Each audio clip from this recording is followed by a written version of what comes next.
Eja. Hello.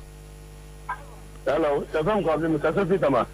Tema me pacho you. Pacho ko siyanko. Me pacho. Papa no answer yo. One person na man no.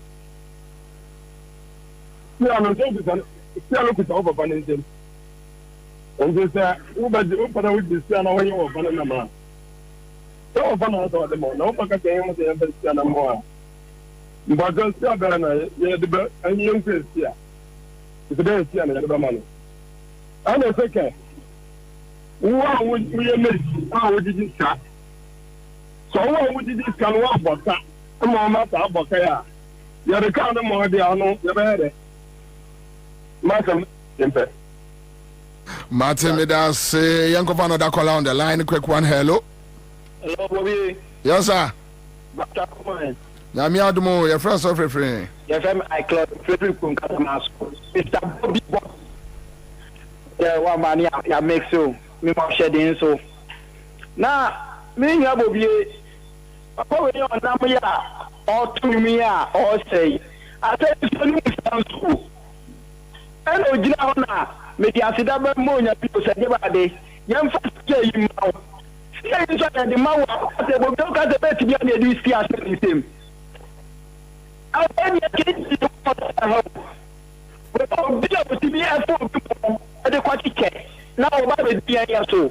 A master da.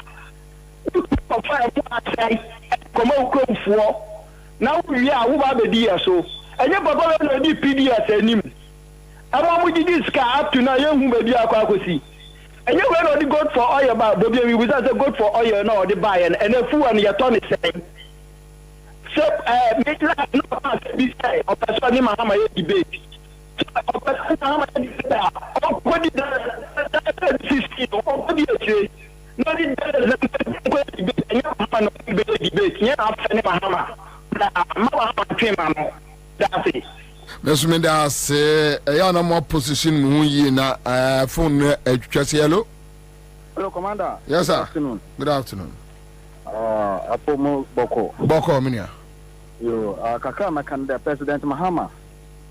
The handless, no, Omon Kanchan is a young country Kaka. But for now, Dawson do. Sadwa abozigi crampo or for secretary. She no quad down mama. It's telephone so went to Brofono. Also, who here into no 100 no. The friend among country. Yes. Miss Minda say a good point, well noted. Hello. Okay, you're losing now. Hello. Hello. Pacho, Yanko. Yeah, Bobie. It's Pacho Boko.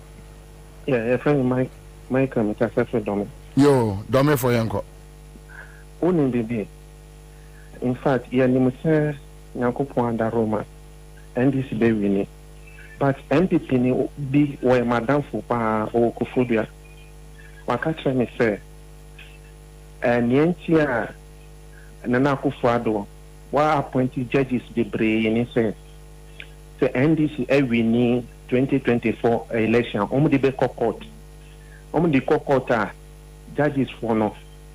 G assembly Adiama NPP for. Into the best ray and penny form, so homework ye. Ajabema, when are your homework ye in a house of Kotuaba? Simple. Why? Court na Kotuaba. Utuya, Wadam for no, on Fanco, a year friends at the Hague. Why? When are your homework ye caught na Kotuaba?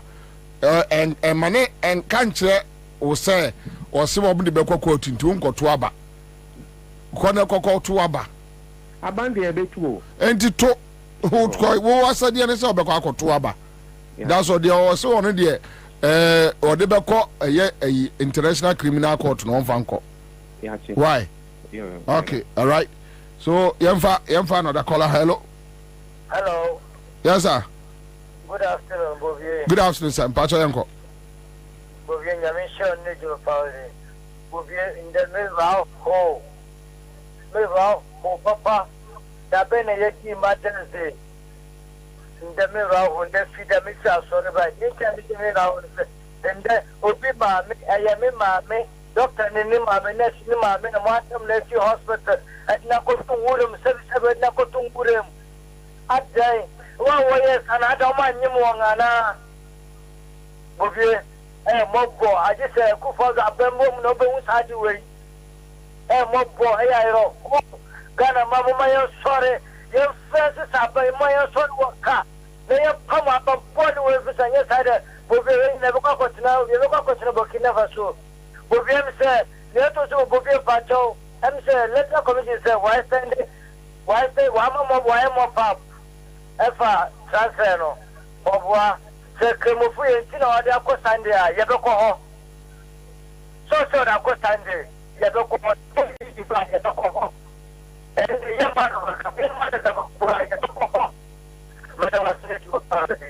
Matse, Medase, my main fan, another caller. Hello, Commander. Yes, sir. Calling for me, maybe with you, I'm Mamma. You are Mamma for me and Quay. Milia, who boys, my papa. And the time I was shedding so, the point should have gone. Mammy, the Ham, incoming member of Parliament. Book constituency and honorable as you know, data crack with Papa.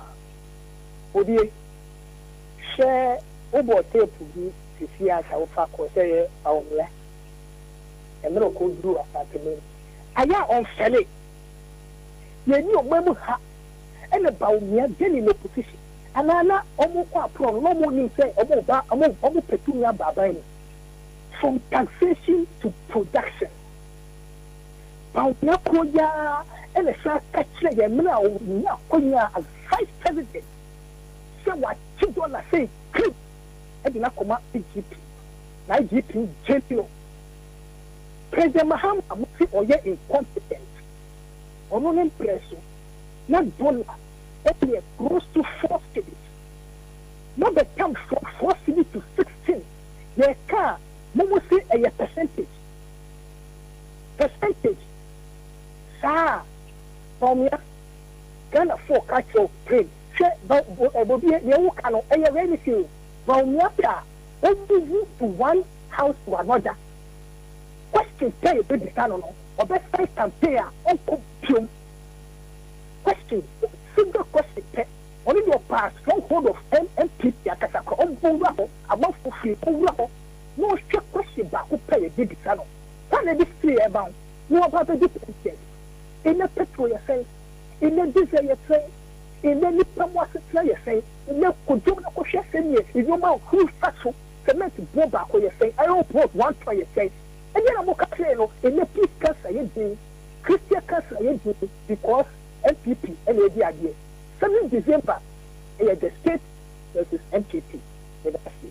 Let's make that say, my last 2 callers, now, hello. Hello, Bobie. Sir. Dada yanko. Bobie, I'm saying, many of our Kasa is after Mamma Kasa. I have a depa. Fenusikan, Mamma Professor Sereno, and a hospital. Or Mamma of 7 and Breno. And I feel okay, Adia na Campita, New Engina, Adia, why you come on your Medunsan. Nick Monenia, my year, Buamuna, and why you do one. Oh, we have people woman here.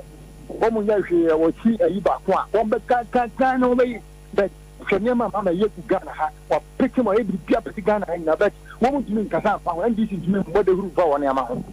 That's the problem I have on this TV station great being and kind this. Oh, NDC TV stations. I won't come one time. The best and pay for a mobile TV station who ye Mama you are no yaba, Mama you are no yaba, Mama you are no yaba. Oh. The best of Mama and Ibrimra, Nama Casaya, Show, Yama, why I have Bodin Kakra, the beer, Mama and Sammy, many our Ghana, every place. Only I meant now, my main family last but 1 caller. Hello. Hello, Nana. Yes, oh. Yes, madam. Hey, yes, madam. And also, the bank national Bobie, the flow of football family, Catasi, Agna East. Pacha young Komame. Me, some of one listen. Then I look at it, I mean, I hear you. It has a face of Musha, our one now, what's that in your Mahama Pet? And I'm going to call my community said, Yamia, it is your I'm confirmed, said, Yami, as I'm going Mahama, dear, Wabayi, Yamin County, no Shabby. At the Kunduna, I will be coming quarterly. A rather example about a temple, not almost come on back. You are watching the killer die. You're going to dance with Yami, that you would die. A yakia used to a mammy. Mate, mammy. Nati bound a transform come out Makuma to him. I mean, if we bankrupt a mess of our father, and so on, our mother, nobody to throw our. Kwam Kwachi. The buyer, that will not be my name, Mr. Tum. And I'm a bank and came off the agreement because the Sassy agreed. Mate, I'm not going to keep with no amount. Also, Miss Rama, that I will come the personal agreement. Mate, That in time, the human. Mate, They did the best thing, the card about Mate, Mama. That's Mefa last caller na mede every live on a crown 100.5 last caller. Hello. Oh, Nana Kwabena. Yes, sir. Pacho family. Yeah, Bobie. Yes, sir. You know, the young shedding. Amen. Nah, you decline. The bonfire say, oh, mammy, say, you're bonny pattern, baby, and come with me when I'm a wono. Now, me, ya back yourself. Yakupon in Sham. Bobie, I send back one person mechanic say, Ghana for some, or Bian Adrian say, Abana Otono, and yes, Mahama Okotwaman, Okotwama Ghana. Tana ya baba beji Ghana, Mahama baba beji Ghana sio. Bobie baby, I may want to song. My range only say, me yet me won't call for 100. I bet me convince you. Okotwama in DC. Eti baby obi bia wo bia at least who there men mean say we hear this mean say another minister be say omra na meboa na kokoye door to door one kasa so pe Ghana here ukoma a wo kasa kire ma omu betie ama wetimi ato abana mama hama aba be Ghana for because me to aba me to men this me to Ghana say na Ghana obi ti be see hospital obi ti be see schools. You need to be at the coin. It will be obedient. Me, who come to Udem, Kakan, me and Sankasa.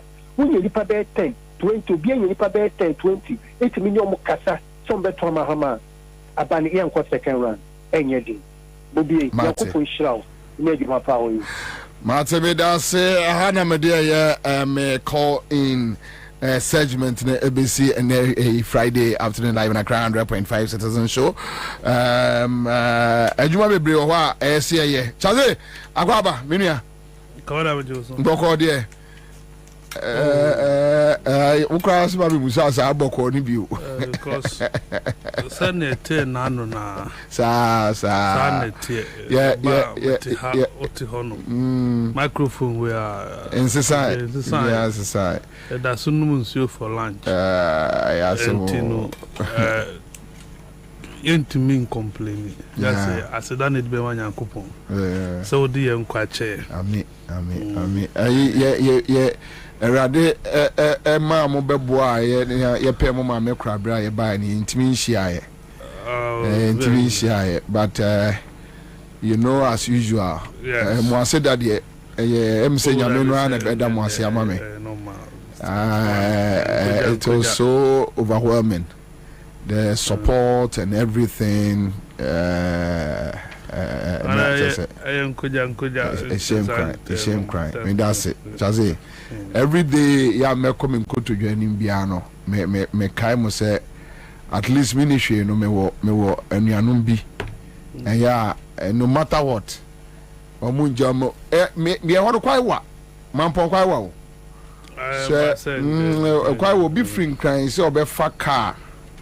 Atutomwa ababa be gina wachi. Sebe ya wani entutu nka wonsem a ya adenya kese. So, bro, thank you so much. Thanks to God. Thank you so much. Ma menti adwuma bi mfiri si ambra. That's fine. Hello. Hello. Kai. Adiameni na so Misaka. Misaka. Oh, nice. Adiameni na so Misaka. So Misaka CMG achedie. Achedie. Adiameni na so Misaka CMG achedie. Adiameni na so. Pacha your friend say. Your friend say. But your friend bless. Bless. Who are you for? But me wo media. Na and who we need say? Who we need raffle say? 1,000. 10 million. Yes. A good phone so. Yeah. Oh yeah, sure. Bet me a screenshot to send here. Oh. 10 million. What the 10 million?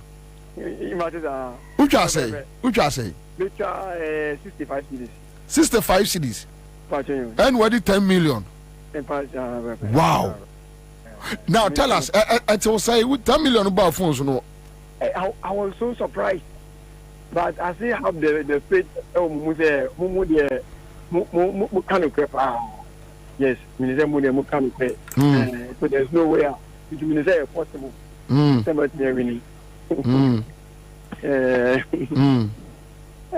very happy. Yamin ne koso a and no ankasa no me check 10 million, me check 20 million and 30 million. Okay. And to try a bit me as ya bomu amount. Oh, and your 20 million or your 30 million or yeah na check. The here say just enter *413#. Then you are good to go. All right. Yamin sir. God bless you. Congrats. Yeah, that's very. All right. So very much, Siska. Okay. So,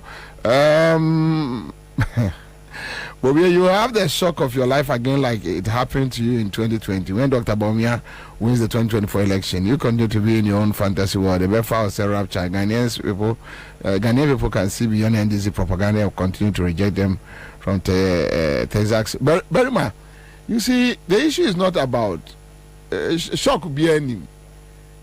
Even 2016, now I wasn't shocked because 2016, some of us felt NDC approach to help JM so be winning election not a bad.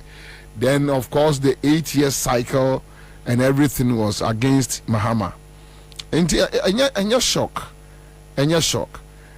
Me a shock say and me pe one party state. Me pe a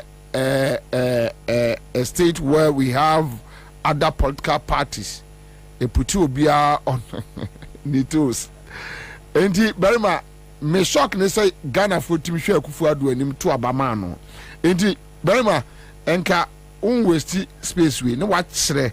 Se Bobie enema say ni na MPP aye within 8 years say to Abama omo very ma ba Ghana o fatem na 3 adwoma amasi no ya net wo say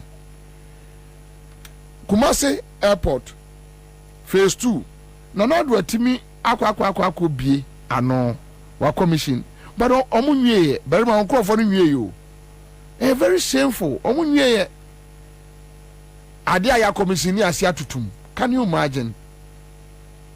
Barima, fine time, bro. Meso, I like you. Me pe nkrofa. Omo person, let's jojo. Obi answer na adwene. What be airport? Ya commission so ya tum. Wey. So it's not about the win. It's about me. I win no bet me I Ghana year. And I don't have. Why should I be shocked? In any case, 8 years ni. 8 years, Akufo-Addo wini me ni didn't yiri fie. Gabi emprafwe omo no aduane ma me nkodi bi. Asante bedi atuo omo restaurant nya onam kosra aduane. Me ni omo ni hwie ye wo wi ase. Me e Ghana ni metem da bi omo te omo ba bi. So shock be any ho. But my worry is when I pay taxes. Na se nipa ni wia taxes no de kogu ba bi on fanya adwuma. Then I have a problem. That's all. Anyway, so Charlie, Akwaba. Ubate cafe bi afiro. Then near Yakwaba near Baba bi biem.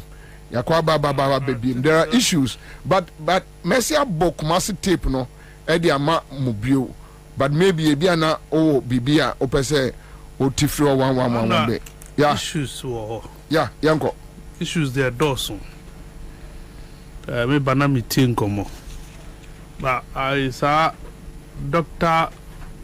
George Pra Winiba yeah medical superintendent. Yes, you know. What happened?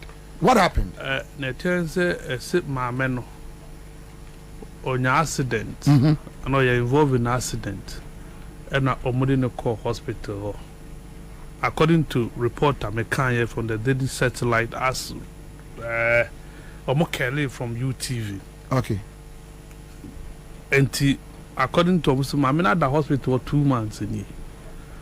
Now onya accident no omo visa affecting na adwen enti adesa okikam that is oha other patients enti na busiani bia nso amenti no medical superintendent awodi George Prano si ono wa start si yendi mame no di mame na to ambulance mo ko dru krotia ena se dem kano ena mo ja mame no to ho no mame na da ho manewu na why ye oh see it is in the news, in the media, everybody. No, when I make us say mom follow story no why na hu ya later hu say mame free hospital way according to we would go to I chrome ho for like okay town folks okay omo ko hospital omo hu no any na the narrative no story okay because 2 months there yeah 2 months obviously a chrome for no ko yeah hospitals are 2 months mu wie ya mo say obi ama na ma me ke na adwuma ke kaninti no makotu nego te say yura nipa makotu obi ma me ego te say yura and you are not ashamed unfair uni nipa ho do anka doctor dear but my sister GMA Ghana Medical Association for issue statement I see I've not heard anything. Not even the health ministry. No, Okoboy, I think say what by nema na sha say about the ministry hono and what he has to be up and doing. Now onja media campaign wow, Bob Bolus, now these are some of the things. So you children and gender ministry maintain omonka. They've not spoken about this one. Ministry of Health and Kasa encouraging for investigation be na way. Which investigation be? Is it not true? So I mean no hospital. Is it not true? Say government hospital no ambulance and the swan ko tu no. So if it is true, one install 2 years. Based on the report that me makan on the daily satellite, Dr. George Pra, or yes, medical superintendent, Winnipeg Government Hospital, in Sanwe Jumani. So one more dama, wako school, akoya medical doctor, which means was young two being principal. At least, so na dreamu kana. There was psychiatric hospital. Yeah. As you, Mumfan psychiatric hospital, no mun stabilizer. No, you don't instruct that they should go and dump her like you are dumping refuse. Say, oh, mamma, oh, papa, you would be a bar. Would you be happy? Will you do that? You see, but Charles, when him, you didn't come away. Me who baby, our Ghana, say Ghana state institutions. Omo ye adwuma wo nyina afa na so mo personal property. Yes. Because that is what I think. Well, that is a feeling. Like that's what I think. Yes, that's a work and pay because they see the president Nwan Kasano for minus and the personal property. Does things the way he wants it. President no cry yama basa basa. Obia and kashe. So because look, me de tutu the entire America sano. I was shocked. On Tuesday, me read the Ghana Armed Forces statement. Yeah. On the MPP candidate. No. And that's from Paul. That is the most stupid statement, very foolish from Kwashi. Ghana Armed Forces. Me who Ghana Armed Forces in that stupid state that. But when the CDS and his people feel, only a soldier from Dim Koma, only say CDS no. And you're not going to say he controls Ghana army and dia like a property. That is the same thing with Dampare. Oko Ghana Police Service. They tell you Dampare is running Ghana Police Service to say on one fear Japadie. So I'm say atne akobabi and say I wonder how any reasonable sane doctor bet me at instruct say mumfa we mfri ankoto ntwene na or hamagene. How? Yeah, worrying situation. You see, it fits into the perception now, all kind of because so also be out there that continuously as if say oh new be or reno, new be bet me atiana. What it means is that a hadie obi anyamere. The alpha and omega. I can do whatever I want to do, and nobody will say. And we trust me, and worrying. We say we no candidate for Nsawam. We nina samo. We namu the nako trim because it is criminal. We are sanctioning death of the woman. But on ya, a murder. Say to be produce say okra MPP kada. Trust me, nothing will happen. Gonna anyway. My second issue is major no wa kwaba. Prices of commodities, tomatoes, onion, garden eggs, pepper, yam, nas for costo. No boy ya ding. Intina may finding out dainty ena of mind to see Ghana. Ya sasi ya arabo. Na ye bre. Na ye crab roof in Nigeria. Really? Nigeria forecast in the Diabroba Nima market. Maize and what have you. Yes. Onion and what these are the situations. Now me besides what is the problem? Focus on no every day. Commander, there were 20.7% of arable land in Ghana. Uncultivated land. Let me put it that way. 20.7%. Over the whole Africa, 60%. Africa is 60% of arable land. Yet to me the dot and the feed just 10 to 15% of the population. Meanwhile, China was 10% of arable land. China 10% and only 8.5%. And the dot and the feed 18% of the world's population.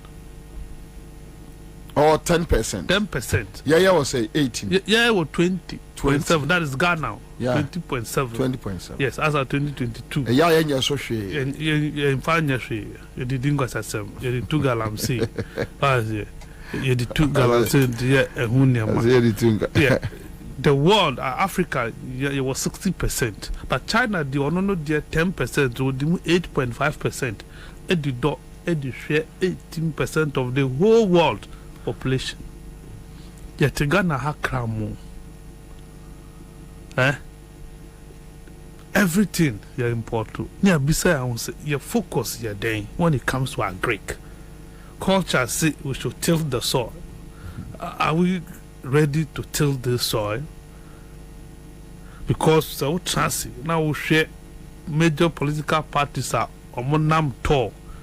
People are not telling us quite a bit faswa tomatoes young crown fi Burkina Faso. Because you know weather conditions are the same. In Sueto high, we are neto, we are boha, we are bohonum. How can Burkina Faso ye koto tomatoes fi Burkina Faso ni Mali? Then yeah, as on mine. What is the problem? But almost tamale the tomato self. Though last year ne 600 say 1,005. It's not a 6,000 per box no. I fantastic argument. I don't have problem. Kwabena na mefa. Ako tamale ako tomatoes na ba. Oh so see Monday by Friday you are there. Lorry friend here saying. Oh, we need lorry friend. So we see my benanti. urasu no ahome kakra aya then the diwaba kwanya ye faso e kotamale you get it the roads situation e wo mind we these are the issue I can was them that my mom for no mo fa play fi akra ko I tamale na ye saying ene ye saying it used to be how much about 220 200 thereof 180 ene ye saying that is the question that you beside your home. And is that about say a watermelon no boy for watermelon? Yeah, one kind ha. Na air for sir. Oh, the 6,005 according to Muzi Joy figures of Faro. 6,000. No, 6,000. 6,000. And I'm gonna say, or more MPP communicators ne say. Almost I could check it be 1,000, 5,000, 6,000, 7,000. Watermelon. Joy and Castle checking the watermelon. Debbie. So that analogy, no. Enye comparable. To almost obia or one cry bia nko tamale. They say tamale na ba omiade analysis. They say enye agbugbulo shibio.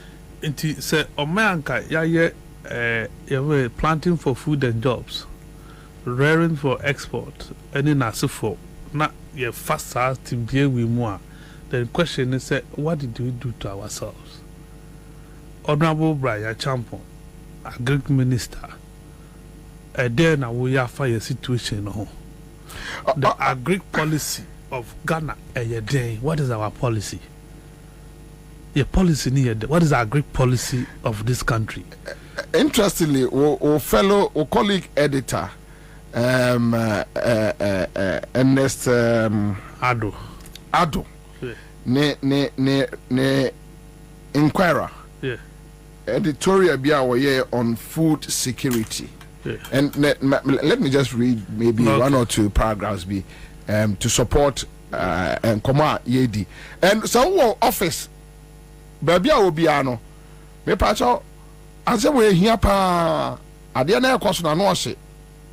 Out of matter say the agric minister is interested in buying hotels than formulating agric policies. Yeah. McCarthy, we don't have an agric minister, but rather a hotel minister. Okay, so the Inquirer, the chief editor here, Eric Ernest Ado, or your article be yes, I know. Or your article be on food security, yeah. On food security. So food security under threat with Brian Champion's picture here, and Mamimbo just first and second paragraph. No, so here comes the rains. The downpours of June have officially commenced the rainy season for the year. Yet many of the aggregators, that is sponsors, for the phase 2 of government's laudable initiative, planting for food and jobs, PFJ2, have still not reported to their post. The Inquirer cannot report. That is the investigation. Now, aggregators are the ones who are to sponsor the project. That's individual farms with timely inputs to beneficial farmers on credit. All right, so planting this paperland starts by close of June to July. But since 20th May this year, when the aggregators received their appointment letters from the Ministry of Agriculture, many of them are yet to report to their assigned duty post. So it's likely that even in the rainy season, and they are planting bekoso. You get it? Apart from individuals, omo any abrese, ebia opeso ye ni kuya kakra, no take otondi, but abainwa they are not oil. Brian Champon and his team has decided that they won't do it. Or say in the Savannah region, for instance, the Inquirer scouts reported that it appears none of the aggregators have reported to their duty post, leaving the farmers stranded with their lands cleared and waiting to plant. To omoje eye eneme free abain eho say seedlings ne sa niema no. Then I buy so the aggregators, the facilitators. Yeah, omo de ma omo enkaneno na ebeka say akwiafo krache for aha akwiafo krache na akwiafo kratch for no ne bre ye seedlings any ehon ye manema. So coach, talking to my district director, it appears none of those posted to the Savannah region has reported. Can you bring this to the attention of the minister, Brian? My land, some 200 plus acre is virgin and needs to be developed. That's cleared and stamped before I can plant. But as I speak to you, the sponsor has not reported to the field. Unquote, one of the marooned farmers told this paper in Bole. So it feeds into what someone now can say. Yeah, these are the issues. Say Ukraine, and in its present state, export to wheat. Africa to BD. Ugaya to Bombo. Over more than 5,000 sanctions, and at the West, they are to Russia. So, but Russia economy is still strong. Among for you see, among for the more value of natural resources or more, and more harness. Yeah, they need a day. Yenim. See a niche pun your fertile land. Say dine we move. You two had need their brochure near Kobe be free, and now what we see. Then you what you do. You get it, but we are not thinking about how to do it because ministers you don't know the cramo. How? Oh, I somehow make cano. And now why you how the dindi ukramo? Mean cramo, but okay, ministers cradi bano ukrabi. Is it ministers you don't know? Omo girlfriends and a cramo ba engineer shesi ye betimi adom wo Ghana ha local ones are ye don wo ha no ye nhwe nhemu kina e ma ye nton wo ha because omo ye no no mo girlfriends and the money fi China eba pottery akoko ye ntimi nya akoko wo ha na say pottery dey gu because amanfo ne kradiba La Bianca no be craba. The year my own yebi wo ha. La Bianca is no more. That's a company no. The company in La Bianca. And I'm a de La Bianca. Yes, sir. A company in America. And the company is La Bianca. La Bianca the biggest importer of your friend the Nkuko frozen food. Oh Ghana. You get it. I didn't know or no wa. Yeah, ma will be a man into me yebi wo Ghana. Now affecting the growth. That is the situation at your womb. It's a Bible policy, Papa. Do you get it? You bet discourages all these things. Na aboying, na manipa akukwem. Ya mana ye say I don't cry the punishment. You did 2 year team. You go school. You did some money. You did some money. I say kodo. Punishment. Engineer na ye ni ye say adodie. Emfa. Who school now could look here? You know, who you hear me?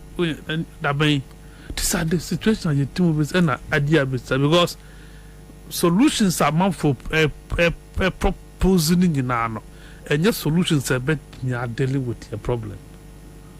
Konda, solutions are meant for no more candy to moons for Heneno. If you take Ghana's problem, those solutions cannot solve our problem. We will need a proper analysis, diagnosis of your problem.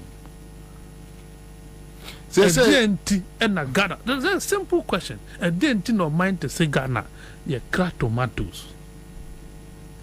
Say Bayre and I know last Wednesday, Bayre 4 ewo tamale.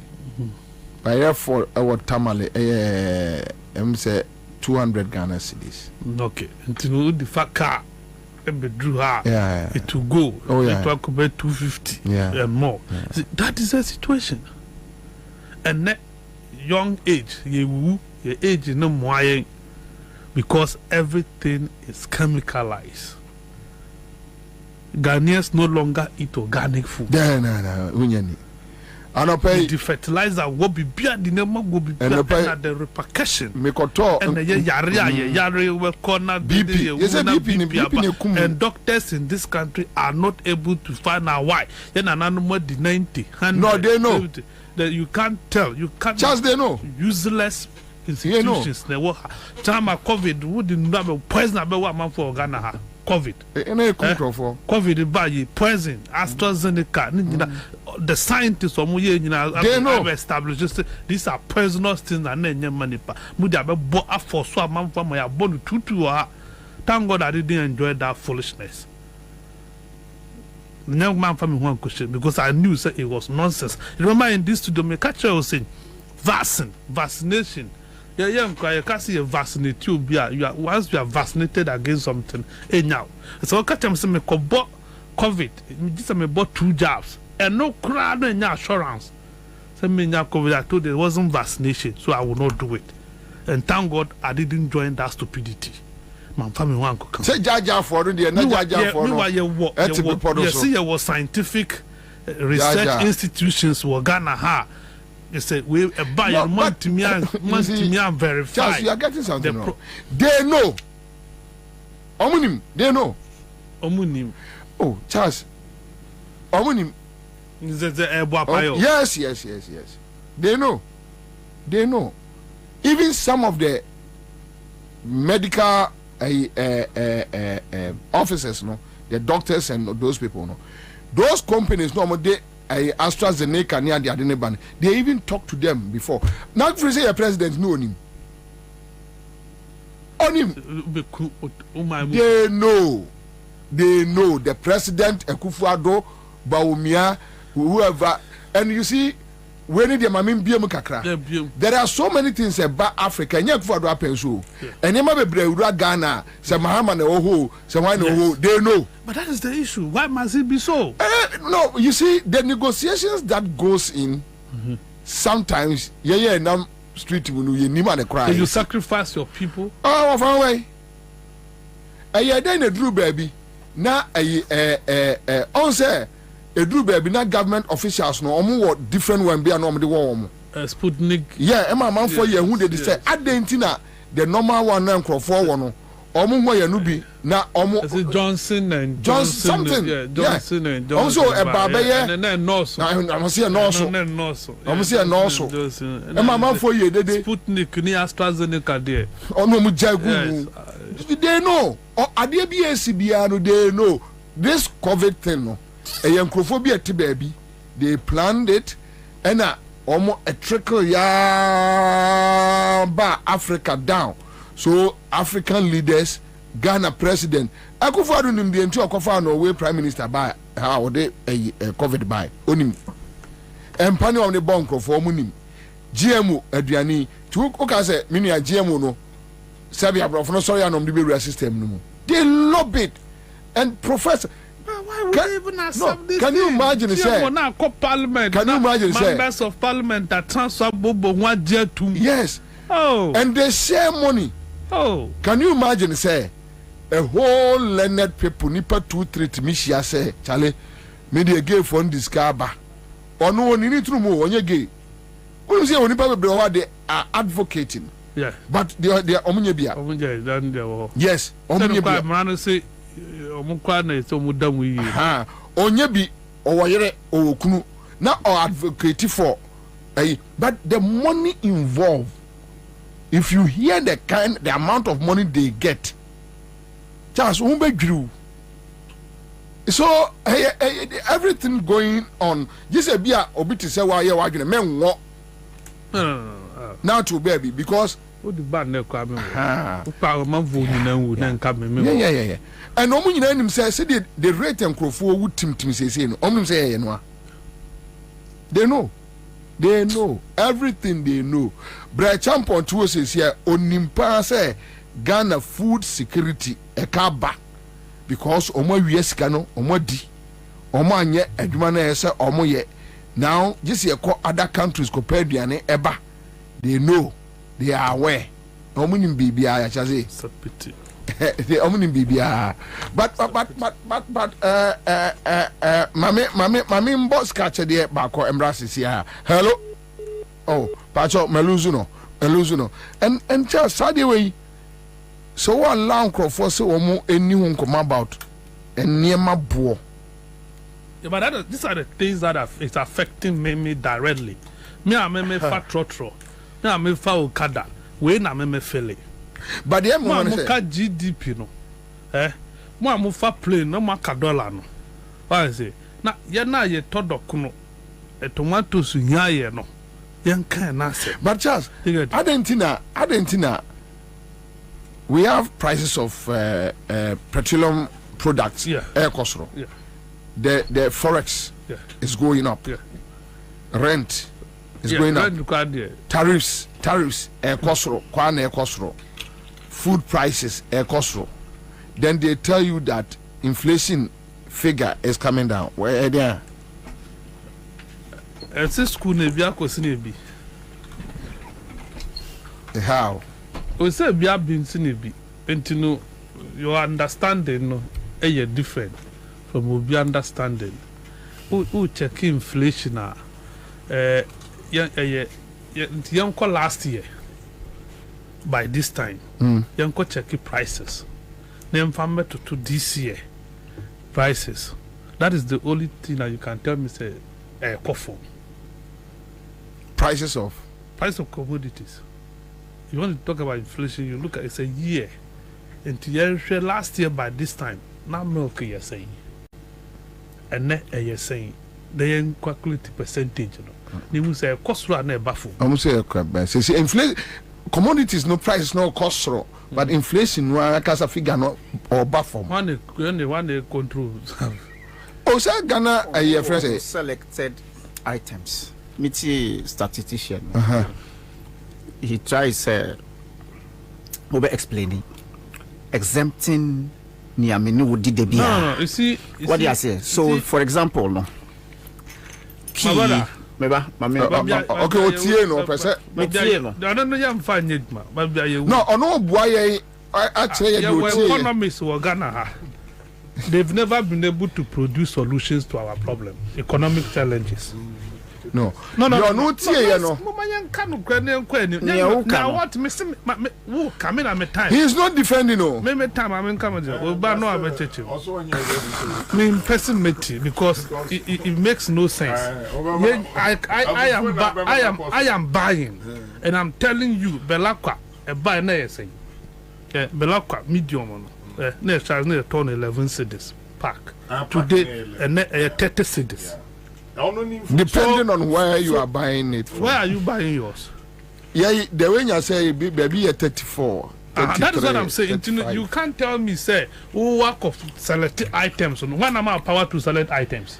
No, who has given them that power to select items? No. Items, they know select items.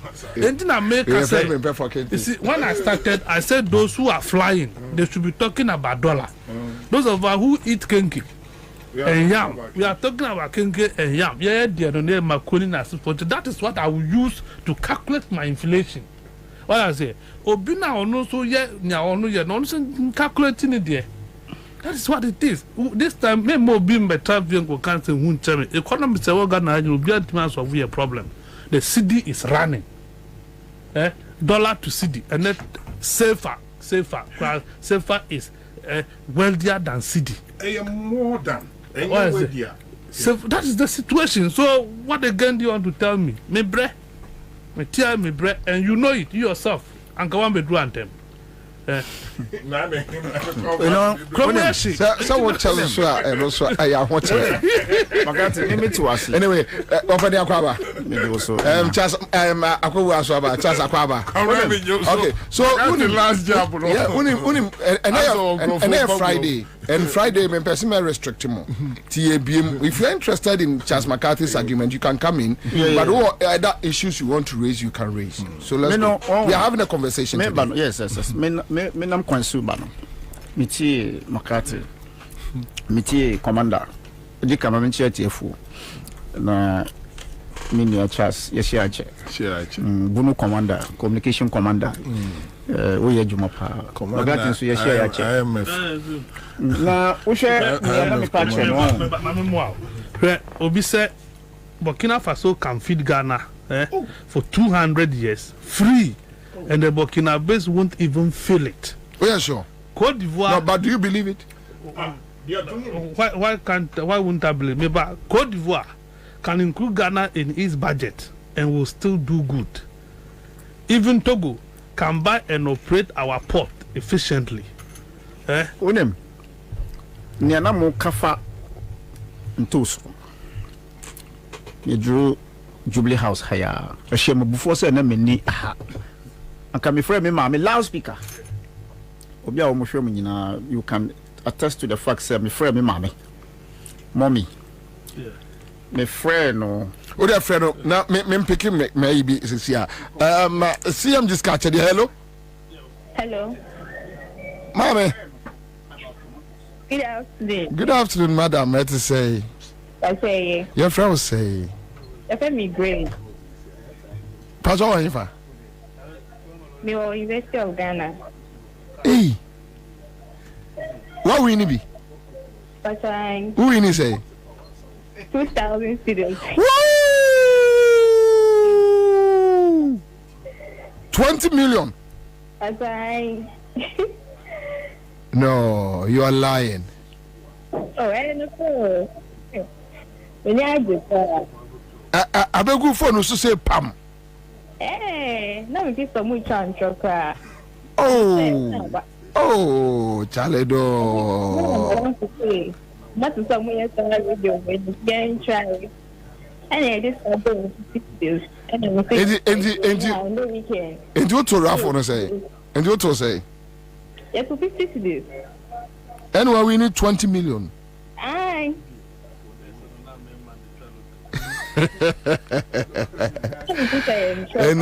Anyway. So, where your friend is CMG Sika Achedie. And from Monday to Fridays, we do it. Ubedi di peche. Timika says CMG Sika Achedie, Ubedi di peche. CMG Sika Achedie.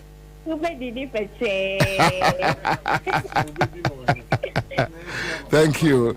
Congrats. Yamisha Koswada ni entna. Accra FM, yes, Citizen Show, CMG Skache there. We are grateful. Thank you. All right, so and a message 30 million. And a message 30 million. Star 413 hash. Star 413 hash. One yen in Temo and Cha and a cancer will be in and flying Kosia. The next 20 minutes, Messia to the match will be 30 million. Match 10 million, match 20. So we need ya what 20 no. Maybe boom 30 million. Now for the answer. My memory back. So Harun, now let's go. Let me talk for about Ansah. It's true, sir.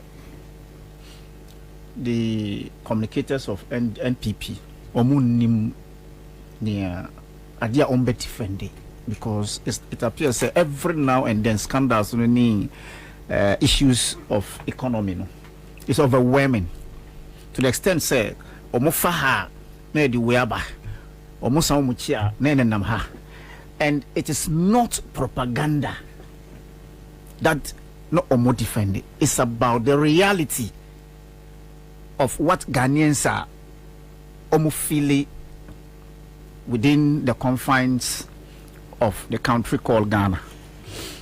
Me friend me mama about Ntos. Maybe someone say, Mom, the business no. Okay. That's my mom's business. Oh, okay. Or maybe someone how much is Ntos Adaka? Obisa me say Ntos wo ho die. She asked me, say Ntos wo ho to the extent say ubenya adaka ato. Membisa no concerning a radio program. Membisa no say me pe Ntos ato every tamale because Accra ha Ntos ni ho. Ye benya bia to tamale. Ono ka chem say Ntos ni ho. Ntos loka 250 Ghana cedis. Tamale. Olonka, Ntose lonka wa tamale. Misa Bisano say, Olonka sign na yebetimi dru adaka. Ose Ntose sign, baby, unya adaka na sisia because you can even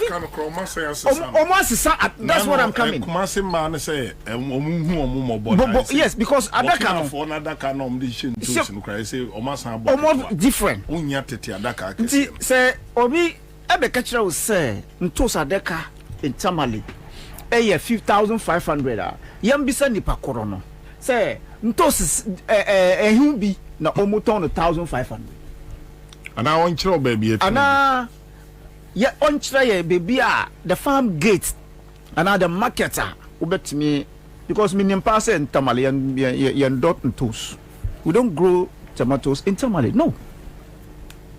Every Burkina and on the Vrungo. But just backyard near a watermelon there, at least when you be. But not to that extent, say we media commercial quantities. So say obi etin crime. More prices or arguing prices of tamale there. There maybe can say nyambe 20 per krono can tamale. I'm telling you, because you are using tamale as your base market to rate near yeton and near yeto won't cry. What kind of nonsense is that? Now, Minya Makatin Timase, Misha see every day statistical department. They were overwhelmed by the attack of the media stations with the reality. Dear friend, no to Papa. I listened to him. Now I try to justify the 23% of the inflation rate. And I bisa no say, uko malata, ntos. Last year, not even last year, this year, beginning no, what me top 5 for 10 cities. 5 for 10 cities. One. No, there be 1 for 5 cities. Missing about 2 for 10 cities. For 10 cities. Yeah. And you are telling us, say, inflation year 23. Mebanya na upatra no say last year. Because that is what na oka. Say last year how much was ntos? And this year how much is ntosa yeto adakam. And then as at that time the inflation rate as at that time was beyond 20%, 23%. So if today the inflation rate is 23%. He's trying to educate the daft. At least we were somehow, the economic background. Say, you have to look at the distance from last year May to this year May. What is the margin? What is the increase, the speed rate of inflation? You cannot tell me. You can't say that because I am buying the food stuff to go home and eat. So if you are using your book and then your margins and your speed at which your inflation drops or higher, and fire, it is about the pieces of ntosa anameto or 10 cities, and then the pieces of ntos that I'm buying today. So today, onion is around in the past 760 cities, 750 cities, and that was somewhere. April haya na Jenny sack of a Jenny na 750 cities just April. Today we are talking about 1,500 cities. So if you calculate the distance from April and then today and then the amount involved, the increment, and you are telling me that the inflation rate is 23% based on last year and this year. I am saying, say, ABR, because he's been paid at the end of the month, because his foodstuffs are supplied for free to him at home, because so free, on your light bill, on your water bills, so he doesn't feel the reality. For which reason they can tell him to massage the figures and come and blindfold people who are in Accra and who are the learned. Really? Sanoka, my mother who gave birth to me said, Ntos nitamali. To the extent that you can get adaka to buy Krano anyhow. Yes. So where did you get that figure from? 1,500 from where? Fine. it is left to everybody. I am not doing campaign. Make sure if you are in government, continue to be in government, because I don't see how you will survive this when you leave power, unless of course you reason beyond me. Say where these people are taking us, it is not where I should belong, and come out. Let us save your life, because continuously, if it comes to Accra, say there's nowhere in Makwala, there's nowhere in Abubulushi, Kantamanto, and everywhere you can get food stuff to buy. Where are we headed as a country? Say the basic food items that you must involve them, you must add them. Those are the petty things that the prices are unbearable. So I want to mean talk. Jenny Ekosro, Ntos Ekosro, Kakadro anyhow. I mean those things. Where are we headed? Last I can't Saturday, imagine in a rainy season unya kuntum. This is Saturday. Saturday, the only thing I can say I bought and did not fail was kuntumbre. And you will be in a call, I drove ahead there. Mikoto nema you can say Ansah my market. Okay. Yes, I say free. Ansah my market. Odi, we brem, I got angry. Now let's go. Okro. They counted okro. Yeah. 1, 2, 3, 4, 5, 20 6, 7, 20 cities, 10 pieces. 20 cities, yeah. Odo, now we see 20 cities. Yeah. Me ba boy ne ofi. Me ne ba boy ne ofi. Just imagine. Me ne ko market. Even Enra. Me ne ko market. Ya to ne man wie no busa say daddy. So what is happening? Enra.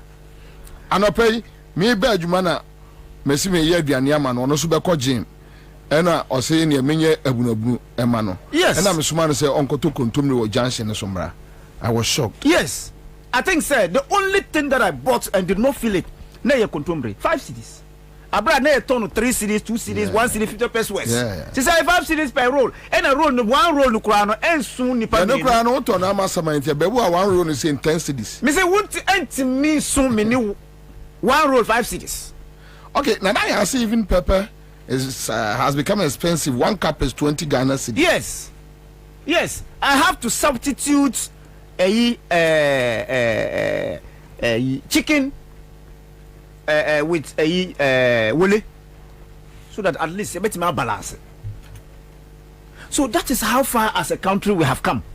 Sir, you cannot be satisfied. Your own motherland, you have become a slave under the regime of this useless president, the so-called human rights activist. Commander, and I mean, say, utie court and some echo. Yeah. Utie. Yeah. Who tape no, and I utie tape no. Okay, man, tape. Mewura ho enra. And I'm still wondering, as a state, as a country, where lies the justice and freedom of this country? That coat of arm now for freedom and justice. And come in first round near Ansah Nkrumah, so that we don't mix it up. Why? Okay. All right. So quick comment here. Berima Kwasi says because most inflation drive in Ghana is because of speculation. So prices go up exponentially in Texas. Most farms are commercial and are by the roadsides for easy transportation access. Private banks give them good loans to cultivate large vast of land. So food inflation is kept lower. Maybe low over here. I think it is about time Ghana invests in large scale farming or commercial farming instead of subsistent farming. And this one is coming from Berima Kwasi, Texas, US of A. And Berima Kwasi, a strong MPP guy. Now, and Berima Kwasi, what you need to ask yourself is, what has happened to our PFJ? PFJ is meant to give us I mean, a wholesale of foodstuffs. Yeah. Expand the food basket. Exactly. That is the plan behind PFJ, that we can produce more, eat some, and even export some. Yes. Now, PFJ, the Sika Ako PFJ, extra even free SHS. But we can't eat some, we can't export some. Yeah. We are now importing, and what we are importing, we are buying it like Asia Kobo or Wobosian. Yeah. That is the reality. So, Obekasa, Kasaye. All right. And of matter says, if contemporary costs, a cost will say, yeah, you can get into Osu when he buys 10 rolls to make parasols. Okay. It's sad. All right. If you look at US, 5% of the population, just 5%, is feeding over 200 million people. 5% of the population in the US, the entire US. 5% population. What happens to Ghanaians? Bobie, can you tell me the percentage of Ghanaians that are deeply involved in commercial farming? We don't have them. So, as a graduate student from the University of Ghana or the development studies and agri economists, what would be my future as a student or as a graduate agri student? The agri schools now you in this country, Bobie, your baby are free. Mampong. Go there and see the number of agri students they chain out every year. Yes. They turn out to be either bankers or engineers. They have abandoned their profession because they have no role to play in the economy. They have created planting for food and jobs, and those the agenda was to create. It was just a political project. Let me call it this way: a political project to siphon money, to steal us. That's what I'm saying. To steal our money. The year that planting for food and job was created, that year, do you know how much we were buying maize? That particular year in 2017, now you thought a bro 350 and 370 something. Today, maybe say a guana edasu ye juma. And how much is maize? Even at the farm gates. Even at the farm gate, how much is maize sold? One bag of maize, how much is it sold? Today, who beside the agri minister, who is busily chasing hotels, buying hotels, and forget his mandate as a Greek minister. So who beside no baby or free? How much is maize sold? On to me catch. Anyway, on to me catch. I'll come back to you now. A comment here, Alex. Bobie, since 2018 to 2024, Nanado and Bawumia have spent 2.9 billion Ghana cedis on the so-called PFJ. Yeah. And yet the world, come back here. The World Food Program have predicted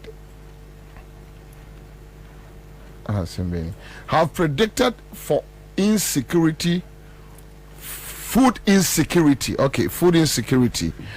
for Ghana from June to August. So you spend 2.9 billion Ghana cedis, then you have food shortage staring at you. Out of my tests, they are dugouts, not even concretized. Okay, so let me leave this one. Berima question responses: PFJ was badly implemented because the then minister was focusing it on the individual small farmers for his political agenda to become the flag bearer of MPP. So he refused advice to invest in commercial farms instead. So PFJ implementation was a joke. So very much, these are some of the issues, and you keep on telling us Bawumia Beba. Meanwhile, you are in America. You know what is going on. Anyway, Charles, who be to add up, or you want to just move from baby? Fanam sign Comra. But I sit there once and one kabia. See, that is why me person can move here. Mamin kabi.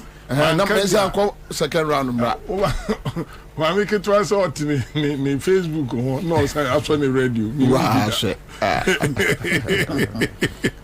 Was what you watch Kwabena as usual abrowan so radio me no ne te ho. Say we yanka say ya we make say ye. Na Kora winim seria me no seri nyina no. O kai emra ni bi me sere kwa. Ya pretend you. Na obande ye nyina ye pretend you. You pretending as if say we are happy, but you are not. Gabere. Sabi ojo so kura ya ajo so ahwe. But them be o mampon. O ba be sia no hwe nu so nka so ka bere. Oh, Syria yes ni nyina ye borrowed and to please ourselves to say as if say okay. Ye okay. Asitire mo ye tene. Ama kwamna nipa a omo nsra de kura sha say sra de. It's but abai ne pese chinchina wuji tum say. What for example? Maybe free buno ba a year 2017 even abai sesan kura no 2016 me free buno ba nkraya. Me ko VIP no matua 50 Ghana cedis. Yeah. Na ma ba be dura Accra. And then me here 120 Ghana cedi de aka 50 na me tua no. Yeah, 170. 170. Yes, one year. Debbie, over tax in car home. And to me, no over calculations be chairman one calculating a year. Now, I say, be up, Mr. Mbezen Kamakati by inside. Now, I'm say tomato business, and they say, a baby. Oh, you're consultant to be a man to your phone. As you say, no, you have profit never now. Come on, you better be a beton. Who's that? Minister ne mrantie no mukasa kasa say ne eto no tamale na o de ba abeton ni say no o de omo nkyere na madam bi otachima ya ono de obo no bosi na say o de ba da o be hye ne de a o de be ma o enti say de omusika say omo fa no tamale beton ni de makati o de yenko na me amesa Africa ni nya daka be 100 be duru ahwe afiye nya adwuma bio penkunta no mubu no welcome now 10,005 na said ya na nini ekai unya ka 400 Ghana kura de onye wadaka ba ko 400 say 5,000 Ghana wa kra de a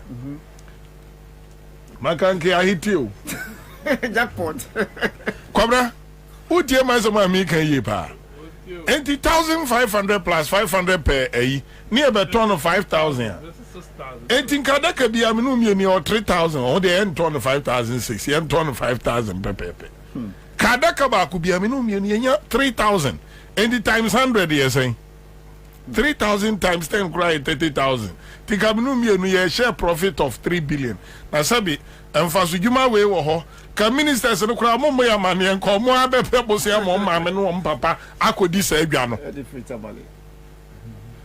Komo amu bebo maame no omo papa no mama ne amoma kodi sa adwa no enti no Ghana Statistical Service under this government nyambesa meka nyina ne say wa ankasa no bunkunta na wode omo data ekodwomu a ema no bebo wa bunkunta simple as that anamakata adwene ena adwene nsuo mu na mo adwene a o kondo anu akoto bi awe no yetimi tam adwene kitwa bi hye onsam say 100 Ghana say ni yakwe adwene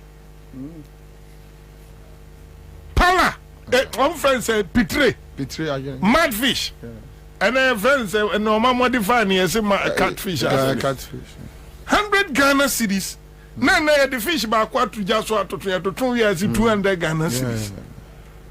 And I know I was shocked. Na minim say yen kran ni Kumase. Banda ensuo na no. And the obeka se fisherman de buy no. O na snail back 50 cedis. Now premain for come on payem. Na mu koto aduane. Na me pay mo te that yesterday who nya so to. Otonwa koye wa on na eprimani na nwa ye to ne oyare say she says dabio says o munye yo omunye omu fa nwa owuram bio kobra enreal obwa gise Gambia kobra eni prisem na mi kan ni edi koye yemu anka utimi di anigye ka so mekoton wawe mekoto adwene awe no kobra premise no a jump ko almost 500% enti o ka 23 a otinso na no na ni buofu premise no boy dey boat na no moto no ntaku ni nsempoare ene boat ni bi na 40,000 Ghana cedis. Crazy. The national security they are not presenting accurate report to the president. Yes, that is na been so before Kufado. No mo brief ba o mi akora nka ba o mi abekọ akwagina mi brawo. What I know is that the national security guy there right now called the coordinator, you know, or a Gabi boy. No, Dankwa Institute and a Gabi no de ne kosheo. Omo a report even with Kandapa, they give all the report to Gabi. Oh, now Gabi are sonne so the ese Kufado te. Any the any quite say ot. Kora no crab put that one aside. Hey, any dinako. Kobra enti no put that one aside. Enti discussions are air cosi. Enye aban we na mo your director of communications. Any deputy director, any advisor on communication in there. Directors in Kwakunsia, any guonom. And at least near Koswa Bontino, as and come ye privy to. No mote. But sad story ni say, me am yetime munimno, me na mi kojum. And a minimnia, a ma FM. None of them me try na me ambora teach my market. Me koba no. And I'm a team my wife I say when you say yeah you no more managing papa. Oh yeah. They are doing well. They are managing. Hey, easy. Miami Boda hono unsa so mu be ma na so be so bu kakra ba me rita so nyina chi still. Me tra ne me de mo so mo mfa nko na eze ma ne de se o mo de tintam mu ansa na o mo nya ne mo be ya aduane ma o mo kuru mu ye den edi. The point we are making is say kwabra asetenam ne nipa be die. Me say me di ba ko ne o strategically so me mane pa 12 months so me body heavy man so ba no you any for the day but one ni padua no kra nyini ene na hoto ana pa me ne kwaku yeah be 10 11:30 na o medium ma 12 no power because me sure of anwumre no eza me botra na eza odi nso manage a ena eze nso no strategically who di agi so di na etu unya banku aja no ngu so kakra na de watwa me breakfast no say ni heavy so these are things are me kini ho an na TV ho na we na tomatoes debate abetwam minim wo mo anu o masetena mu ye makate na o mo kasa mu obi ka bia ene o mo pe 500 Ghana survival the week. It's not happening. Ehini ni ekwe kwamra ehini ni ekwe bibia mfanshi o bibia enkoso sesi amaba mi bekwe say ya me bekro nyame o atasuri nko anim because ahana obaye no onamfo abetoto omo nyina no IMF kura nya approve omo deal a omo de be survival makate kura onyanya bi no beka se o ma bibia wa man bi ena baby ami kro no nso no o kura the life support IMF no mo de to o twa me. No one is doing good, and this is where we find ourselves in. But they be also your bobusia begum emi ya kaye den ekosoro yeah kobrenro me kotra parliament as at this time I feel na parliament city ekobo 5 p.m.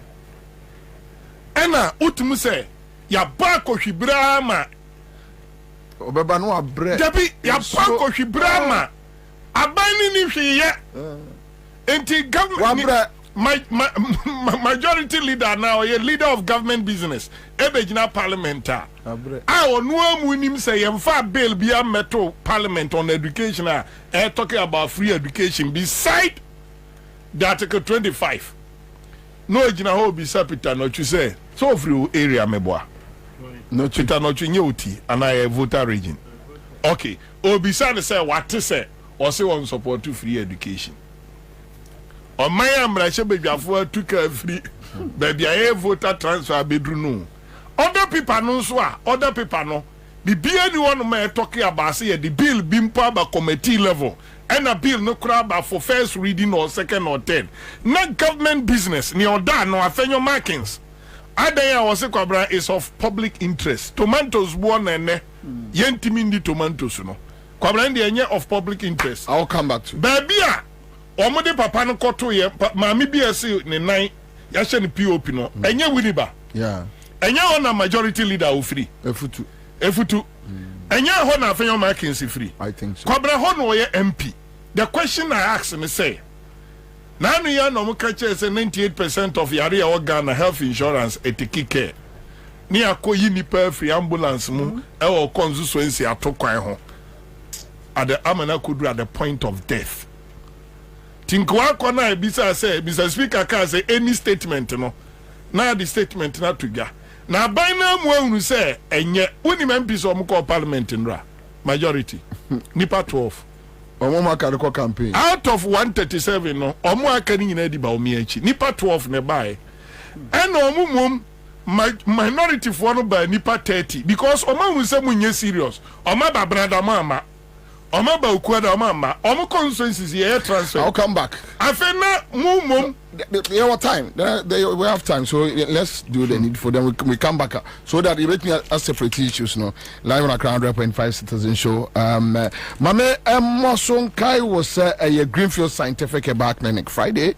Almost say bright soja capsules, bright garlic plus capsules. A bemu nyaji your friend I was one night in Timpacho Jodie. Tango Prime Washing Powder. Ubesi enyema ameniat na ontari sham. I kama anyate wine yeast stains every atarima Tango Prime Washing Powder na Ghana for ajiatum ya say dear baby udi sinema man say chilling water akasha anim or say koi na ekwajo de or Delta paper mail 0243 onsa betumi aka omo ewo Tango Prime Washing Powder na Royal Chapter Property Group Limited. Almost say yanko teacher mante ni yanko je Ansah papa bi. And almost say AC adan.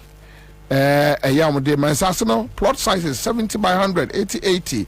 Half plot 3500, 70-50. Ni nyina cool price. Omo bema bi teacher mante. Omo 2 and 3 expandable bedroom houses are omo airton ne bone da form ni tua no flexible. Ansah no omo ensuo ho dada electricity and omo demarcated roads enso ewo ho yanko Royal Chapter Property Group Limited ne no monko kasai from 025 651 5862 me boso 025 651 5862 onsa ebetumi aka omo CMG scratch de night ene yeguso ye che 20 million ye che 10 million ye che 30 million wanya ntem obeka se Kwabena trimu odin enye mitrimu na eden eye wona ese botumu ntem mesi na mema manfo de dipeche wa bo nso botuma ye heavy weekend yi wani age faketu abeje kakraka odimma. I'll be back. You can either go out to watch one game at your local and pay for the bumpy, stuffy ride there. Then the food. Then the drinks with a 12,000% markup.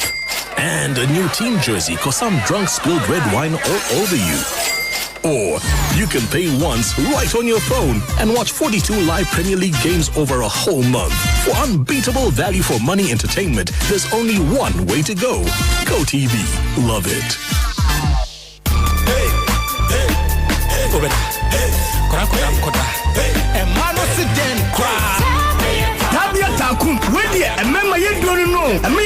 ahoɔden ɛne ahoɔden yie ɛyɛ mmɛmɛduro ɛno nti na bɛrima bi ahia bi no ɛtufoɔ ane atɔfoɔ ɛne obi ɔpɛde do atu atɔn biara ɛnkɔ chemical shops pharmaceuticals ɛne herbal shops biara ɛwɔ Ghana hanom baabiara anaasɛ frɛ yɛn ɛwɔ 0243 686861 anaa 0245 749206 sankatwe FDA fo agye ato kae sɛ tabia takum deɛ bɛrima biara yɛ takum.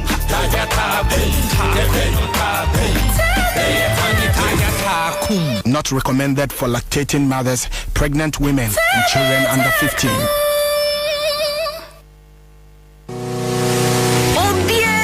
Mika Emra bills was here. If you say, Asumja, when you were in Bosia Bonshaya Hudie, Educhum, Obi Bia, and it made dear Biara Woody. Bills will be Bimao. Won't hear Susu, won't hear our Nana, we hear no national ID card. Ain't it to Mika Frayan was 0302 200390 and 0596 920 833. Kai say, on Mansika Krobia Batang. Bank of Ghana and Sawo Bills microcredits Jumedium. Bills Uposia Bohon Adamfo. Kai say Jumedie in Shishaka Crown.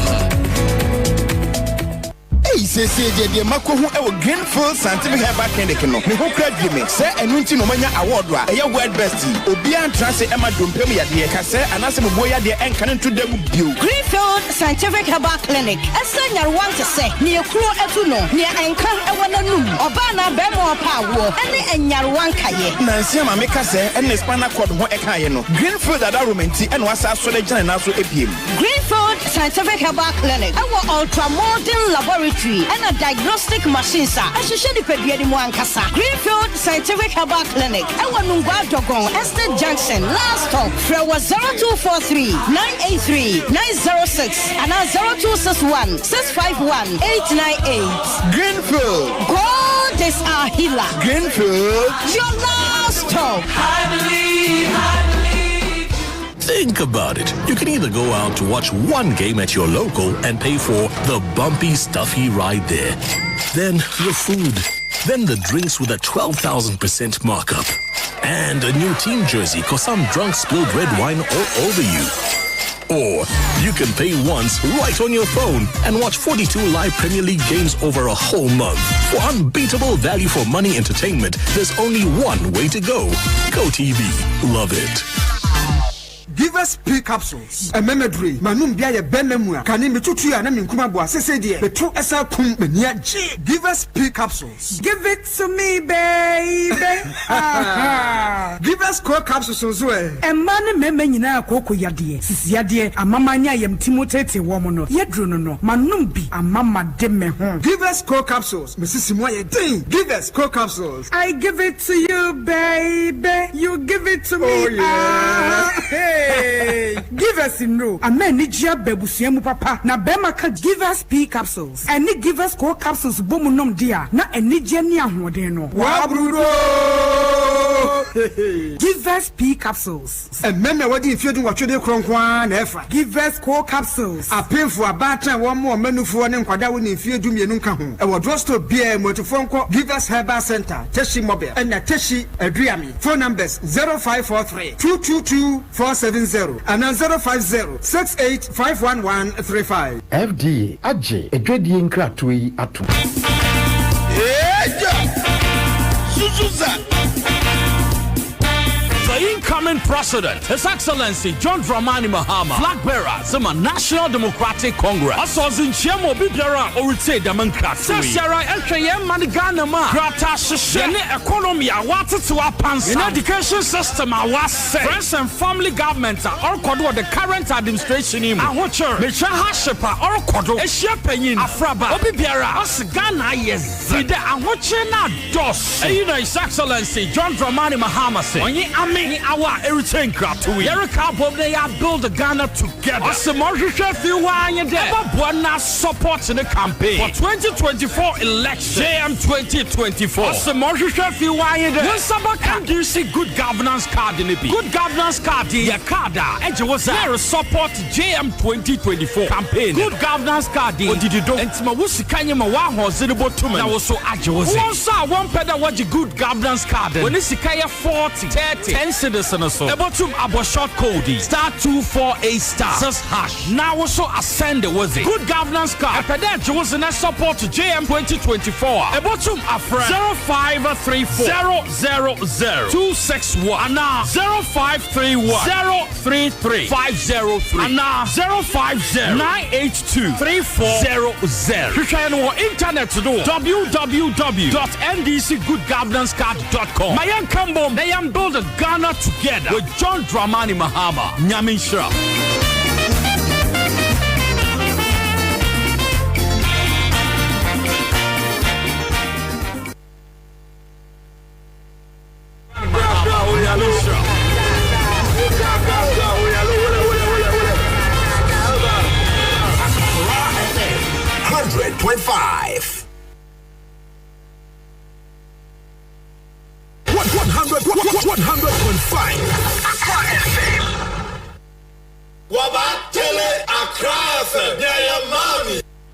All right, so that's it live on Accra 100.5. Yes, baby. Mamunya ha mamu akwaba. Ye best titru adroba fo amonam ye motorway no so enso no egugu enti eye boko.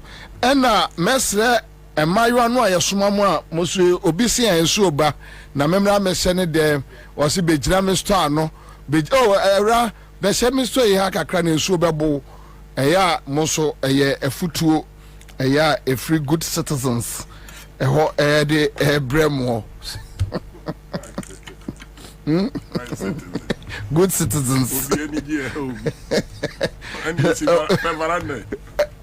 ana meka say omo si asoma wa bayiwa na bia ene meru abrabe gira kakra na nso no bebo how are veranda ni bi hey many good citizens esremu a ya no so no mo so ye before mo ball last hour e dey afaso ti mama nchase free chance so na me nkosa from ramesi no chance me makata no akowa okay ti akowa yanko na me baba be so commander manu da asem by 5:45 say yes sorry na manu da asem so America on say Ghana be doing pempen so say a whole 1 week parliament is doing nothing because at the papa be any hono mo aye den ye na omu tuka betrase abra o mine so air conditions job 600 any chamber spend big money on them na say near leading government business no timi me waste a whole week. It seems say Afanyo Markins Kora or ya say a yem parliament no kwanya omufaso yo madia yemi ye nimraso and then last day our registration or quick one on it a grand ye see hon no kwabra maninyo ele koso by force ISMPP for on pese nipa ni mfiri wo kura ese chinchina ache ye de ne be kokuru mo no no akokwiri na this for no pray o man pray but the point is baby to say banda kura de omo ka banda kasa na ye na farafo ni bi nso akọ ye omo transfer na omo share driver ndi dua bonitri ho ama omo refer driver no ko eye konfa no chisisi ameka sei ade na omo ya enye no so obi na nkwantre ne nso koye ne de a na omo kwa akodi abro matu aposifo am no omo anya one-on-one encounter say omu believe in intelligence omu say this government is gone aban we agu e koda da 2024 elections was won 2023 they know omu omu ye election no practical no omu ni say MPP ni wo biu patapa pieto no makofa aposifo so ben omu a no maka kire say wo de danduru a ye be hunu si ye jimia no afa abrante afri anom say oye special unit na de na afri na de na national chairman constituency young man who the fire di agro na kromo no kodu yan kasa wo say ne ka ho nipa nwotwe no akwa gina wo say o ye special team a ye ba hanom ne ya be show muscles e wa hanom abaya aka no busu mi nsia no oni akonwa so ya fa so ye professional police officer na ko onom no tan onom no kwan na hodo say na wonim koye ne awkire adenti a ye be say de nkrofo free sampa ye be say de nkrofo free techima all these things kwabra anya adwuma and then last day big ups to all the party faithfuls entina me ka cha NDC for say ye branch for no mani abrechen ye kwara mpani for no ye da no they are really working entine Oma endi day ni ye said ya 2023 ye twere din a na jemen samu adwene ye omo say ombetimi akoye omo Ghana card fiasco no parliament a amfa enu nti ye ma ye ni bri ye kan kire party for say wo a wo bra so bia ko register as say nso nkrofo de ekom ne ni bra register no kwabra obi anhwe no so ye na final data no advice am de be ma all election directory through Accra FM no wo a wutiem bia kan kire omo say enne Debia ebe close registration or transfer no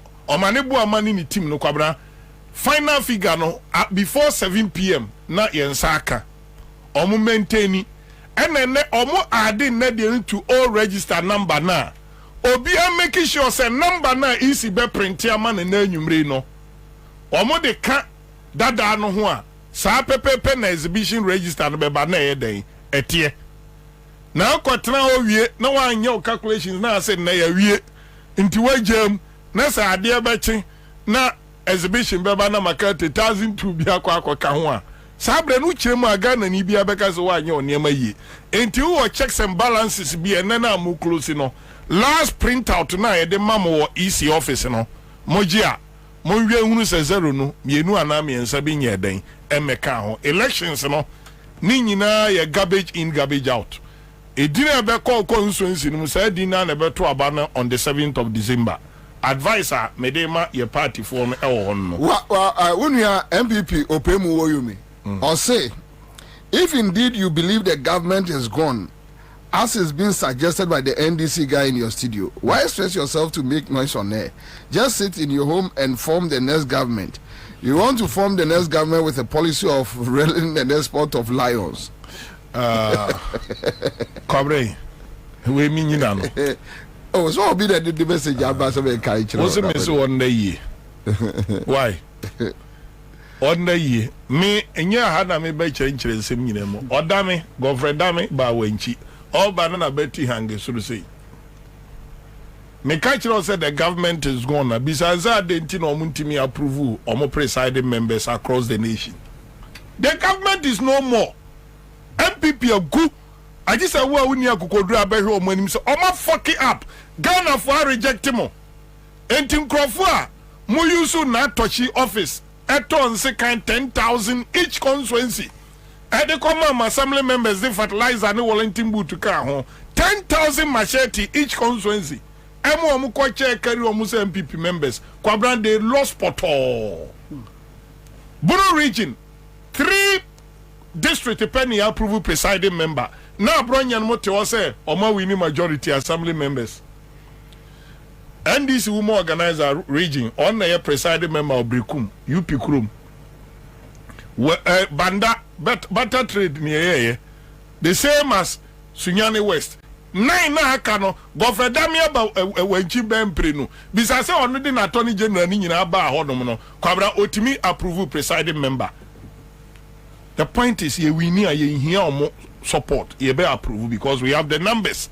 And na me ka kire omo say the government is gone on tiase a omra from nye social media kwabra too ade e course wo court ndra no se me de toto nipa setena mu a kwabra mitimu se nipa areho ede na beba otrim amwa describe a whole tribe a friend say tribe say omo ye cheap because what per say odi ato forcing eco jail governor dame buruni kwabena bunufo su ba ntesa ebio mibisa me ho say enti se Ghana a civilized society under Nana Akufo-Addo se mpanimfo do mato atentene na ano ene atemu ano no kwabena anokwafo wo mu a the moment Attorney General entimi anti-9 say oni suspect no ending komo phone so no kwabena sa se mo nkase ebotugu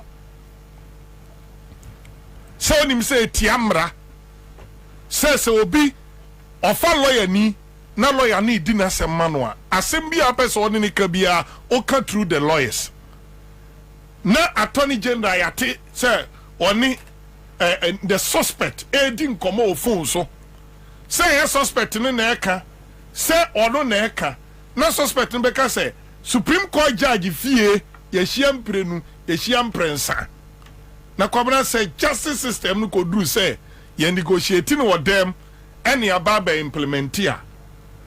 I feel sorry for Ghana. Enti me say in any day okaza Ghana constitution amendment bem pa ni yenye wo mu a kameme number 1 be say ye kokoto a ye modua o bodua no so aboje agini dua bo state attorneys ni nyina dua se wo abefa kuntura se se me nka me so off na me se asema me bedie se judge uchi asem na me dejo prosecutor achi na me dejo me anso me deje me ho enti bo se nka court say their role is so just say ka omo amudi no kurankwa na nka obran ko mbekwa akosa ma obi wo court anyesa ni esi nra ne na de che no was shameful say nipa ono na so protect and for right no onu mom and they make sure say enkrofo be suffer injustice na mashenkom aye miami nua pani deputy attorney general tua la tua eboa panyini everybuno brofo de the integrity nenam la tua okasa ya broso okasa obi nkodini ayesi aboa we kodini makotre nkodini mako emachi aponchirani meti hu fifiri woti ase ejula atua o comments e was asemu a e koso e hu no including Dr. Opuni enche dabi enyina ne mo ne gofre dam ye beba be hia bono ye ne ye be hia ye na se achia ye ho na sabi wanyi obi se kumbunu ni na ya abrofo ne adi kum abrofo a ye be se hia enche but obi nka se obi favor obi but ne damedi aye ato forcing eni nia eyelo atuamudi ye Opuni mu ni ade no kwabra nyankopon be ka o masema momo na judge maame se wa no so minim se nsema oti na sumundura any extent of crook discussions course between Attorney General no ni we no kwabra wallahi se asemwe ni etie bia no minim se ato forcing obenya ne fa ahudie apia bonten se dia facts na yeden e kire no enye sa e bon. All right, so that's it live on Accra 100.5 Citizen Show. Chaze, kajatu mienko. Commander. Point of law. Medasi. Tasako wa kabia. But company Chas and Chas tomato exporters. Commander. Meko court. Straight. Na makase revelations aba. Efa Acto forcing and 2 others. Prosecution we will and a trial we know. A damning, a revealing, a preposterous, and to put it mildly, embarrassing to the judicial system of this country. Commander Enimguasi.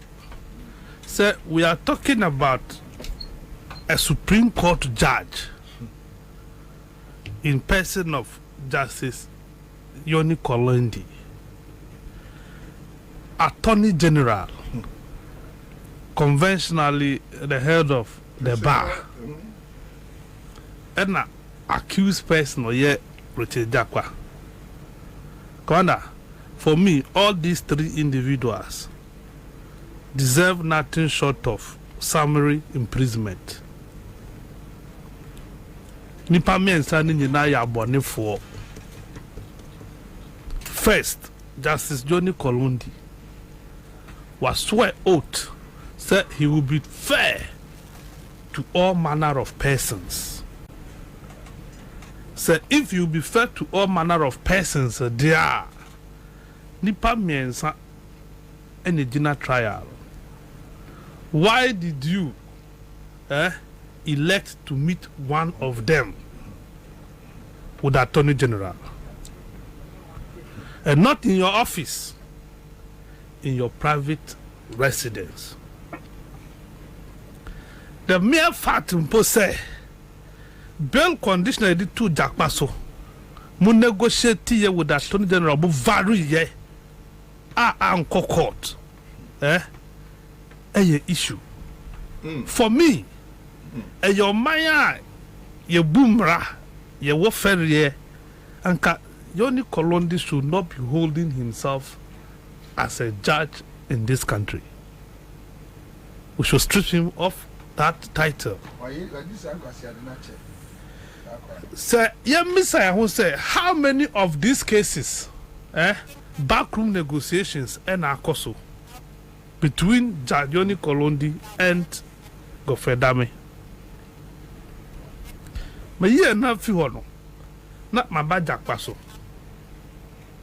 Commander, Jack Passy or starting say or your way he felt apprehensive at the time na only attendant and commodity which say, oh, help me and let me set you free.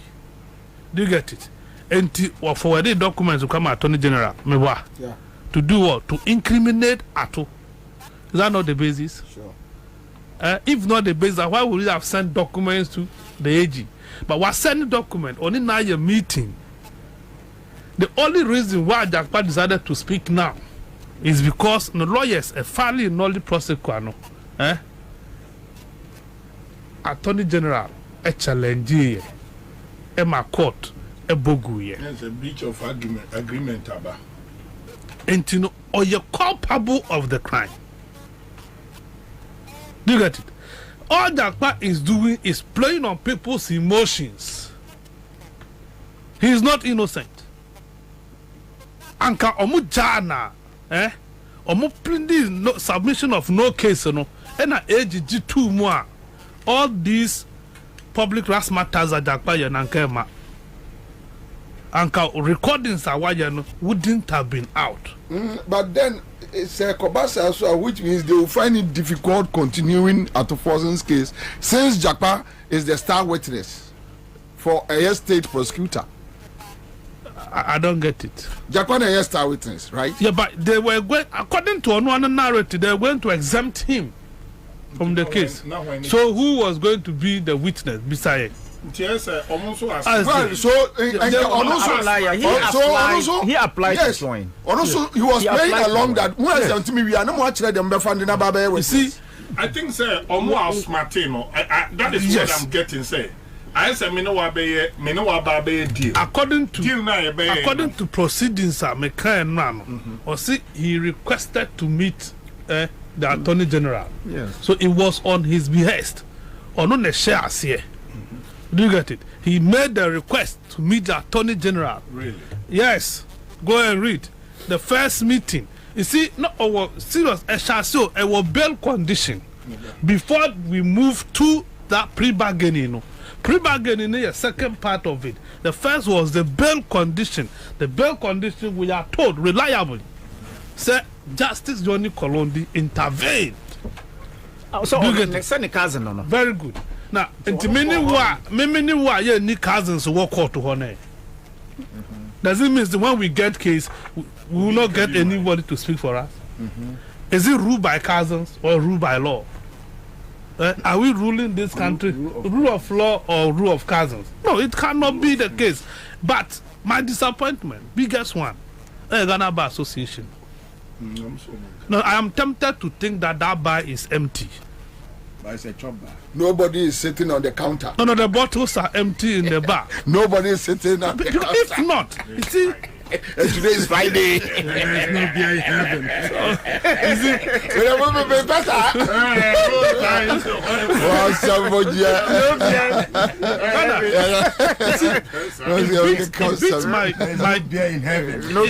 It beats my imagination. Say, offer the judiciary. And you're going to need more, say.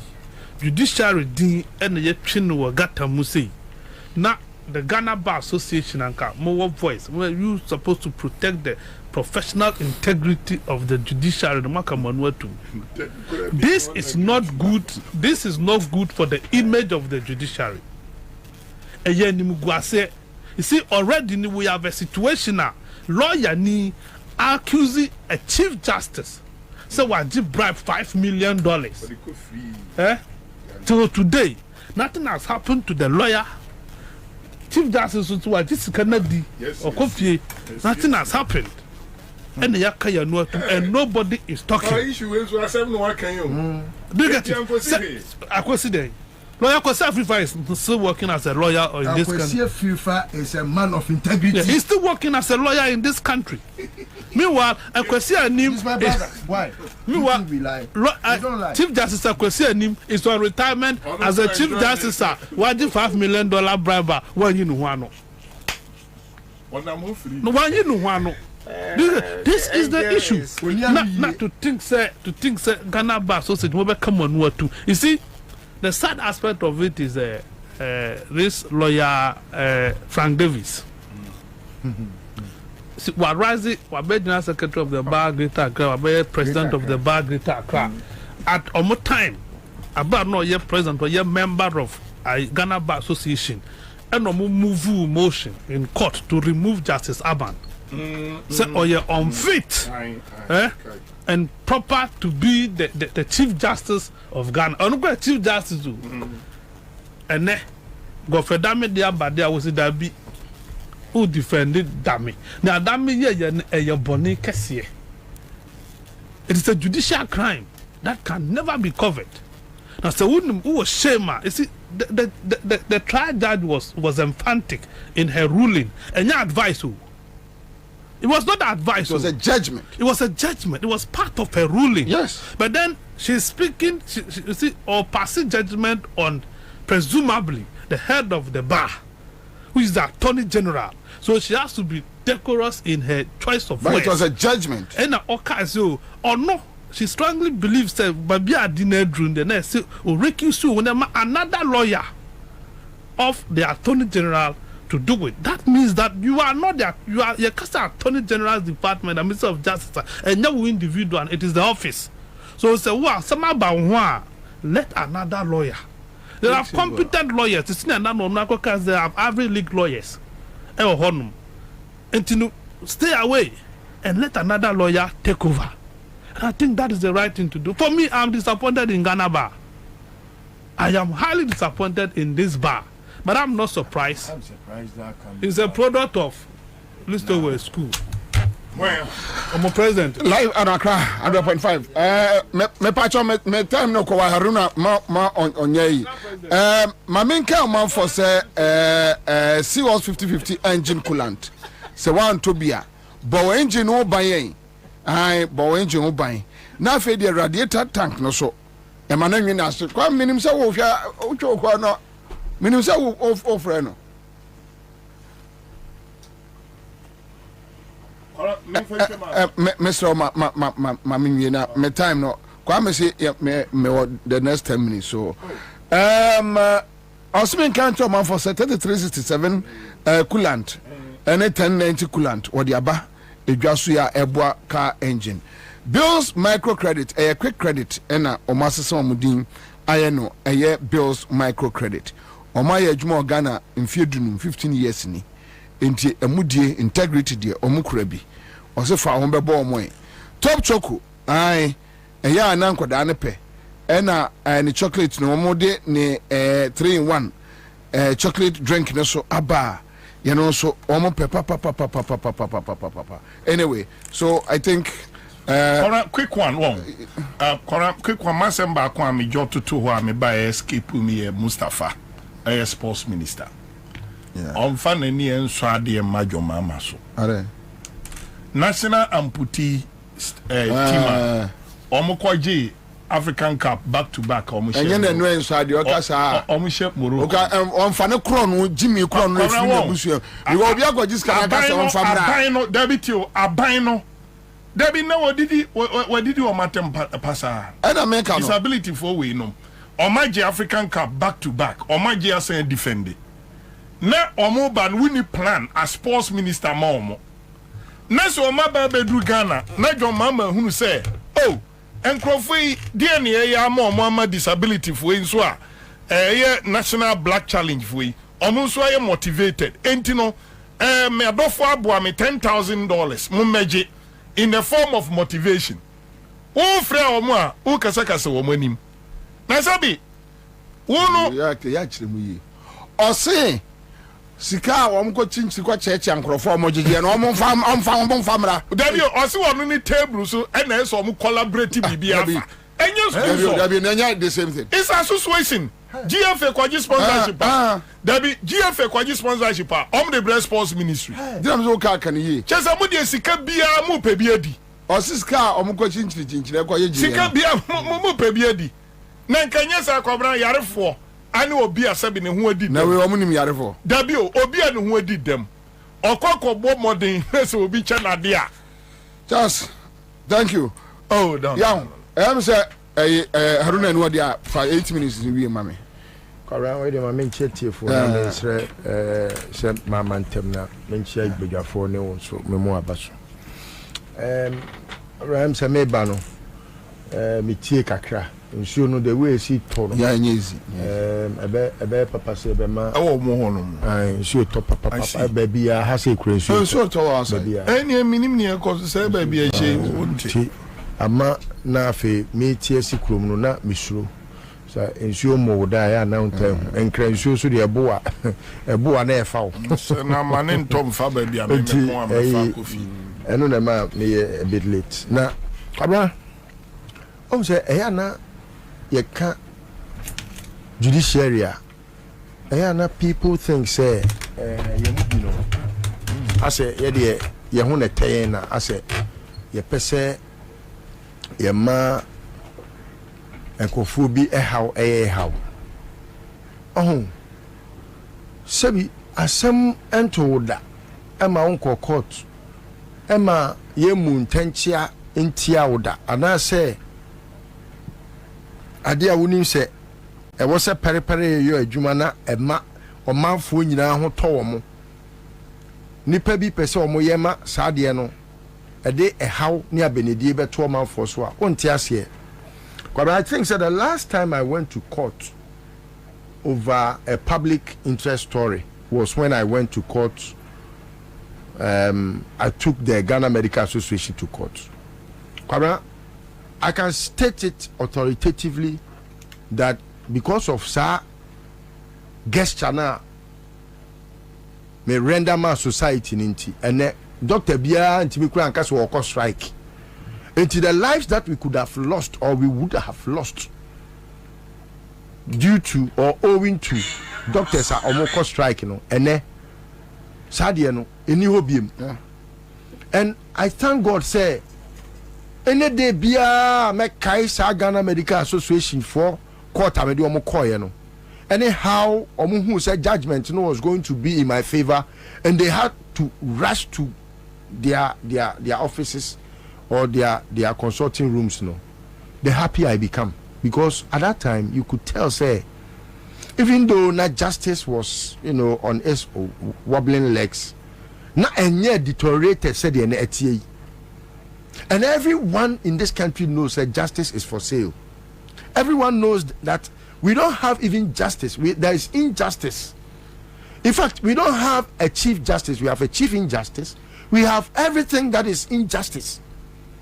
And when reports come out, now I'm so lucky. Me wa platform be so I may a judge for Kukudam, US for London for judge for you. I mean a judge amu tiwa bob bill penny for Kukudam. We say almost so no. Almost justice system no. Say oh retire crana, you still become a consultant to the judiciary. And Kwabena say o hwɛ deɛ ɔman wei yaw me ana me nka se pudu nhyɛ but I believe say one day ebetimi ahye ama yɛ di n'edwo na ebema ayense na hɔ ama bia sabra Rollins ema abenedie ba abusua bi mu ntɛm a ene ye wo Matthias no public no e de ɔma no ko see Rollins so without investigating what they had done. Judge oji adamudie ebu ntenchia na asema bana Rollins kwenye onye ne koku omo asoja fo bi no mbufu ye ena omkoye but odame nye judge o ena me chese odame no onu na influence judge, so he doesn't get justice, he buys justice, and that is injustice. He doesn't know anything law. He hasn't argued anything law. And untina Kwabena and they bepim neno. Can you imagine say judge to me? Only report trust our judgment no. Say o birth certificate. And yet your friend is saying a required document for anything but the birth certificate now wono a passport ne de ubetimi de your friend is saying what's the term they use? Primary document. Now, if you have a president who has no certificate but is a lawyer, if you have a secretary who has not gone to any, your friend is saying university before but is a lawyer, and that is what Godfred Odame. Sometimes I find it difficult to understand how come such a person is a lawyer. Because if you find out, say, these are the lawyers and these are the justices we have. Now, Kwabena, Udaso Jidi say we have what we call justice in this country. Then it's you that has the problem. I pray that one day it doesn't happen.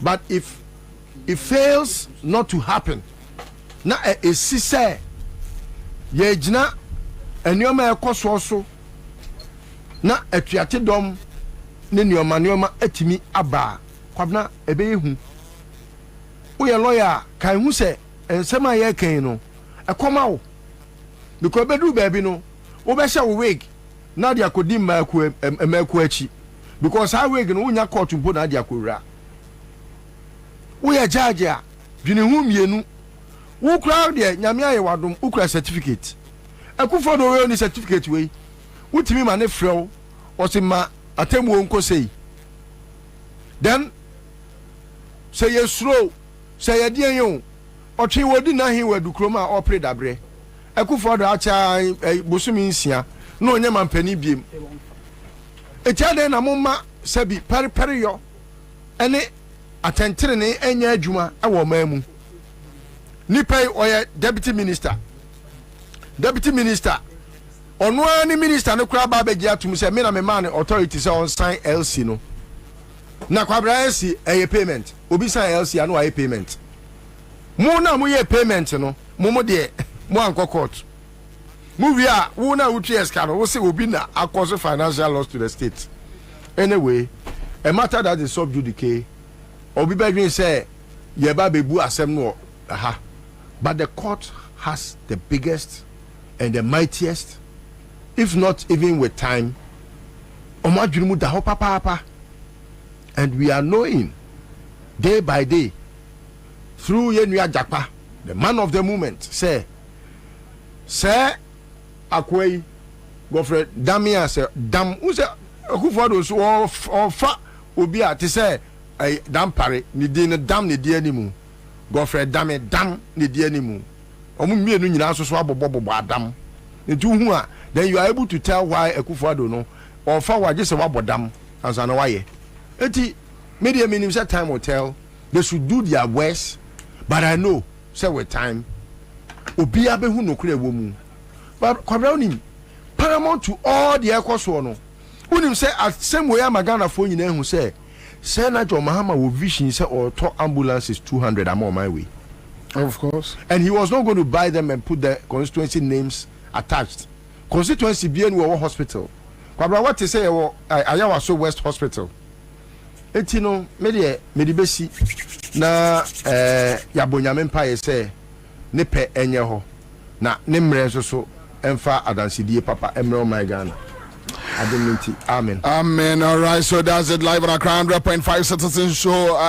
Yeguso. Me pacho de what we need 3,000 no. But more than ye fro phone sa pick but more than pick it. So if you any password any ye hu. You fi ni password ye hu. Unyo fi ni pa de any pick it. Na ye no nka radio so na ebo din Emma Obia Kajagum Yankwe Kajadum Meda say Ebusia Ebama Wadro Ama Wakwaba Ede Aba Accra 100.5 Kase Fidie Kase Isu Accra ene Ghana Ewiase 10 time na Obia 80 waha Ya tena se dia na chese eye nkomode ene enwumire mede ebrɛw odofo mede ebrɛw dia na efri Benji Estate nchen ena yede ebrɛw na se dia wo hwe nsu a etutoya me pacho enkran asetena aye hu enkran asetena aye bibia wo ho obi beka se aye something which is there enti enyimire me pacho yiyu asuma na tie me na me de enkomode na ebrem se ejapade kase bi e wasase so esese nipa epebi na ebetimi aboa no a me pacho enye bibia se asase na asase egumu ahodo bebre na asase pa na meka akyerɛw ana medi hu adanse ede amam mesro se medi asase papa ho adanse ede akyerɛw de a na ye Benji Estate and Investment pacho hye no so mame ye Benji Estate and Investment me pacho we akyerɛw se ye nkrofo a yesi adan ye di nsase hu dwa na fe bibiara efre efa adan sie ho no me pacho ye hu edwuma eno ntimesrɛw tie me na utie mi kosia obehu se me kase mfaso baba so ama oye pa na sadia edin etie no kofi nyameche Ghana fo kofi edin wei me pacho mentoto na ase sanse eno ena medidi hu na eno ena medenam ene ntime mfa bibefo e ma oda me pacho fa phone ana fa pen ne paper na je numbers na me pacho manusia ana migusu amikase ya ene ye ending komo efa nsase papa ubenya ato ewo enkra ha na afi nsase a eho edwo nsase a God asembia enihu nsase enye matra makwe nsase a usika enkonka kem nsase yenye obukata eno ho adanse ena wunua oba wadanfo kofi nyameche medi hu adanse akyerɛw ahoma no eye 0248 78 0887 0248 78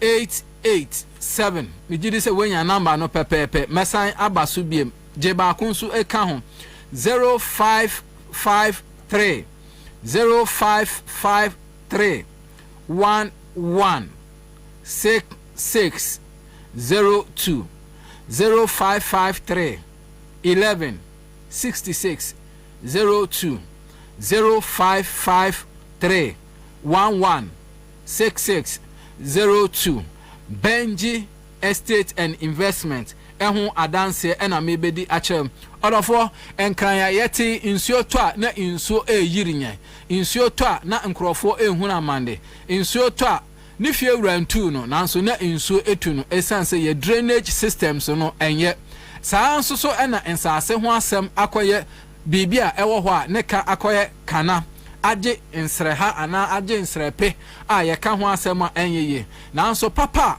me di ho adanse e de akyerɛw ye Benji Estate and Rare Investment ana se investment ho nkomo ana me ka akyerɛw me pa acho nsase ne de ye wo miamia bebre nanso enyimre nsase mienu ana ekro ana bronu mienu ho adanse ena me di akyerɛw eno nti ya ndwumedie ya to din se promo na ye ka promo de ana kyese ayade a ya tete ne boso na ye de abafo anka kane no ye nsase a ewo Shy Hills me pacho ye nsase ewo Shy Hills first na ye 25,000 sa 25,000 ayate ye de so kra ebi mo de eda so eburu 25,000 obi to ne de 30,000 mpacho insuo to insuo yi na etoi na so de second etutu form a efom ye den ana se sika ewo ho na so ninya eye den ene nti maame papa wutie me oba unua wadanfo kofi nyameche asase ewo Sha Hills enho adanse ena medi echewe maame ntwa ho emfoni enkyere wo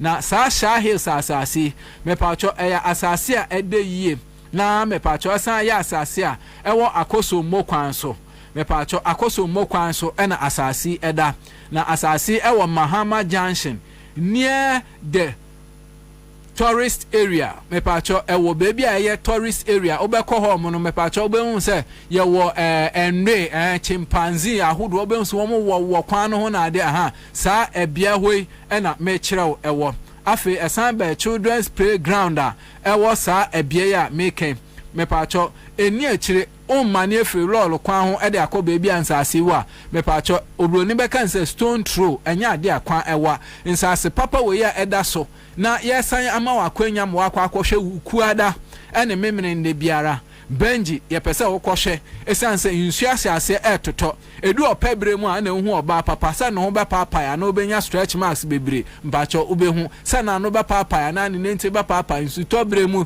ntu na wo so ubehu asase papa se insu to a ejina so anase eya asase papa me pacho Sha Hills asase a medi hu adanse ekyrewi ye de ma 15,000 but your first na 25,000 say say dey ma 15,000 na 15,000 no kra ye nju sikebum me pacho ye say tuatua ne nkakra de ye hia nyina ne se fa Ghana sika foforo 2,000 Ghana cedis fa beto ase man me pacho tiemie me se fa 2,000 Ghana cedis fa beto ase man na ye mfa wonko asase no so wukuada anase memenenda na kwhwe asase no na enka ne ma obre ene adaje ne tuatua ne nkakra 6 months ana 3 months sadia wa ho odentie na me pacho tuatua ne nkakra unya ewo bebia unya kofi nyameche madwe ne ho ntinye eduro nko na mede ma onya apomuden nko me ma apomuden wi ampacho me ma obebi nso ada baby papa nti Sha Hills asase ne ye bon donkomi o donkomi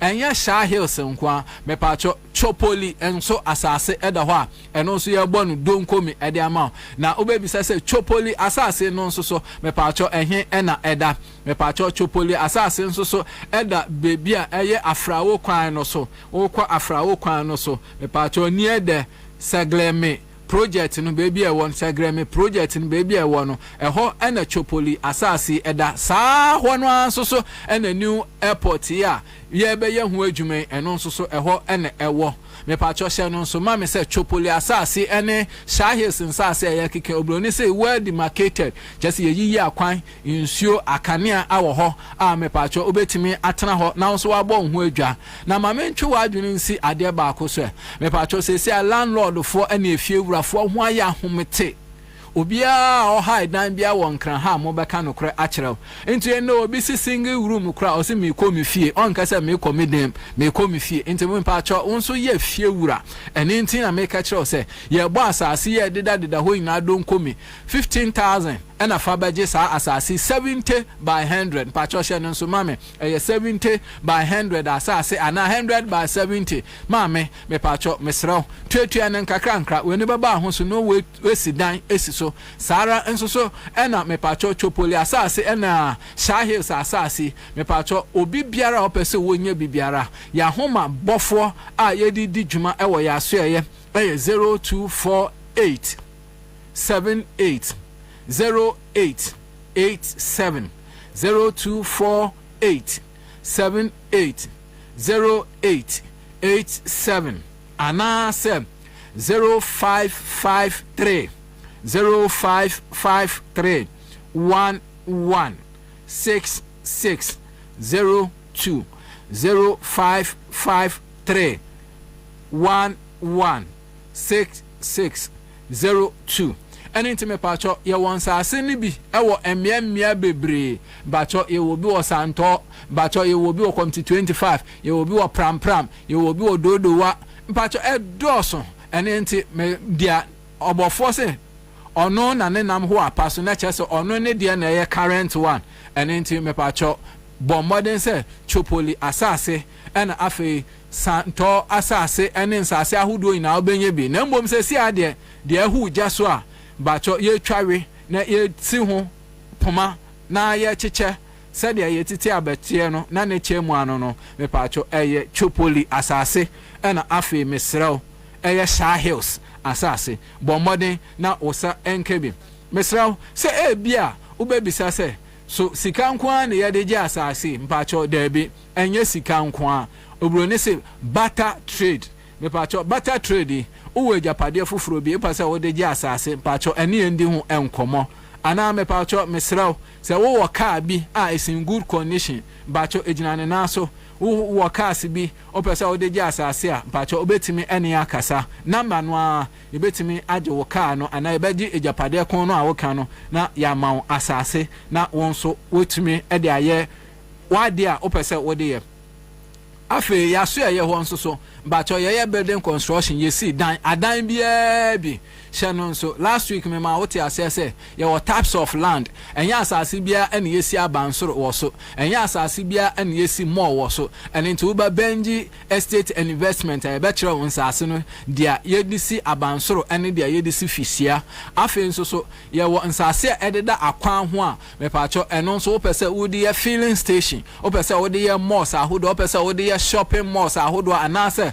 wo pese wo di project bia so attractive to public na me pa cho obetimi aba na eno so ya ka ho asem hye no so ya asase no 70 by 100 and 100 by 70 nti e won sase a ededa akwan ho a mpa cho obetimi ene edi nkomo na yetimi aboa e kasa meken ne infoni ahodo a opese wuhu e wo Benji estate nso so me pa cho obetimi ahwehwenye e wo www.benjiestate.com www.benjiestate.com me pacho Benji Estate one word ebomba akon hye so emame sara nso ne social media Benji Estate on Instagram, TikTok, Facebook, etc. me pacho Benji ye ho nso ye wo na fe obrone se ye moto follow your vision and own a property today. So follow your vision and own a property today. Benji Estate and Investment. Me pacho ye won sase bebre. Inso to femu den. Eno nti ne ye promo e de ama obi biara wo tie Accra FM. Na o tie kasafide yi so baby biara wo se wo abrochi. Ana oni kasemo pacho foreign land ana wo amana no. Me pacho obetimi ene Benji Estate and Investment edi enkomo na yamau asase fofofo a every 25,000 Ghana cedis ebedu 15,000 esan say ye jisika na so wade so ayade yensa asempacho mansu biara eni ho ahensem bia nso eni ho ahemfo a esese womode wo monsa hye krata ase aban esese agitum mepacho ya ye hu ina adwuma ache ye start adwuma ye enye nne na mbom ebra so se Ghana fo ankasa ekache se yenyi ye humpie esanse wan mpa wo adwuma enso eni yi wo ho apie dia ende ye nso yeyi ye ho apie ene ntime pa cho bra baje asase a manso eni ho asase a wuntutu mirika enkohwepo asase a mepa cho wo ho enkyere asase a yenye obukata eye Benji Estate mebre no ayebe me sore so a ya homa bofo no eye 0248 78 08 87 0248 78 0887 and I say 0553 116602 Benji Estate and Investment. Or say follow your vision and own a property today. Unia oba wadamfo kofi nyameche Ghana fo kofi yesu amba yebesan ehia biem yede kasabo a ye no nsia de no eto awso meda wase enye we fidie no emfiri ha.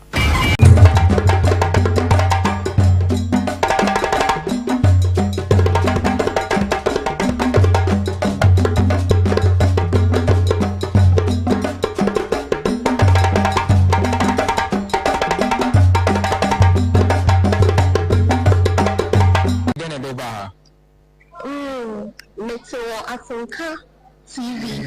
Say trains and Ejimo National Theatre. And I miss me Baba see the name of the Abomebra. Okay, but you know, the Andrew, now where? Madam Esther. Oba program ni huni sen. Me buy a program be kama bibia kama upane church ya be fa otu le boa fe adon mu chere nyina ya ti aso bia so program be kama nyama be sa na wankasa won so wetime hia okwa betimi ede adwuma. Okay, my cinema be Parazone, liquid soap, biodigester, painting. Maybe because of painting, but some years still painter. Okay, and then I be catch on one or more active programming once our monthly might be then I be catch on. The catch on me, say almost some bra, no messia and Sunway Juma. I have no higher boko. I don't see a better Mawati as here. And I think so, no boy, Jessica keeps way, do the yellow Sunway Juma. Now I work school, bet me about the same day. You bet you what you see. We hear Juman, so I bet me that outside job. We hear Juman, so job. Madam Esther, you're the baby. You did the Andrew. Now when? Miss Mujay, Emmanuel Benfe. Now, you are then a doba. Oh, the Edinburgh media is a non-media. I would do as he said, or more trains and Jumano. Na musume hwe no na me hu se me hwa e da abi me na bibira mo kan na be bo me timi twa se musume mra na me so bibi e da e se adwuma bi timi ba ya na se no na de na be ka che ne nuan mo fi a omo ntimi emhia sa adwuma ye bi oh we are no the moti na e le kware ya le aba no na baba hwe enti de me so se wo fi no bra ba bi abati bi abosume se no oti admit no ba bi biara but more than any two animal now so bela liberty na besho na obeya so lebwa ama bibia ye bia so akoso jama me gidi se what ya dance ya enipe binum ADF network for societal transformation radio dom project e yemfa so amenipa bebre onso ba menim se ebetimi ayeshira ediama make for network for societal transformation ayi planitia efrey nest me can for Ediamon. The pacho the kind fat number made it to the Kransa. Or more than fire number ya made the air to the answer. Your number no a 0244 47 40 93 0244 47 40 93 0244 47 409.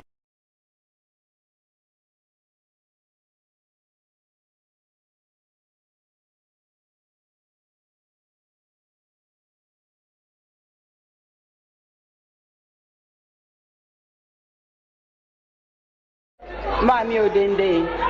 My response is two.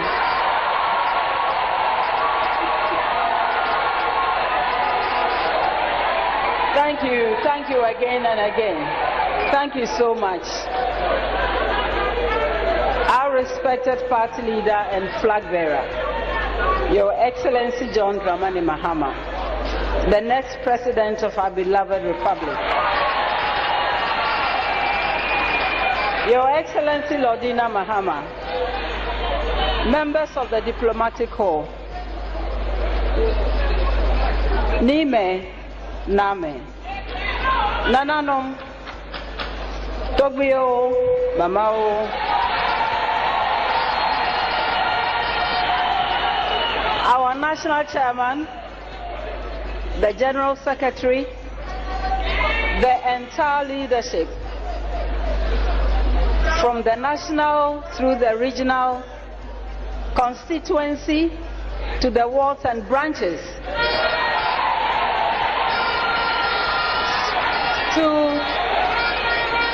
to our devoted, hardworking and teaming supporters and sympathizers, many who have traveled from across the country.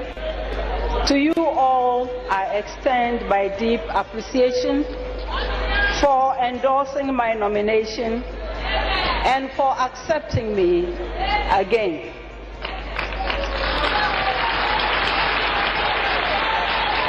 To my family, colleagues and friends, all those who have sent me volumes of moving letters and voice and written notes and songs and prayers of support since my nomination, please accept my undying gratitude. My plea is for all of us, bound by a shared vision to see our country take a turn for the better towards realizing that vision. I know you can, and I know you will. Your Excellency, Ayebida, President Mahama, please allow me to address you directly.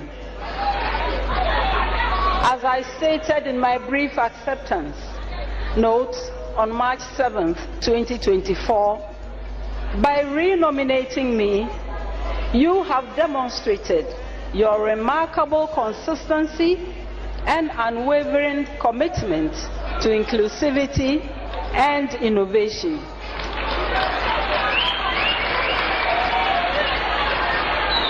I have heard you share with the public, as you have done tonight, your rationale for choosing me again. I find this very, very touching. Thank you very much. As the Gonjas express it with meaning, Ansah Kushum.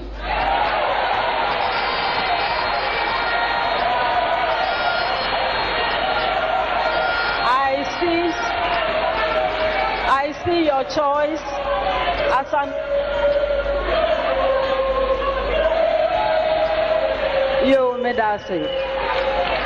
I see your choice as an affirmation of your belief in the capabilities of the Ghanaian woman.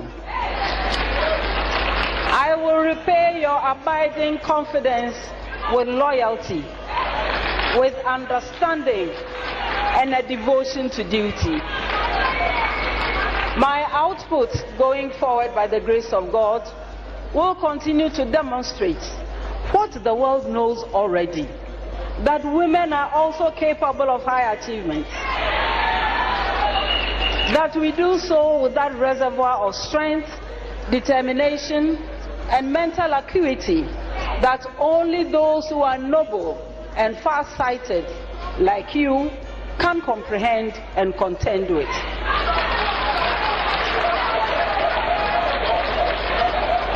I will share in our collective successes and share responsibility for our setbacks, if any.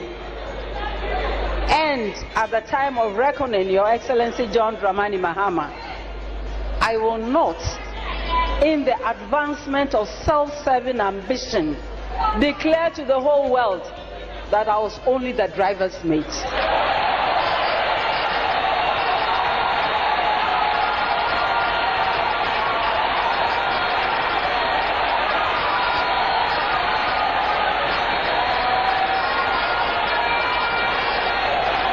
Thank you. Distinguished ladies and gentlemen, before I go on to other important matters, please let me state my understanding of where we are as a country, as a nation, and the implications of what lay ahead. The election ahead is not so much about Ghana making history, although that is important. It is not so much about returning a competent president back to power. It is not even about producing the first woman vice president, historical and exciting though these are. It is not only about bringing the NDC back to power, although that is indispensable in our current circumstances. The elections ahead and winning them is about winning elections for a purpose. The purpose goes beyond those enumerated above. The purpose is the opportunity to heal our country again.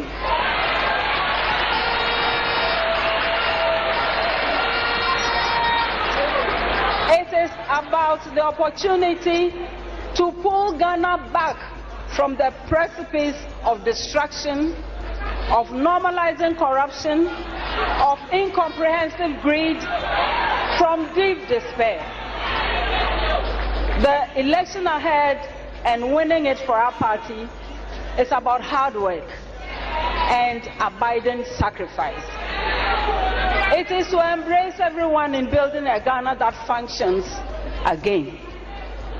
It is to work towards a Ghana where citizens have confidence and hope and are determined to regain their independence of thought and of agenda.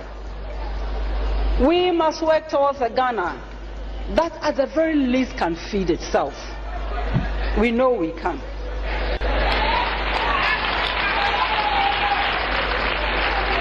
We must work towards a Ghana where the law truly works, where there is shared prosperity, where democracy has not become a fluke, where people are not abused, and where the basic necessities of life are not denied the majority. It is a chance to work hard towards building a country where citizens do not feel disrespected or intimidated or ignored because of the way they vote or the language they speak.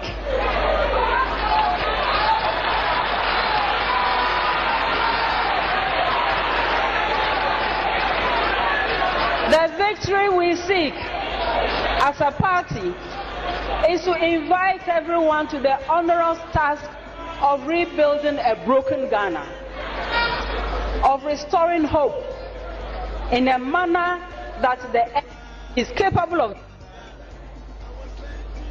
and evidenced by its history and achievements, especially the recent ones under His Excellency John Dramani Mahama.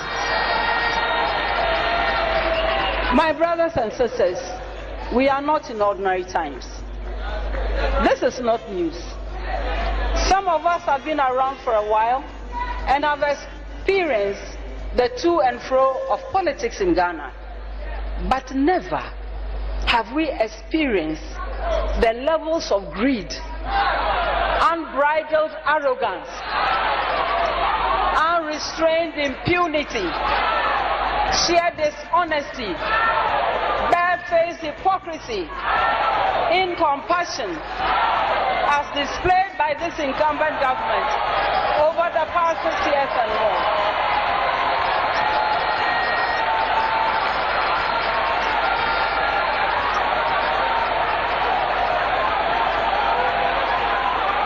And distinguished ladies and gentlemen, the task ahead is formidable, much more than it was 4 years ago. When people ask me, why are you doing this? Let me explain. I remain inspired by the fact that as a people, we have faced terrible situations before. Check our history. Please don't begin with the Fourth Republic or the struggle for independence, although these are also important milestones. Go hundreds of years back. In those hard times, our forefathers and our foremothers too did not throw up their arms in despair. They fought back. They resisted. They sacrificed. They persevered. They brought back hope when there was none.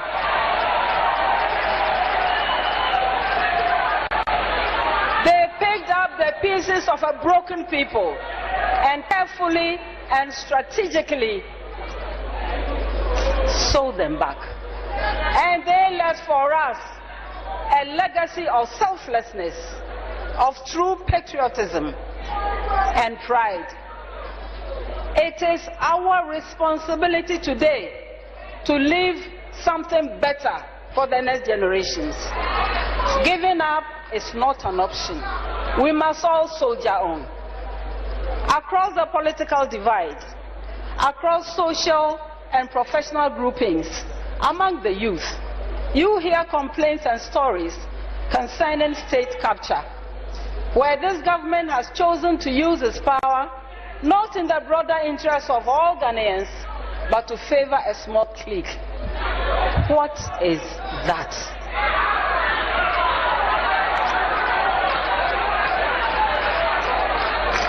John and I have agreed that whoever has participated in the plunder of the state must be held accountable.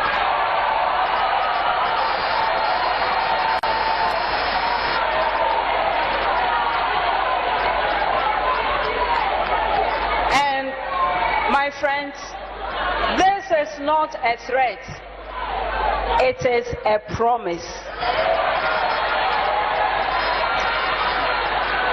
It is a promise which is premised on the wishes of our citizens across the political divide, and it is hinged on the principle of accountability. Let us face the facts. Today, what do we hear? Is the promotion of ethnocentric elitism, which is masquerading as intellectualism.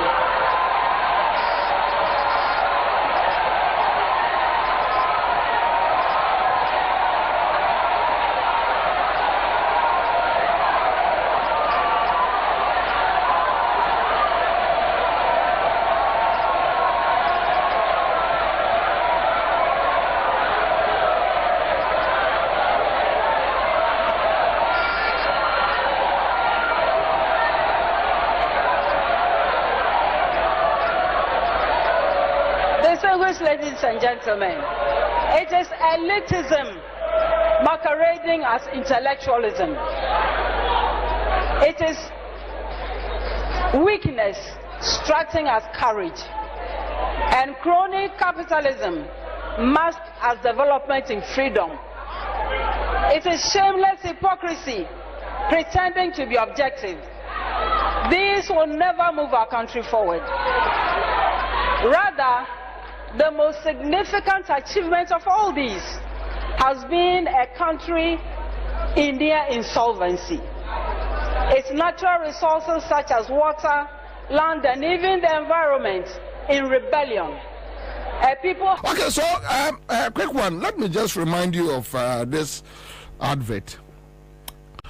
And every Friday, I just want to remind you about this very John Mahama advert. Obi na ye che no. And I minim nipa kra or ye the brain behind this advert. But I strongly believe that person is a prophet. You see, enya nyame adwuma nko ane se wa hye kasok akogina sorry demo. Yeah. Onyame wo kwai bebre so a ofre nkrofo use omo ewo ema oman. You get me? Onyame wo kwai ofa so frɛ nkrofo eye call. Ofre wa o use for a purpose. All right, so yeah go just a video we.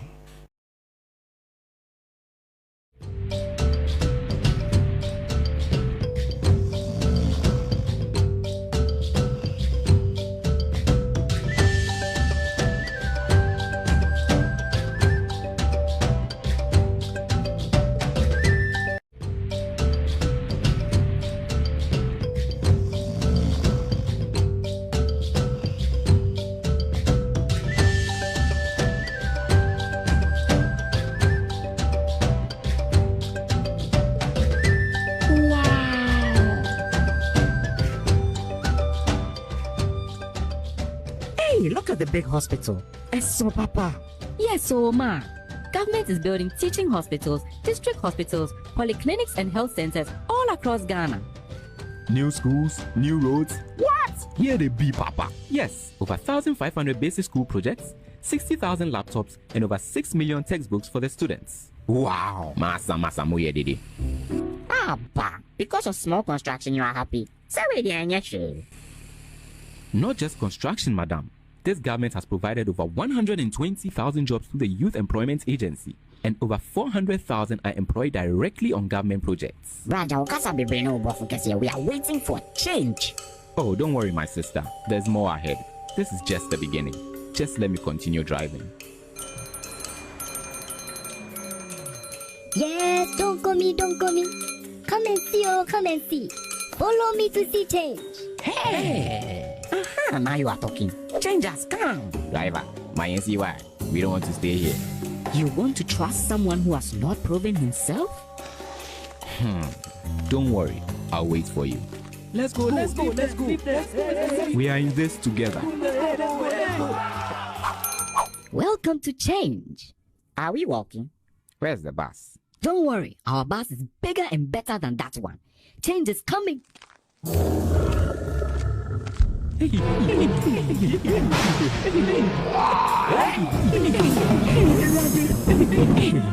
this the change? Oh, don't you just me.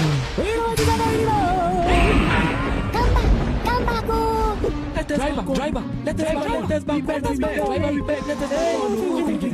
you. Now shall we begin our journey?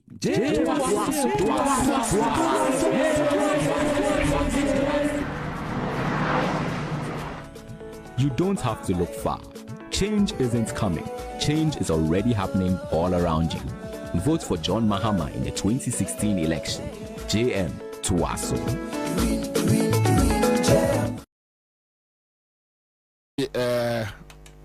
Advert way. And yeah, bittersweet. I'll say this is deep, very deep. This concept, very deep. I hope, sir, the NDC campaign team, now the campaign team is in place. So they will put things together.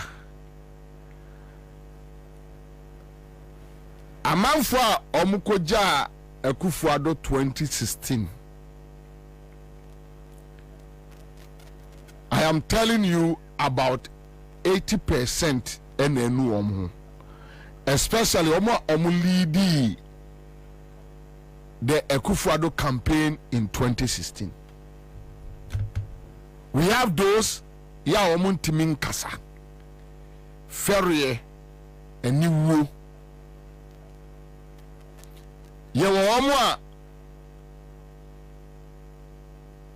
They are overwhelmed by the negative events. And yama Ekufuado neba umia ayamono ajiwomunsem omatobaha, they can't say anything.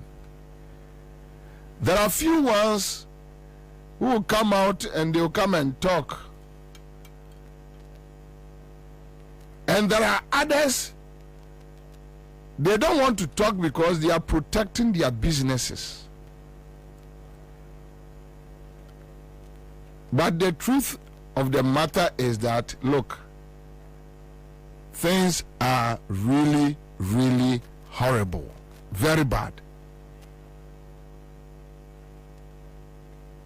Your my way, I see ewo hono.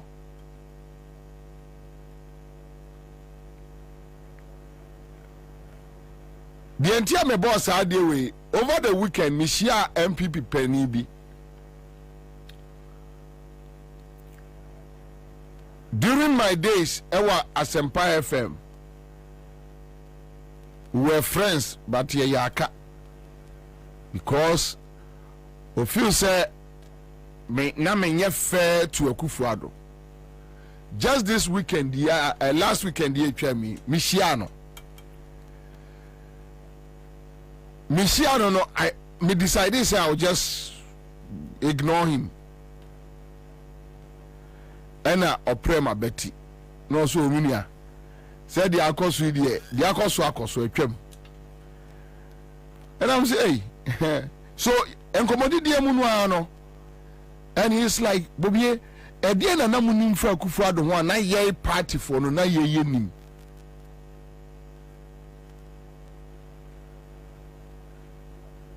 e die na namunim fra kufu ado ho na ye nim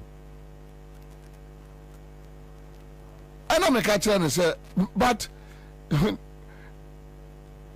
science was going on in the party. He being the opposition leader. And your man who are young who party, you know, clear that on it, Baumiomu be do a minor bonnie. So this is a clear. I'm for Manu or more Dawson. When you go to the creative industry, Kakrabina Kanaye. Still, can it be a cassie and Tiensesa? Still, can it be a cassie? Today, on my etse Ghana, in Kola Mukocho BC, Omunim, Somoko, Somo Bao, Somo Kotro, they don't know, they don't even know what is happening. And in this situation, if you tell me, say, we're a media practitioner, now we're neutral. Then I know you are a criminal. You are evil. And here the bizarre questions. Here the bizarre questions. Nah, you are stupid. You are a criminal. But the fact of the matter is that like open baby at tenor, so that when NDC is doing their own things, a bit to me, many penny list to us sending me message. It remains a prophetic ad. It was very predictive of today's realities then, a very emotional tragedy. Yes, Nana.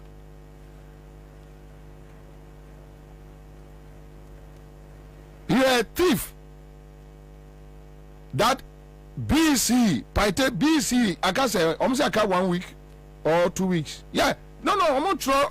And then 21st, I'm not sure first week of next a month. So like a week and some days. And the government is struggling to pay.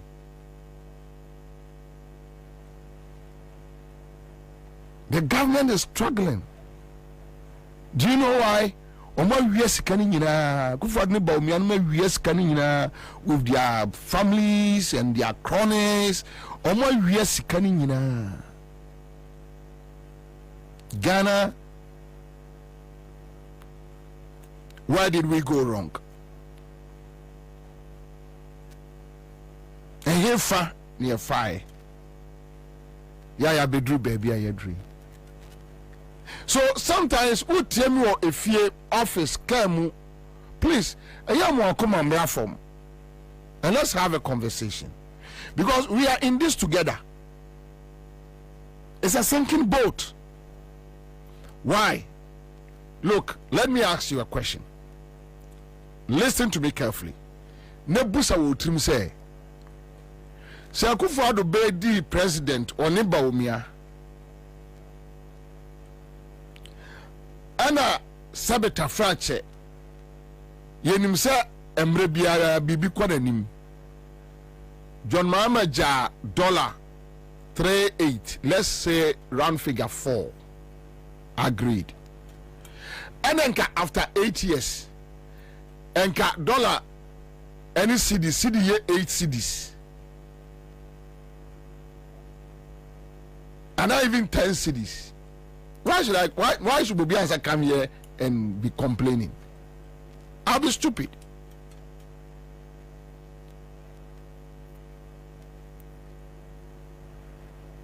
I'll be stupid to complain. Okay, so another example. Kwame, when you tell me what from Sika more than 3 billion Ghana cedis or so, claiming say Ode kwa a PFG, right? Phase 1 PFG phase 1 no dianya sabaya Ghana niya otua taxes no on sign fa sika enkoto aduane in foodie ne boarding make foodie. We are not talking about the indomies ne macaronis no a crab ne sardine. So ma stress on it. In other languages, minim say the mbesiaka foodie in Ghana, Oba can say because you think so in Ghana. In foodie, I'm talking about bunch of body, tomatoes, onions, garden eggs, contumely, those foodie. So when you take my money, say what they call PFJ. Sabeya me menya en aduane ato. Then at the end of the day, as a Ghana need tomatoes maku 5 30 cedis 2 10 cedis. So the average man or Juma ministries or any other government worker, the one government worker paite edge 400 Ghana. Se paite woni pa mienu ka no ho because ni offer asibi ni say offer ya adwuma wo krum. O de enyo ane net obesra no. They need to cook. They are 3 4. Oka che paite so ongote tomatoes 30 cedis for me aduane a day wakuno. So then they need to resort to 18 tomatoes. To yin toast ni ba kwa no 18 tomatoes na gum bam. Ya no na create sa problem te na akola 15 years 16 years kidney onomonsa onyehwe nkokurafo yo mo kroma hwibi no mo nenam ho akola 12 years no anya kidney dysfunction now anya liver problem. Ghana needs to be into vegetables, cabbage. Sanyama way efrefreduane many pound a day. Okay, I said the PFJ, if you have done it well, why should I sit here and complain? Why would you catch me? Then atosedia ingredients. Then you have the agric minister. Now agric minister na catch me say, in toast ni Ghana na ono nani abre. Be champon Jimmy nsem na catch ni binu no. In toast ni Ghana. Nentos ni Ghana no koka hotel ho asem. Why na mentos ni Ghana? Explain to us why tomatoes ni ho. Inti quickly no odwane akwa touch say aduane ni ho, which means your government has failed. Then when you have this stupid guy by champon knowing that the government has failed, also microphone more platforms so no aka tell say uwi ni kura ye mfa mawo chese so man be say ono bra champo be yie no ono no oyo okay in this mo say no kura no a on the mo say o man and say everybody should suffer. He knows that there is no tomato. He has admitted, true or false. Yes, bra champo na men bonidin because na men test what can wasem, but for the agric minister to admit that entos niwo enyemen niwo aduane niwo. And he couldn't explain why. He couldn't tell us. Unfortunately, he was interviewed by a sycophant media practitioner. By Champo Ubusan hard questions. Oshiawa on Kasa Omanyan interview you. The last person in my life I'm going to say I want to interview him by Champo, or I want to go to him for help by Champo in my life. How possible? Because I know them. I know where they are coming from. These are guys who are working nothing. But he's interested. Okay, assuming that Akufo-Addo Bawumia taking power. And September 3, almost a issue a year there Kotuka and almost see the same thing. Because what John Mahama did was that, look, Sika a free aviation or buy or no, your percentage in the monkey, Yamfa. Yanko Pabosiamra, Nian Fan Service Bosiano, Nian project to a be more Minisca. Today, go and check. Terminal 3, one of the busiest airports, I'm say third as a fourth. Our Africa is giving us money. I won't talk. Let me aside examples bebree. 8 years. Yema menum ti Kumase. 1. Oka chom say kejetia market no. Joma ma ontimi nye no oye. 2. Muko fa ma eyi wo mo be demonstration. Joma ma no oye. Owi en we jaw sika for phase 2. Use the money to finish the phase 2. Osmenye. Mimi aba Samira ko Kumase a na okọ Joma a building no mu. Na ojina building no kejetia market no mu. Na ofra Joma incompetent. Party enti say ni problem unka chance wajibi wo yoba na wajibi dodo. O work as wo sister and we young.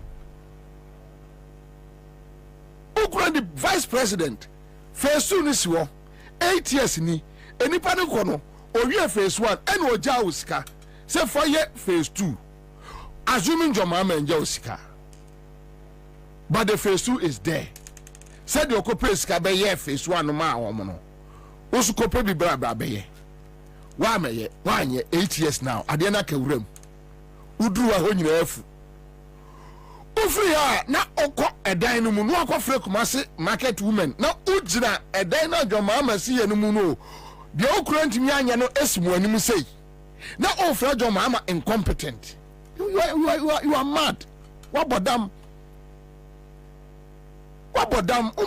you will never do this. So the politics now be decent.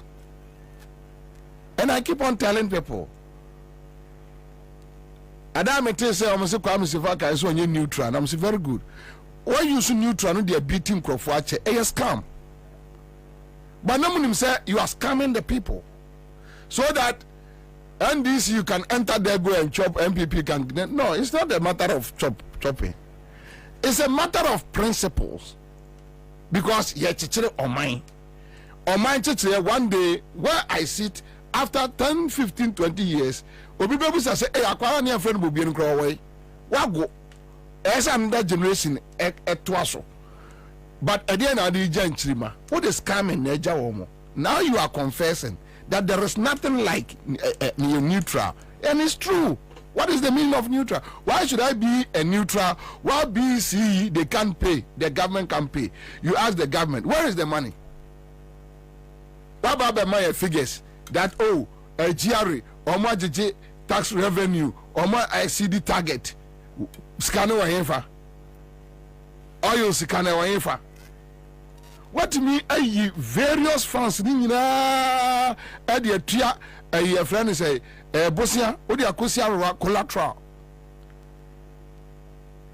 So all say stabilization fund now President Mills the President Mahama Botto was say on my way ya watch ya now stabilization fund ni akwa yibi every muno. Now what is what the Akosi Aurwa every meeting a friends a Ghana education service now me real cry ho. After no chief director Eco Finance Ministry.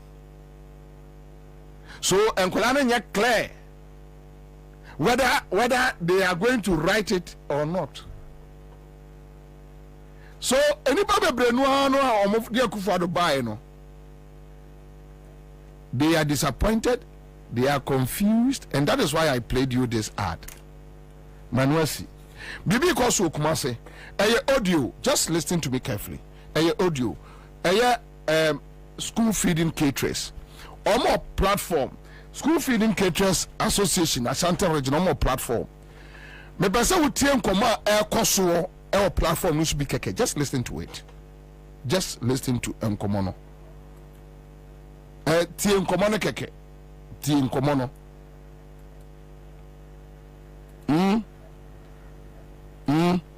Tie komono. Ude tie baby a obi an ude tie. Ude tie. Oh.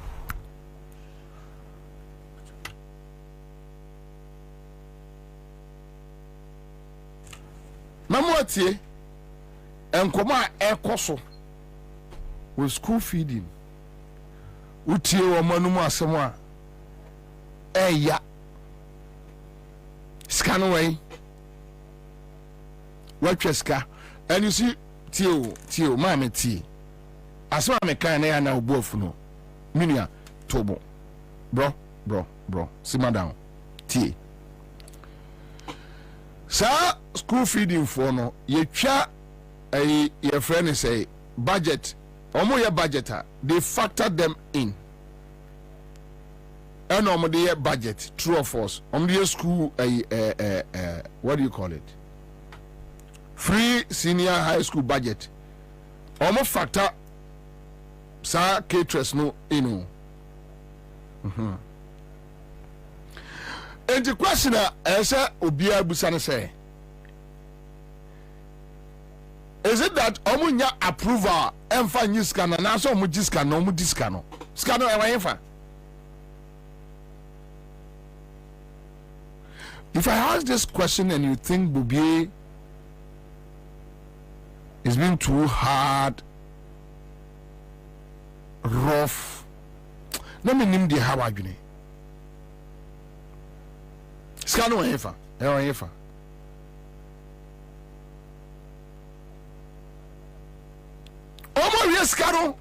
they have stolen the money.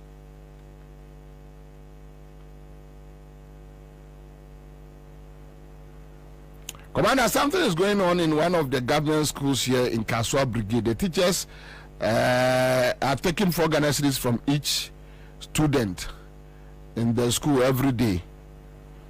Don't blame the teachers. Don't do it. My catcher, no, my catcher. No, even with the what do you call them? DCs no. Don't blame them. How many years can Charlie? Nothing do. Because a critical situation. Very critical. All right, so what trotro what taxi what Uber Yango fuel station. But be ultimate can cross the country Ghana. Tie where Ashanti region school feeding caterers. We picked this tape from a on a platform. Listen to the complaints. Today I'm not talking too much because Chasakowa Honto Listen and Akusipoku will join us in the studio, so I just don't want to waste time. But just listen to complaints. Emoya.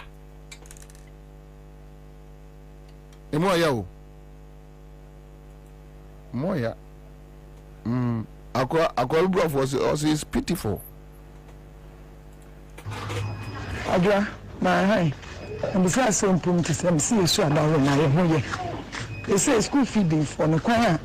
Omode ye fa so me enye kula enye so ma fie sika ma ye ne a ye be bu hu naked awure ye hu nyina de no fo ene ya se nyina ba ba kire wo madan adan na mo ye sa obi a ye adwuma da muntua ye kata mu miensani adan na mo ye areho sam sa mo ye so na mu ntime so a mo me nya ye mo me nya mo fie sika ma ye adan we na ye de be break ye iti ye be break ye iti o let's see ye mu let's see ye mu ne we nti mo me nkeka ne ye ho sepa yes a we kura ye so ni etu ni person ti bia se onto aba ewum enye ese mu di esika ma ye yakofri firi ni ama kogigi low fo twetwe ya da na mo ye sa se mo firi esika ma ye be mu naked ne dia bank na honom ne aba beji esika se mo pese ye mo dia bobo dia aba mo ma ba nyame nka mo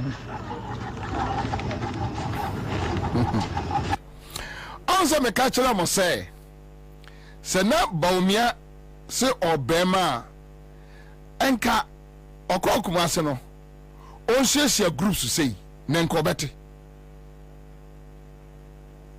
onam na samia kuni kabo no mu nkola we ya BTU no mo age budget na state money free money ena mo makofa bus no ma fani pa ba be gukuma se eni akama si kurum na ya sho kambu ena o ma wo tikora hi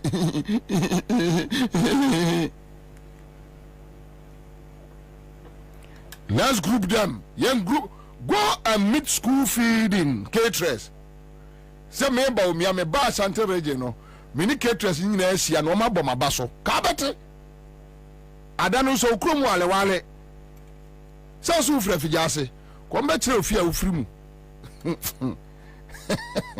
ese ba obi aso frɛ fijase ɛna ne nananom saa time omutu ye no osede na na ba no tombese ena okọ wale koto obese no osia papa ena ema omo asefo ka ho ti omo frɛ no ayi baomia prempe se hwan so so frɛ fijase ka da no behu so frɛ fijase na hu frɛ fijase anka behu. All right, yenti another tape. Tie tape we.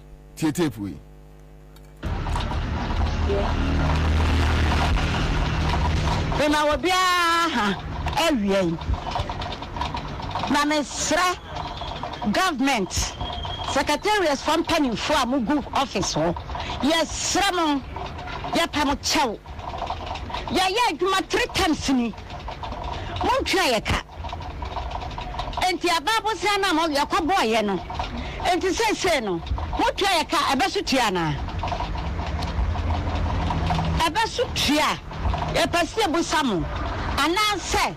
Mo pese ebetie kotum. Na ya mama ati asese. Every na kwatum fiada. Na mo twa ye ka. Anya sa ye bebo naked. E dia ba ho. Na mo hu se da wo me ba no. Mo be pa achew. Na nka Ashanti region ka mo hu dia be koso. Say ya adwuma 3 times. Na ba ko kura mo ntiri ntwa ye ka. Ya kwatin kofo bosia. Ya dia ba bosia. Ya fifiri ni emma. Na nim se nkonkonte na nim gu ase be kan kuruma.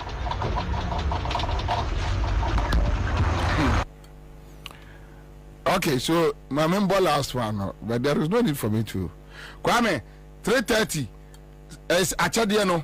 Someone from China make close machine no. 10 million, 20 million imuodu. To no ye empacha wa sharp na wo piatum. Utwa 50 cedis kura na odi 10 million na ede. Yen go tie third audio eya a down platform no so. School feeding for come dey pass on the catch them. They said no abo afon tegale o. Do not for tegale. Yent na wo enyi emma eka enchi enko owo mu.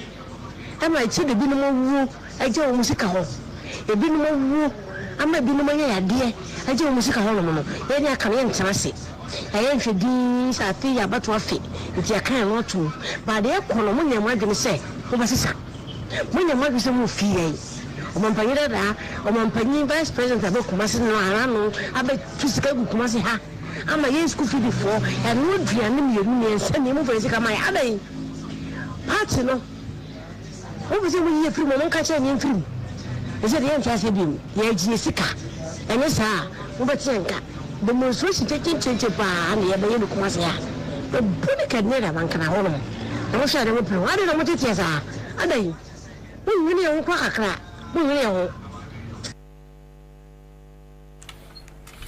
So this is the problem. My main cook masena menko din komo kitu ebimra until izi Ashanti Regional School caterers feeding PRO. Mama akwaba. Yeah, Jamini Emma. Boko de mama. Boko de Nyankopon na de kwantule. Ni mo ka ni kwa mfano bebe. Asemo.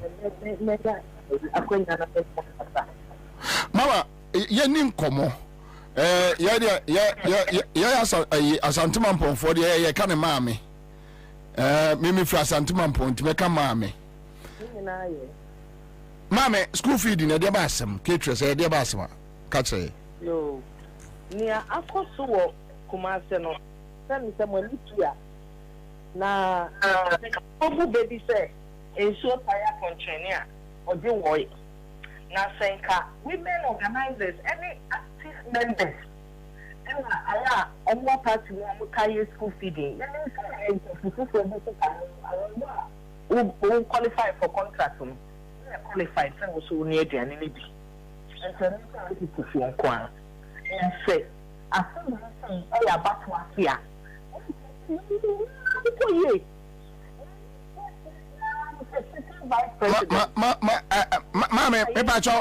Mama mpacho position wu ye se be betu nka clear.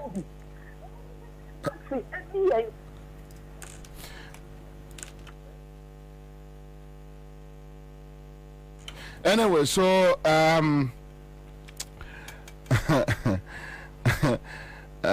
Better says all three audios are threatening a naked demonstration. Yes, of course. Alexa Paul is here with us. We are all suffering, but some will suffer more. When criminals rule, citizens suffer.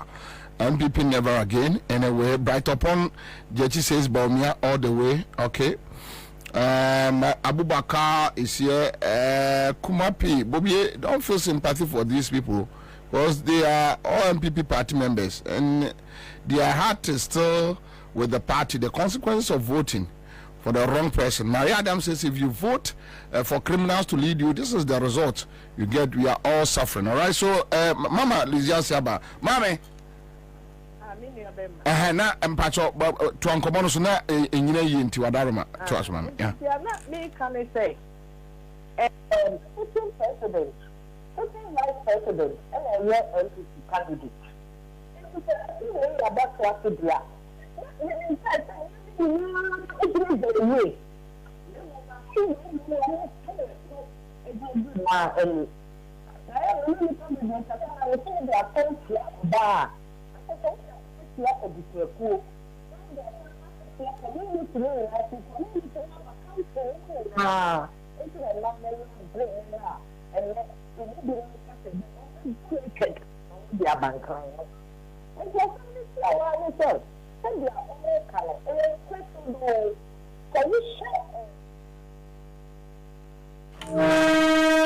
sorry.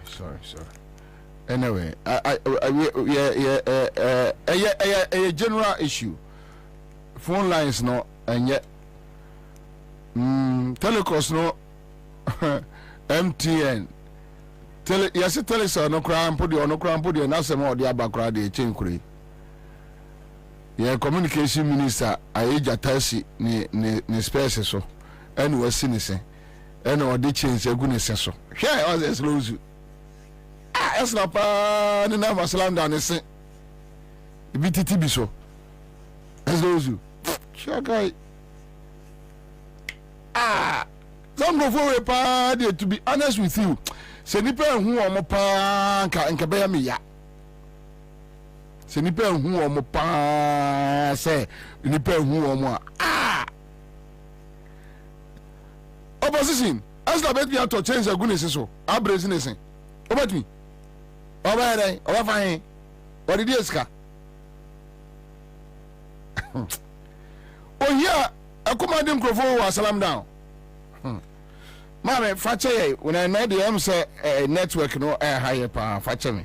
Dia beka. Mpacho to aso. Ai, enti na dia me ka kodu ye no. Nim se kwa na e fikasi ni dia. Acho ai. Dia me kan say well, vice president, second vice president, one of our MPP candidates. And to our system, and we have to be our economic team also. And we are really to our media the whole academic calendar.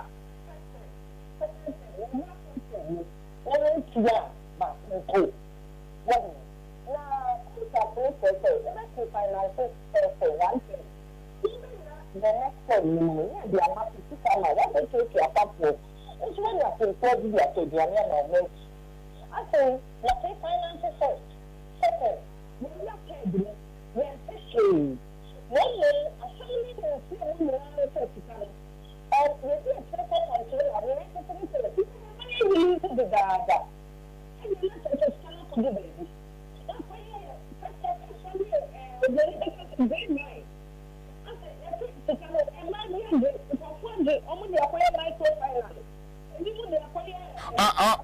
Mama meba what's it meba hello mama Auntie Lizzie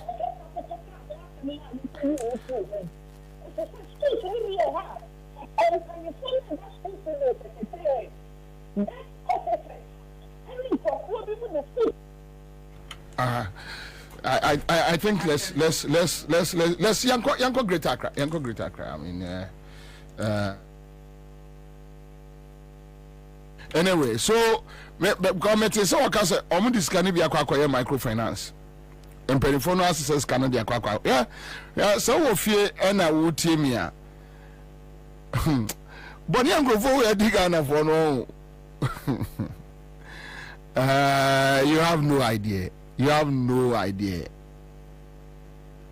You have no idea. Omo debonny too much. And a man ekano. Oba kumasi abe tu sika gu. One na mo sresre. Na Bomian mama mama politics yeah, we know that politicians and adumbe waka no. That yes, me Bobie Ansah. I will never sit behind this micro. I will be a stupid person to tell you whether Rawlings administration Kufuor was worse. Whether even at time I was crying, I said no, I'm paying 170. Why? Things happened. And that is human institution. Yana Dumbe wa MPP penini kaino. But if you are Kufuor ni ba umiani emo maya. Ojine wa want tiase. You ask yourself why. Dear Basema, dear Bonnie, what is the issue? Omo wieskano, Eddie.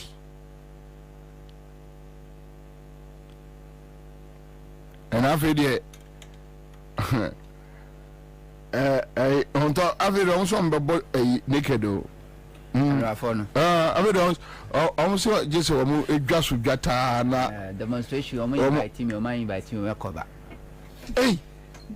hey I want to make history. I said there no year in 2016 man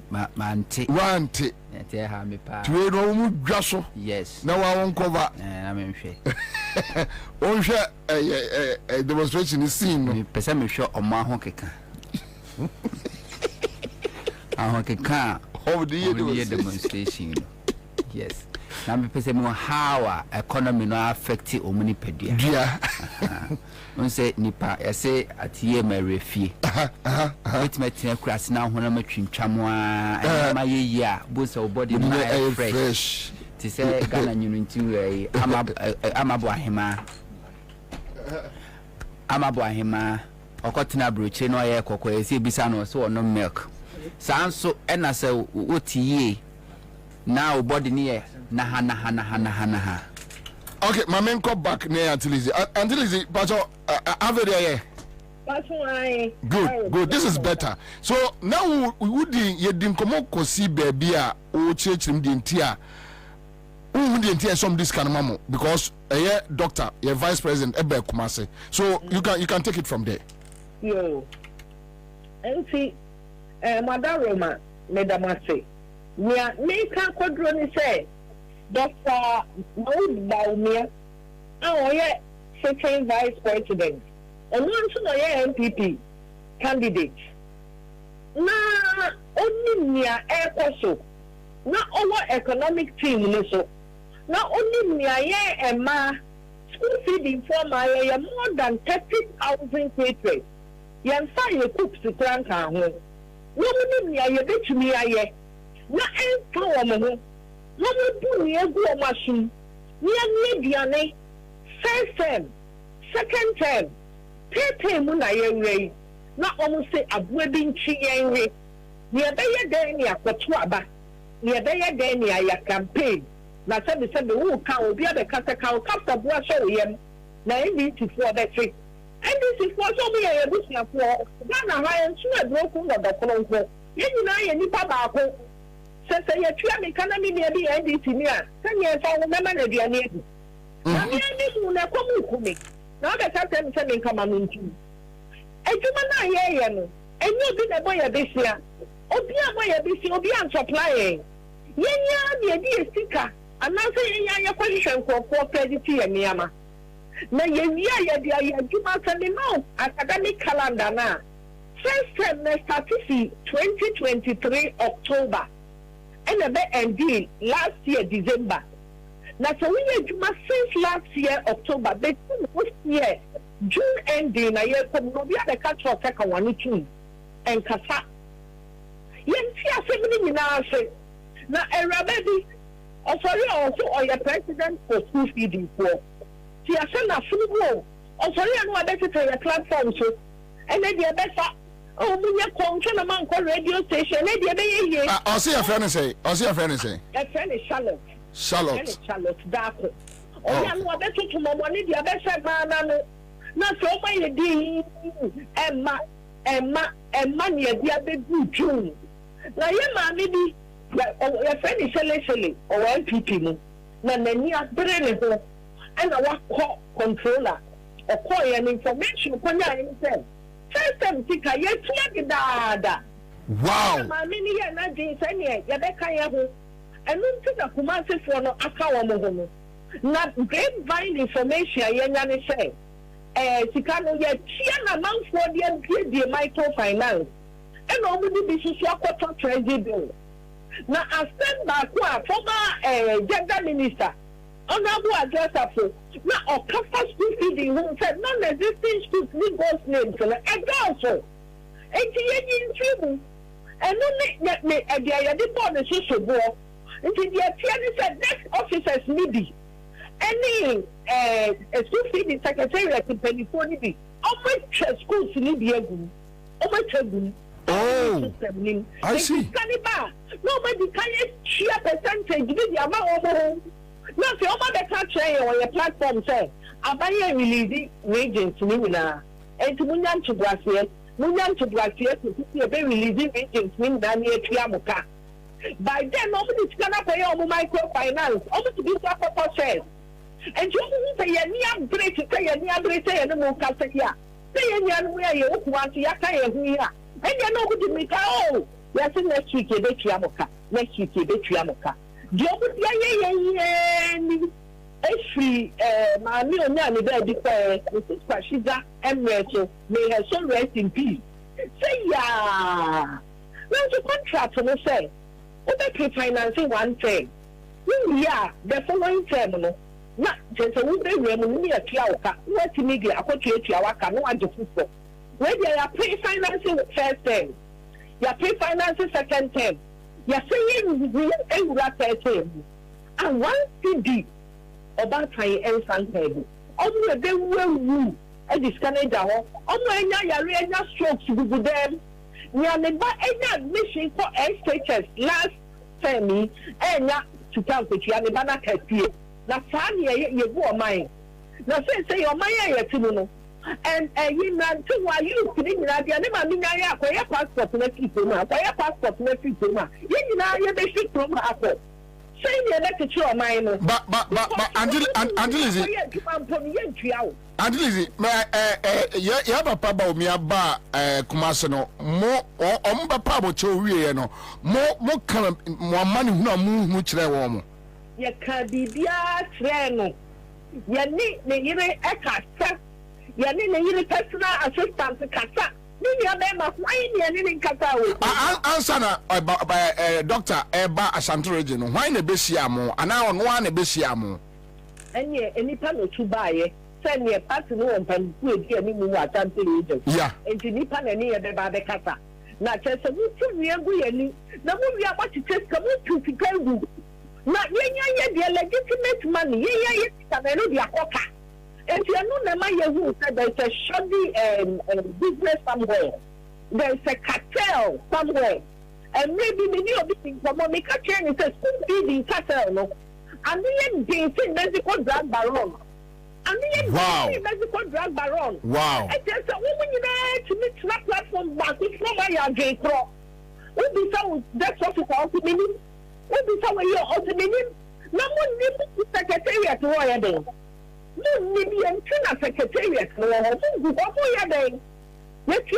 every month to work for us, to work on our behalf. Now, you breath or Nipa Yame Crown to leave the hospital. May the take this and the women shoot and Rababa, you are getting ready to surgery. One city only been on that home to show them. And Rababa or dictate to listen in Nikon and Nikon didn't make up for years to Ghana. Because it's standing. Na sani e Bob ra yesi ye kwem ye ni Gaza enye Gaza ne ye wono enye Ukraine ye wono Ghana ye kwem ne ye wo na ye social intervention said the whole country but be a public school dia wono akola dia didi it's a national cake obi otia krase onu sunya bibi wa aban ho and so me bay me dane wa at least aban be ma na duane adi na no so aboro no obi yo mo be da dan say si Canada ye be ba da tuma for 150 pesos na dia obudi ye ntino so men tia 150 pesos no kwa ye ewu omu tia so aye ewu because we are craving for anything that gets into our account. Bibi abeton bi anu akwa ko yibo hu dero. It is over tia 150 pesos kwa no mu wiye kani bi wo to pra ye because ye pentamia fediane ama ye med. Saa ye tetere omai. Saa ye be ma party na kwaso asabrate omo in. Na ye kan omo so me yenka. Ye be kan ne. Ye be kan otuna. Ye be kan abri bia. Enti be bia penu bia wono. Asema mi ken. No mu kanchu omo kwato dwemu. No mu nya waka no mu tua ye ka. Enye so say dia o maka no. Ye be naked.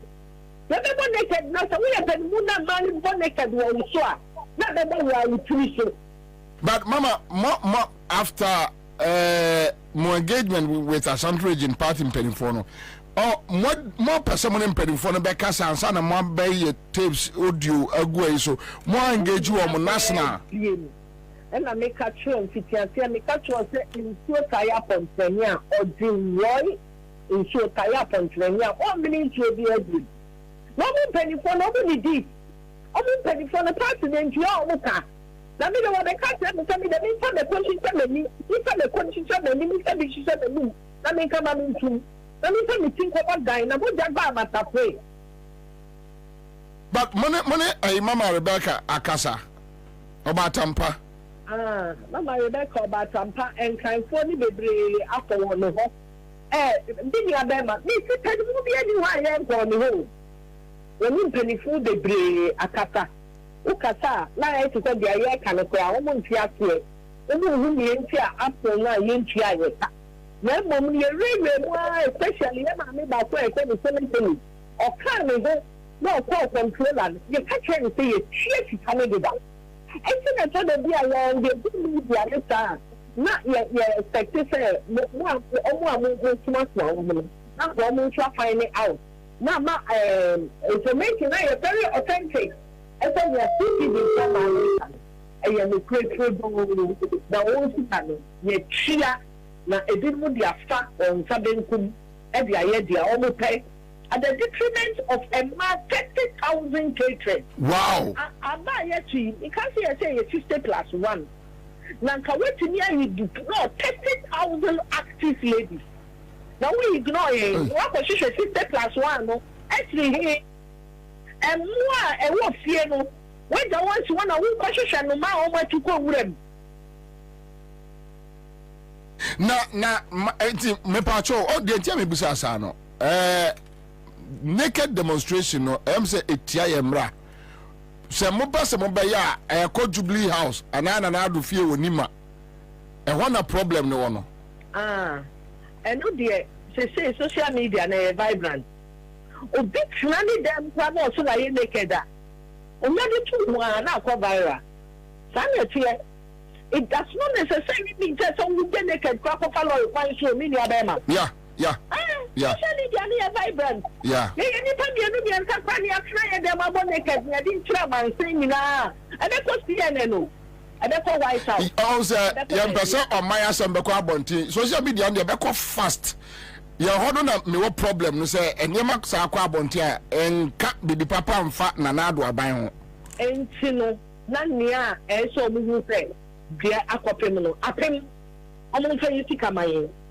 be dia aban na nkasa enko bi se sika no tua ye no why potom na akoto enti oni papa ye mu hihye no I say obi tie kranso no wani aduane so kopo obi tie say ni passport fees audition na sika na bentia wo wasa na wo dia kodie microfinance because people for you buy a good microfinance the any basis e ba na say no mo dey sika kodie microfinance but mama ade we munya some information no mo abo police for amane BNI for amane said this is the situation because a criminal said me my adwuma as a caterer see atua me car from sika mame then young gongotia some sending me trip we say no more the one sending me na say eco platform so we be at the dia e bi no omo de etika na ba ye di twi omo minimu be organize omo e di atem obi professor say na mu ade dia mu be ka ye de twa ye ntwa na ye dia mu ya sorting out ana adapa omo twa no Emma no do na show say in person ya okay or what legal right so okobisa na investigation kwa koso ni e say can ye tia and be no ye and ya ma tsa na fofo enku e bi no dey stroke e bi no gari na say the antibiotic kwa ba na ontimi nkoto na ori Africa group mama minimisa emre ko ena Friday me audios ni bia metie no mete se unuanom bi ka se ento se ne na ensi ya action beto aso pa action ne beto aso pa me say school feed you ti bi tia ye ka Saturday o say ye nia bre na wada Roma mama information ni audio ni kosa me see that BS Canada we be hu an o mo di atu say room enu na ma ye hu say enkrofo no omu di abro na kurubudu edi wom na ye dia ye kom omu first time dia no omu ba betue second time dia no so is overdue ye ma wo 2 weeks omu fa no so antumu a omu be dia be koso we krum ha mama ma onyi wa home kakra ye da se so no ye di nkomo amen akwanya modi amai amen me bese e komampo me fa fi ni ma hwe mate no na so weli me da se be amen all right so that's it live on Accra 100.5 Citizen Show so I don't have anything to add to this so honto akwaba and my catch on some and Friday say me mama more time but then there's a list of nature as a Korean ni late there's so my dada there is no way maybe more makasa even more than 5 minutes yeah. And we don't Kwabena Kenya bo 3:37 say omuntu don a minute na onko for time but this is the reality anka ma menchia etiefo na hwefo yenua Jo our chairman communication officer papa I know Joe a very good guy mama ane nika say so on social media power him how effective social media is misre no so yeah on tag me Facebook unto TVGH no on tag or tag ya ube share me share I don't call viral no ba ube share Ansah was share ba me share no I have better content in was share person to the ba me share say e be mam notification unso be tag or now call notification no a man notification say ba wo hwe content no da bi wouldn't we be crew to was share my share I'll just copy and share but now on a serious note oh Charlie MPP are buying na sometimes I meet me trans in my dream di say na dia koso na ke see a futu we in Sakranipa I just am sorry na so Ghana de en so ne bakra betu nipa no a still ano en Sakra no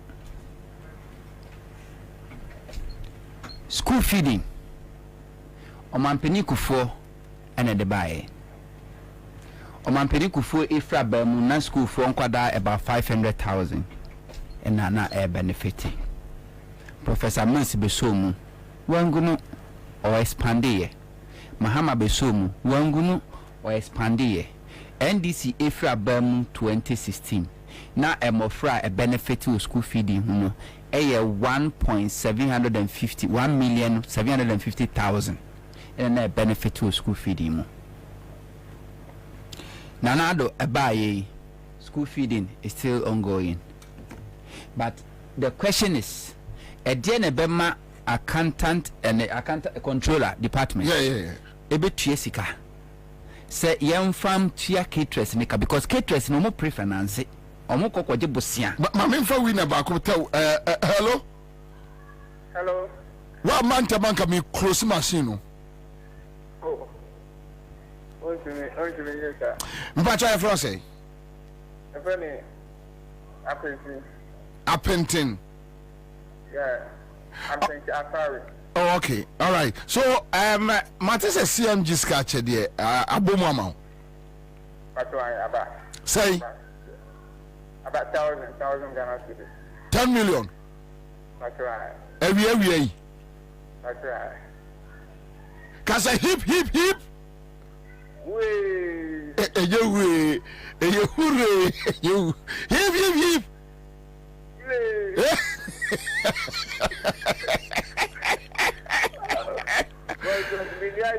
Oh, I know. Yeah, that's a congrats. Cause what? Also, CMG sketch again. You true do a dem. Cause what? Enter. Why? Kwame, omo makana ntwa ntema cruise machine no. And 10 million, 20 million, 10 million, 20 million, blue if you and you can every 10 million, 20 million, blue if you and the 10 million, 20 million, and but star 413 hash blue array every school a caterers no cross on my jarration. Indeed, go for you and walk was so trasso. But trying to na go for Yama. Go for it. And you know, and let me me right here. Okay, all right. So, star 413 hash, and I make 20 million, 10 million. Makachemo, one monitor, and Breneko. We, my man, more you, Messade, 20 minutes be. I to come in, man, close machine, cross it, ma or new be a number, but, and your share. Listen, Aquawa. Go. Don't Yanko. That's a cool 7 1 minute. 341, 342 now. I'm to prove. Anyway, what a time. I say time that's so. Yeah, time that's Dr. Time that's cranker. Money, I remember my elite. So now back to school feeding. Yeah. I could father buy school feeding every year. I might teach here. I can't be. Intina na wushwe ni ane edema mofranwa. Sometimes unhua na webisa senti aduane edema nipa da sani pass wonini. Because caterers no omo na bepo musika no ma prefinance omo kokoje bosia no omo de akoto nuane no no omo de ama a 7 kwala no. Bosome miense bia no e wo se aban etuo moka enti omoji se sika no a na omakwa akutua bosia na omoje ye no na omoso mfa so do mpese omode na omode aye etimi di busumi nsia etimi di busumi enkron 3 quarters na aban ni ntua aye ekoba ne sa so omoso adwuma no omuntumi enti do ya ne se okoto emoa nke betimi a 7 kwada be 100 no odi 200 ento be kono amu na esi wonom no unwa te se nchachira still no yedigu emo no so a yedigu so na asone akugu asese nkwan ukode se ya be nkwan na esi wonom a ade ahu wani anwa anwa uhwemu si a ya abenkwan enwo katekwan no so hwe animu a anwa uhwemu se ya unhia mero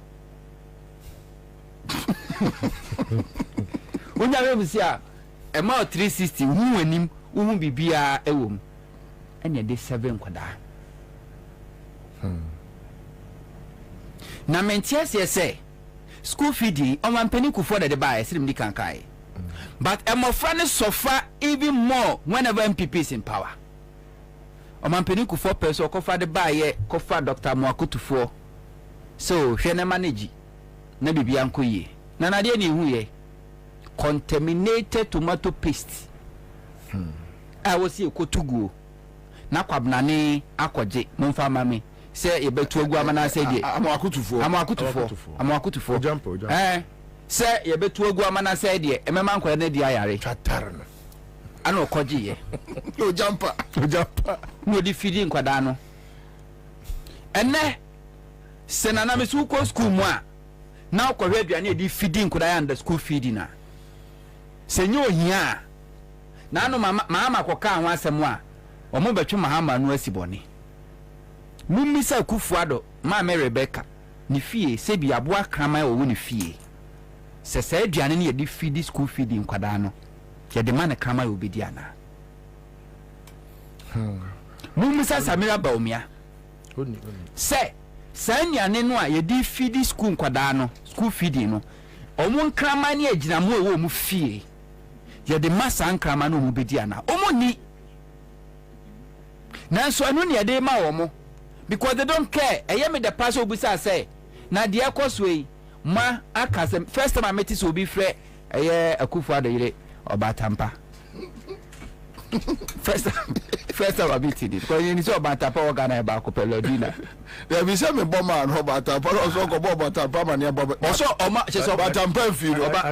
What do you think? What do you think? She mentioned the name sarcastic. Next time, copyright, may infringe copyright. Also, batampa, the very person here today. Rebecca Kufo, no, say a Rebecca Foundation. What a Rebecca Foundation, Benny Kumbe, president. Nanzoko Lordina Mahama Foundation. What a Krans and Kumbe vice president. And even in opposition, Koyan Hospital. Yes, now Lordina, our no opposition. What in the foundation AC hospital? Baby, I pay for name of Friday woman a complete hospital, a 10 key project. Now or their chair. Now first lady Rebecca Kufu. One only foundation so I see hospital. Children ward be a Kolibu. A whole national health insurance scheme. Enyejuma. Enyejuma. National health insurance scheme. Enyejuma. Se wo ba. Na bofra no defect bi ne de ne ko na se unkuta 5,000 Ghana cedi cash abofra kwa ya admit numpo Rebecca oni abadaye enti so ko ka kire ne se maame yakwaje bosia de akono aduane ama mofra no adi aban ntua yesi ka hye bosia ne ekobo ensensi hu ekuye ode wo ye den e kana dwendwen ho en kana dwendwen ho enti MPP na nkasa this school feed ni baaye no Omumpo doesn't know how to manage it. Nana Oyelita and Ms. Mahama. Nana Oyelita expand this school feeding program, no, like I said, from 500,000 beneficiaries to 1.750. And sending this if Rabem. Quarter do ya no musika ko. And then this now the school feeding for a protest. I no more protest. It's a BS Canyon too.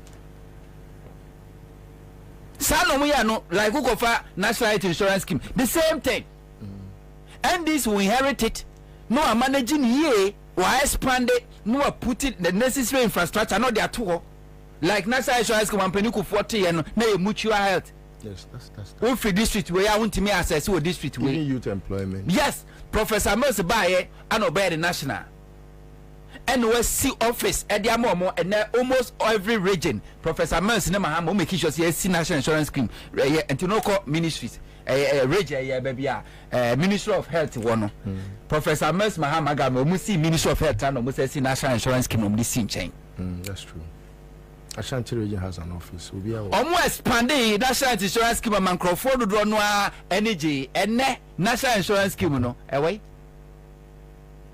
school feed can say a youth employment o man peniku for na tie o man peniku for abam na Ghana mabunu be 50,000 or so na benefit Professor Mas by triple no na enka ho it was triple is a little it was 150,000 more than that na emra bia no back national youth employment agency no Professor Mas de mra be share chire emma omo office ena Mahama so buy no so sabe bie mu crowded less depth and so be kan ho say enkoye say wo be ye community police ana say nursing assistant na de bia wo de bo so me so ane iti yemfa ensa no adwuma so nka ho anom ko fa less depth de be kan ho enti omo a omo de community police no mo ye any community teaching omo ye any omo a ya kire omo nsa no adwuma ye kire nsa no adwuma ni wie a na ya ma ho akade se fa na fa koye adwuma ana de beka ho endisi amu no na so man panikufo no ankasa no legacy oja ye akufu ado ba beto endisi beso mu ye ya akufu ado ne ba omi abeso mu na ankasa ko masa ase no School feeding is one. National insurance scheme is another. I've destroyed it. Bosomeswa bibi abetobia ni ate national insurance levy ni ate na scanoko kudua na kufu at the Jubilee House no umudi national umudi ya betwa bentino yeso renal patient omo kidney honkro ba 6 months e die animu die wini machines say Asante over to I'm okay, I'm closing it down. Wini machines no they have knowledge of shut down into your casa media can be more free but you are too na bi omo no e plan chale e de be play election yenya announce ya muntutum say ni pa na balance fi de ni atumu a say de ya makwa wini machines wini na propaganda omo so ba omi akọ America woni companies maku 50 akwasai agreement say omo source ejuma emaga mabunu enti yeto abawia 2024 we be president what Ghana had we here your laptop enti benya ejuma America because it be so muso omejuma no money ban ehia internet emu odin enti na de call 5G ya de call 5G okay say ye ni ajombo du be ka che say ejuma be busu sa ama ya importing crofo no maba be ye no mo aba say say ya import yes na but ade ya ne say you see Anchor Radio and as a media jumai you entertaining you inform you educating the most important thing the education and the information I demand for na information be niem fama Ghana for sometimes when the way I was educating crofo no you assume say a crofo team but you want crophobia ade bia sisi wo maso saa de na sisi wo maso mamu ntie no kre no eno ene ye friend sa tribalism no enti sade ne ko na se ese no kra no a onfa ho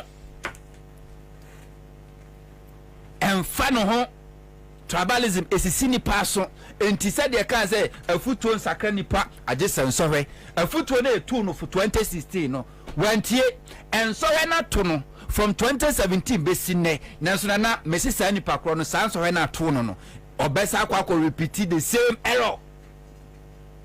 Sometimes I'm out Kasakra now a break. Unsa yes, okay, I'll call your message and crop because oh, Nana don't sympathize with them. Oh, me who am about yes, because Uncle Fueti Ghana, you who sadi we can.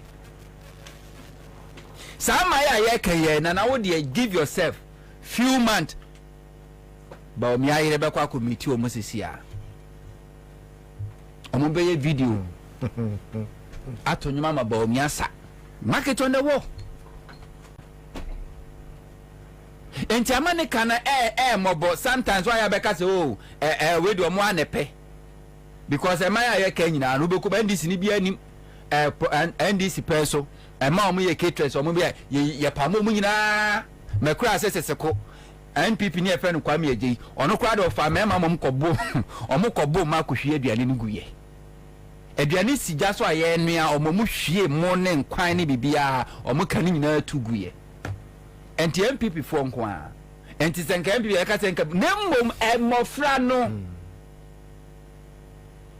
because you see asrum yenu ku okwa ya ase a ensensan na ye bre emofra no once ayentu omoka no the quality of the food the man mofra no ekwa na ekofom because oye ni biara wonwa ni yesu wanwa ni yempo a bosome ne so escanner de abetua sen kwa na nchini wom sen nchini nim sen nam wom sen nam nim sen mo no eyetu jimi sen ye papa sapeti once one one die enkra ne dio enkra na ni o ubetiaka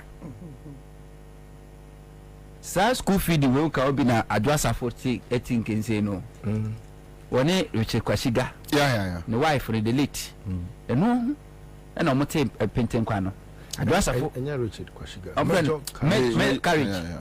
Courage Kashiga Major Courage retired on the same school feeding MPP baba man no say school feeding where Kufuor bo say oh business wom to be kan ya MPP National Women Organizer by first Minister for Gender under Kufuor Otiko Jaba before Otiko Jaba ebe kwa vetting am approve no na bugiri na abu ache slot wa ache slot no e dey am school feeding I said that audio. A bayan to Kwakasi with Tiko Jaba. I've been looking for that audio. Maybe never mind. I've been looking for it. Because you remember he also in that audio no can say Omune Koku a chairman Maham Adams. Yeah. I'm looking for it. Tomu buy na no msha say omo dey business. What you say mama American e? O ma share that creative schools are any ho. Non-existing schools and om di na shemu. And they are making money. If you are not me about catch the Ghana for say or no records and achievement, the policy are implementing be say you eliminate ghost names. And for a payroll. Na ye were MPP I saw me elite and in the four no ma buy into it but me so no adding the policies makuma why would you say yes or more elite? Oh yes anamoka. No yes or more elite no is trying to underpin say is the case but self-acclaimed when they yes anamoka. Sanomoka. But me also no implement 32 policy. I am they said no worker. It's not the case. They are saying it always. It's never the case. So and in the four they are professors. Yabo as when people professors in Crawford track education minister. Papa no kumasi. We all have bought it. What try no PhD. Why ya the PhD no kra no. Highly possible say otoye. And I say so obi pa say ne ba enko say school enko PhD. MA te say ba umia. No useless a very useless. Nana very useless school. Yawo nipa nyansa mu no. Yawo this one so. But nipa Sebi Tribalism asisi na adwemu no nana se ebe kunu kura na akoka kire ne se hwe hu ye ba be kunu a onyi wunni because woni won ka kasakro ento betra se amia be kunu se de na wo ken mahama akope bosia e de sikuma sikitia osie no mosi onya mahama Didi osi kwa mu ye demonstration MPP for ya lead mu ye demonstration against Mahama. We see ya afofi anto atado gya yabam. Omusi market ni wi ya na moto obeti Mahama. Na MPP for ya asa be fa market no. A moto one market shares no mo so baako 25,000 ya wuntumi na ye in charge. 25,000 Ghana cedis, 250 million. And MPP for chedema omo. Movie ya muso market nkura nya Mahama ne sie o tumfo ene koji sika bebi sie Mahama no see market no. That was the first phase. The second phase is not sky ready. Second phase na nwi ne si esi ho ene de omu misa se na o tumfo da be na obesi second phase na mai obe complete mai because I must say first phase na o tumfo de sie it will be a kan kwasa se ma na wakoso enti adentro omu misa you just throw to them. Common sense, true to them. Tell them Mumisa or take a na second phase in the bed now be see we na their share kufu adoni MPP and Munyam. Esi wo I mean it's saying but ye be kwa sa market na emu asa kodi Mahama atem sa manu a Mahama esi market na omo ye naked demonstration di na atem eto obeti a Mahama no omo a ne be receive eye ba omi aye e wo the same market bill by Mahama no matter where di Mahama atem Rich Mahama si first phase second phase ni si wa anwe ne se oba ye so kra mfa mo fom ba bia ye market as I said that for second phase no na esi ho e na esi ope banku ato anwumra ko ubenya bi ato ope banku ato banku ba ko ubenya banku ato anwumre second phase ye on fa so kra mo fom na kwakwa jima manu bodanfo de Mahama ni siwie ya o commission ye de plaque bo ho no no akọwai no no ndo no kwakwa jima manu di akọ ho si second phase ni na wo so fati wanim unsiye yes Mahama Miss Mahama NC Lagos Medical Center omuso da bi eye Lagos fo na kwajo mo bosia ano musiye na no mo na me propaganda kufu ado si second phase. And the second phase in the Lego Nesie. Second phase in the Lego. Akufuado Nesie. This is the mentality. Now, dream be a it doesn't matter how long you dedicate your time to educate or to inform them. Enkusiaga egunaswachi. A whole lot trade fair. That is a defeatist. A whole lot trade fair. Yatime buri nyinegu. Madan. Yatime dri ya trade ya dri wa nyinegu. We Jimmy ama. Jimmy for. Oh my God, say kaza usu abansa aseso. Green bed. Sprinters flower pot. Wakwaje abansa ase awasi edansi one man na wo ton cars eni nkunya. Sa ne maame bi dia o. Maame no London. Oba be se na maame no oye florist. Kwabena o kase na eye maame bi dia. Eye maame ne dia. Yes. Oye florist. Eya waton flowers. It was assassin for the past 18 years. And yeah, Magdan Magdan the MPP bar power on the day South Africa for no buy. In fact, Magdan Canada Japan yes I did. Omu yusu jatu. Oh baby a friend say bibi deko okadeko. Oh wait. Sounds home kwaje. Omu the baby amfa. Omu the baby amfa. Wo boom crofo japadiegu. Obi printing press worth over $10 million. You wake up just one morning. Sir, you see, the reason why I feel that when you talk to them, they will tell you, oh, minimum this new way or Bahabeji pick up, way Beji say.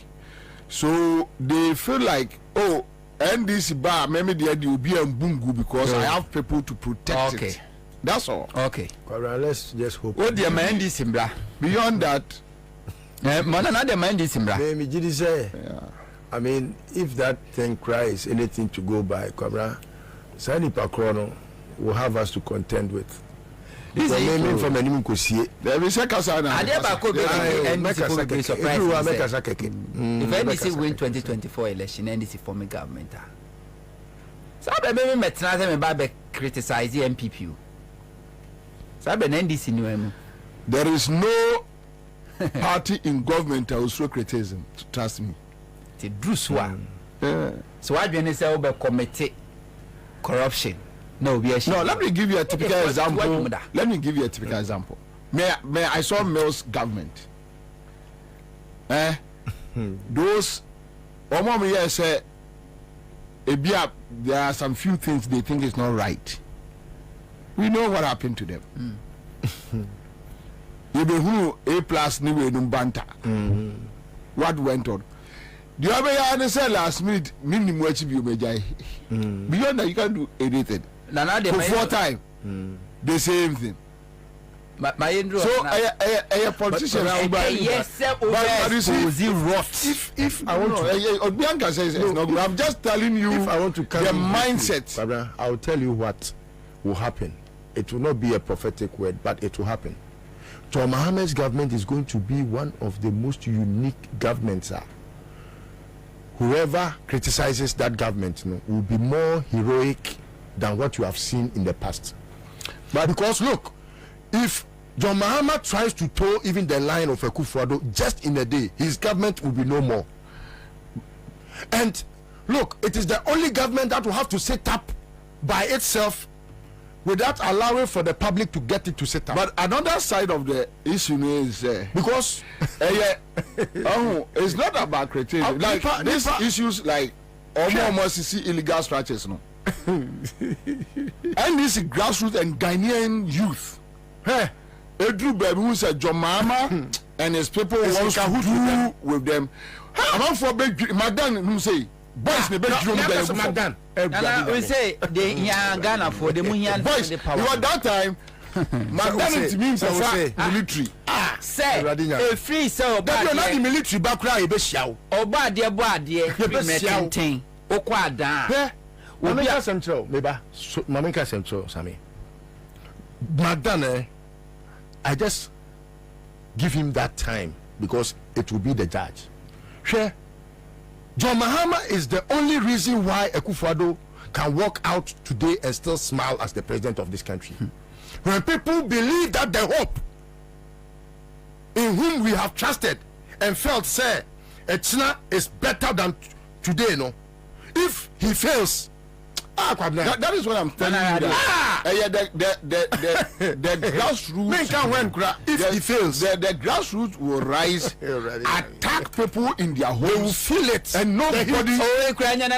Grassroots. The rightful owners will come for their properties. Anyway, you are right. Yeah. Who say Mustafa Bandi? Yes.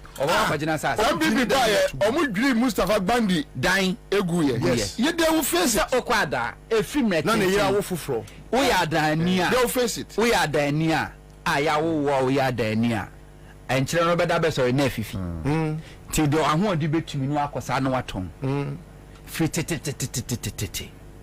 MPP by Akufo-Addo by Magdan say ono na kwa akwaje. Ano de asoja fo esi ho timamufo no kwa ne abo mutuo ne abo wo yen sanchiro ni na akoka no ami achew ne abubu na ya bubu na moja nyuna gu mu na fi say NDC ba power Magdan ebenya asoja fo a protect sa ne business adafo no betena se do mo sa cho mo demri fam there be na it won't happen if you have a president like Mahama even the mere fact say obi dreamy and so that yempono what me take a decision. Wow, ubetimi abua expose corruption under Mahama no be reward you. Because under Mahama there was no single corruption activity of course wa obi raise ya omodaye. Ajiros Debra chief of staff. Obua. They will go after you. If you have to resign, you resign. If you have to refund, you refund it. If you say confiscate you, you padia. You better first confiscate you. I was say fire wa. You better fire out, Mahama. And the Bia make us say, Mahama. He is a disciplinary. We are appointed and you say corrupt. We are corrupt. Mahama bana more appointment. I mean, because they are trap no the amount. May come at you. So when you say what you say, Mahama Baba ye president before me government. Na what be your minister and as appointing what baby we are. So who say Mahama Bodin and now I froze for position we are man because they are trap or bet what to. Thank you. I'll come back to you. This one we are seeing Kumasi Niamna Adamate so the caterers and my main way and carousel for the first time, if I'm not wrong, they said I am mischief BC for they don't have money to pay WAEC. And almost more bumper I say this week BBC these are there a car befi. And Kolani nimso but this on a larger scale. But Kumasi and Kasa wutie ye ma me ne kasa ya Lizzy. Also sika ba omi abetu agu Kumasi no. So omo di tua omo ka at least omenya biadi. And before ba omi abeba Kumasi no. Omo ba ka kire omo say omo po omo che omo nka ho asem bia na bibia be fine. And on a larger scale, it seems like Ashanti region is getting fed up with the MPP. Okay, Kwabena mame enche tifo na menchia menu asame honto na memo abaso ne adwumaso a we yebo man Ghana. And that's it. Na me ban suso no metin konkonsa ne bebre. Tifo nso damasi. Kwabena on say there be na me can say I think say today I'll take my time to explain it better, maybe without any anger. Oba Adam, graphic designer, send me a message. Okay, I'll say as we vote the incoming NDC government into power, if His Excellency John Mahama uses his tenure for only prosecutions, myself and other contemporaries and fellow citizens will be satisfied. To the largest extent. That is all that Ghanaians demand of him. Just use the 4 years. Don't do anything. That's all. Just. I mean, other things. Let's go. Maybe I would yeah. They wouldn't hear. Maybe I Red Bank credit says card. Say, if John is able to do that, Ghanaians will be more than glad. What you say? Miko meeting bina. You didn't come on and nipa no bisa am say no. We business guys. No we back say hey, the government say JM we near. Now see me there me jiri say omo focus omo face on agric. Na aduane mbra krom then on rent because the pressure from a hono. Komo chamare. Obviously, I be janko for your mom. Kwabena say woni mi Ansah sa. Come very far there. No say achichi na esa koso prosecutions no and say John to me ti wo bu nyina krom badwo. Omo na ma ko ba krom. That's it. O ti wo bu nyina e krom badwo. And that's factual. Now say in fact, Unim say Kwabena of all John Mohammed's campaign, I think I took a screenshot of it. Me take it. Memoir post to Sadia. Okay. When him say the campaign message, the Okan say, Obe call for an accountability, Professor Jenka say, any Professor Jenka na poku dia. Say, I promise. Omo kanimi enu abom. Omo kanimi enu abom na omo ashare. And it is the most watched video and most liked video of John Mohammed's campaign videos.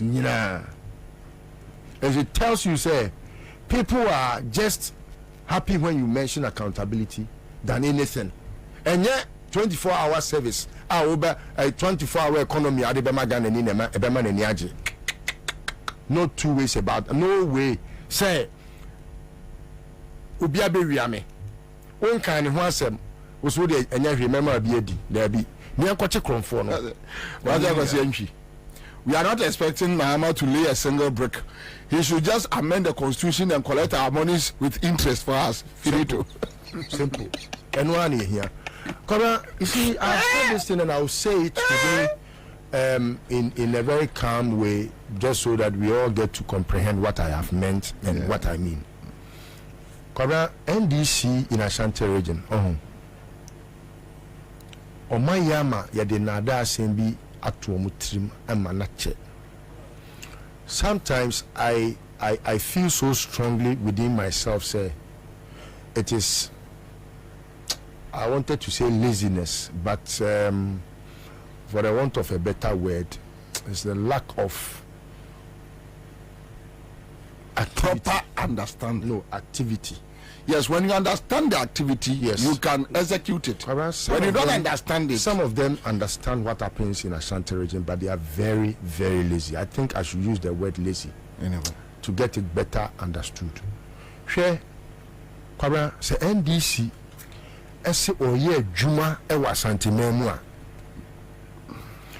Ashanti, as it stands, and as it has always been, many people are just living in the dark without proper comprehension of the SCA, even in the past. And I linger for a long time, and because NDC has sat and made MPPs pen some message for a long time, I bear indelible in the minds of many. But fortunately, when you say recent youth of Ashanti region, they have a different mindset. Me youth waka say na mame nti ajimi same say na no o ma me simi nkodi akire oye first time I met the person in Mampong ye ko sia we mu Mampong dey some dos, and you can tell say if the NDC sets up, NPP can lose an election in Ashanti region. And that is my problem. Yeah, a free Ashanti region. Yes. We know they be a coso. I before na war more Ashanti region. It's the for a war more Ashanti region. Fantifonia war more Ashanti. We come Fantinu town. Yeah. Omu behave worse than Asanfono ya war. Oh yes. Yeah. Mimi no be shy. O can MPP asemwa ma me convince ni years and for years and for years as before. Ye be din ko ma we na hu so ya igbeni.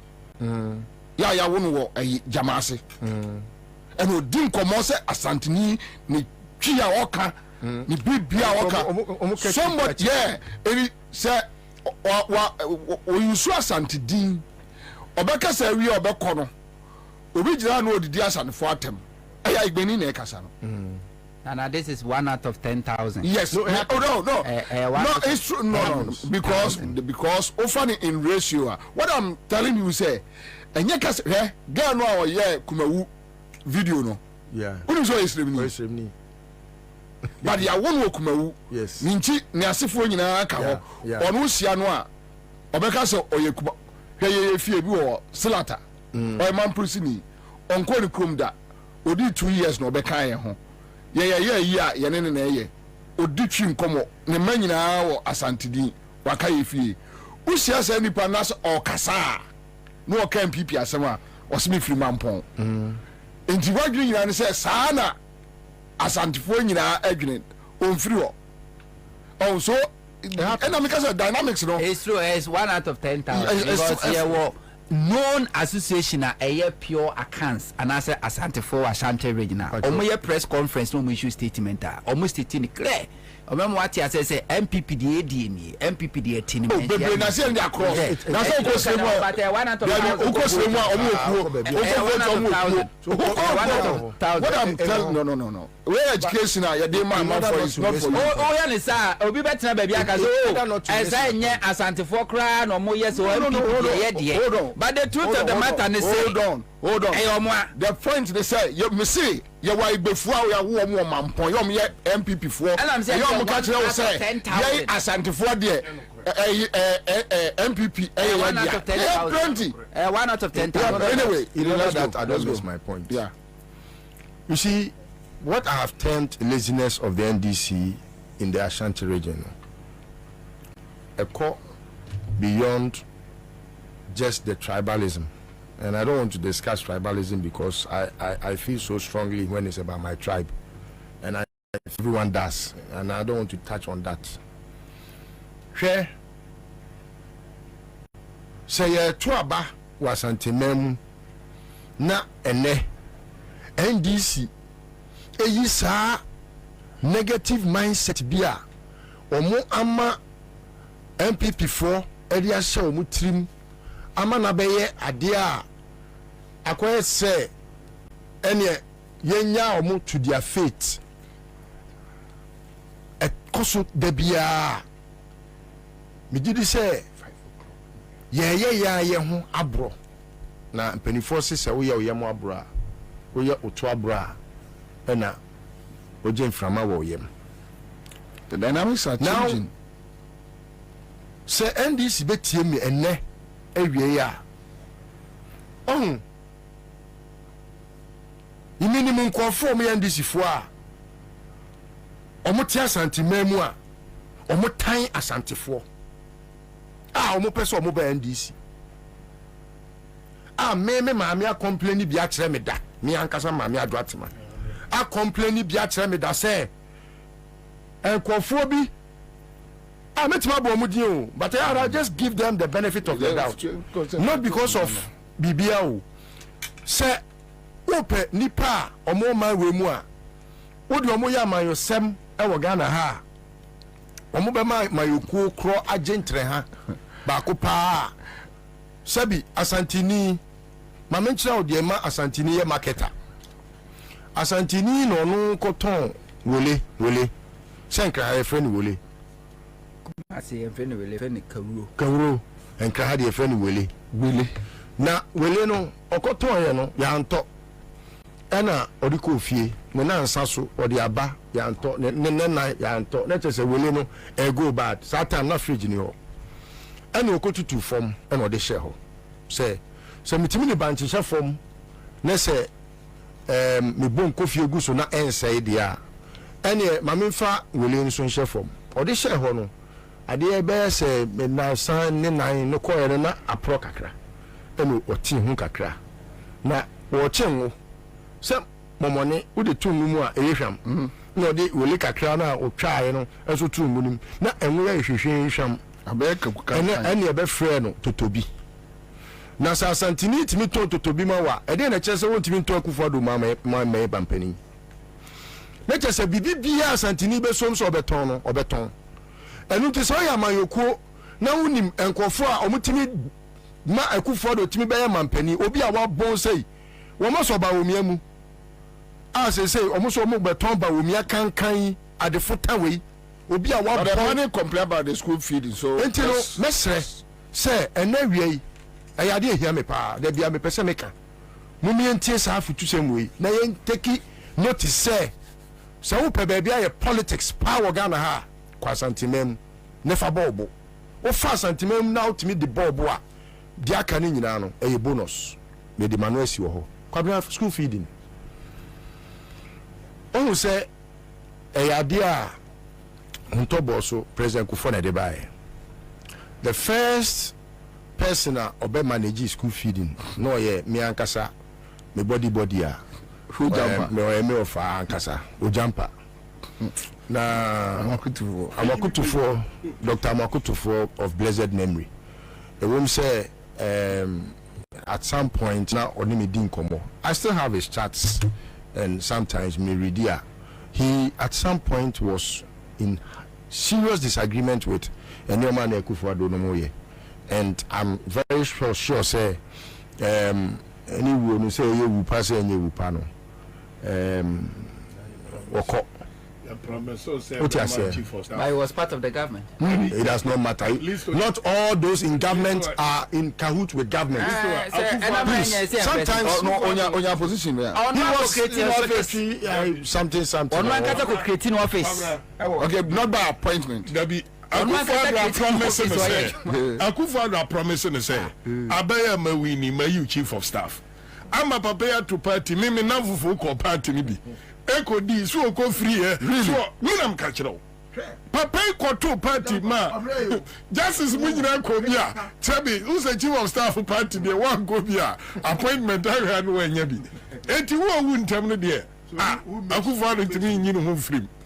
What to party? So Listo is right. Yeah. He was part of the government. Or no Ankasa could take office. A special prosecutor office in Nature. So he was part of the government until demise. He's not here there. So you see. Also a senior president. Sada ne sisi wanum no e ho adanya abaja pade binu mi ne betima kwate office ho amana yi awon kwa abane approve ni pala kwa kwate no so a senior presidential advisor ano no ate no office ya abane boya the position is on tia bambangolo mu but you are part of government. Oh, part of it. Okay, we look at this logic. Oh, part of it. What about Bangalore? Let me go on. Let me go on. On the portfolio, listen. The results of the portfolio, listen. Okay, no, let's. So you see, I'm going to for the first one managing the school feeding program. Kwabena, before I say President Kufuor anything, you know. Na senior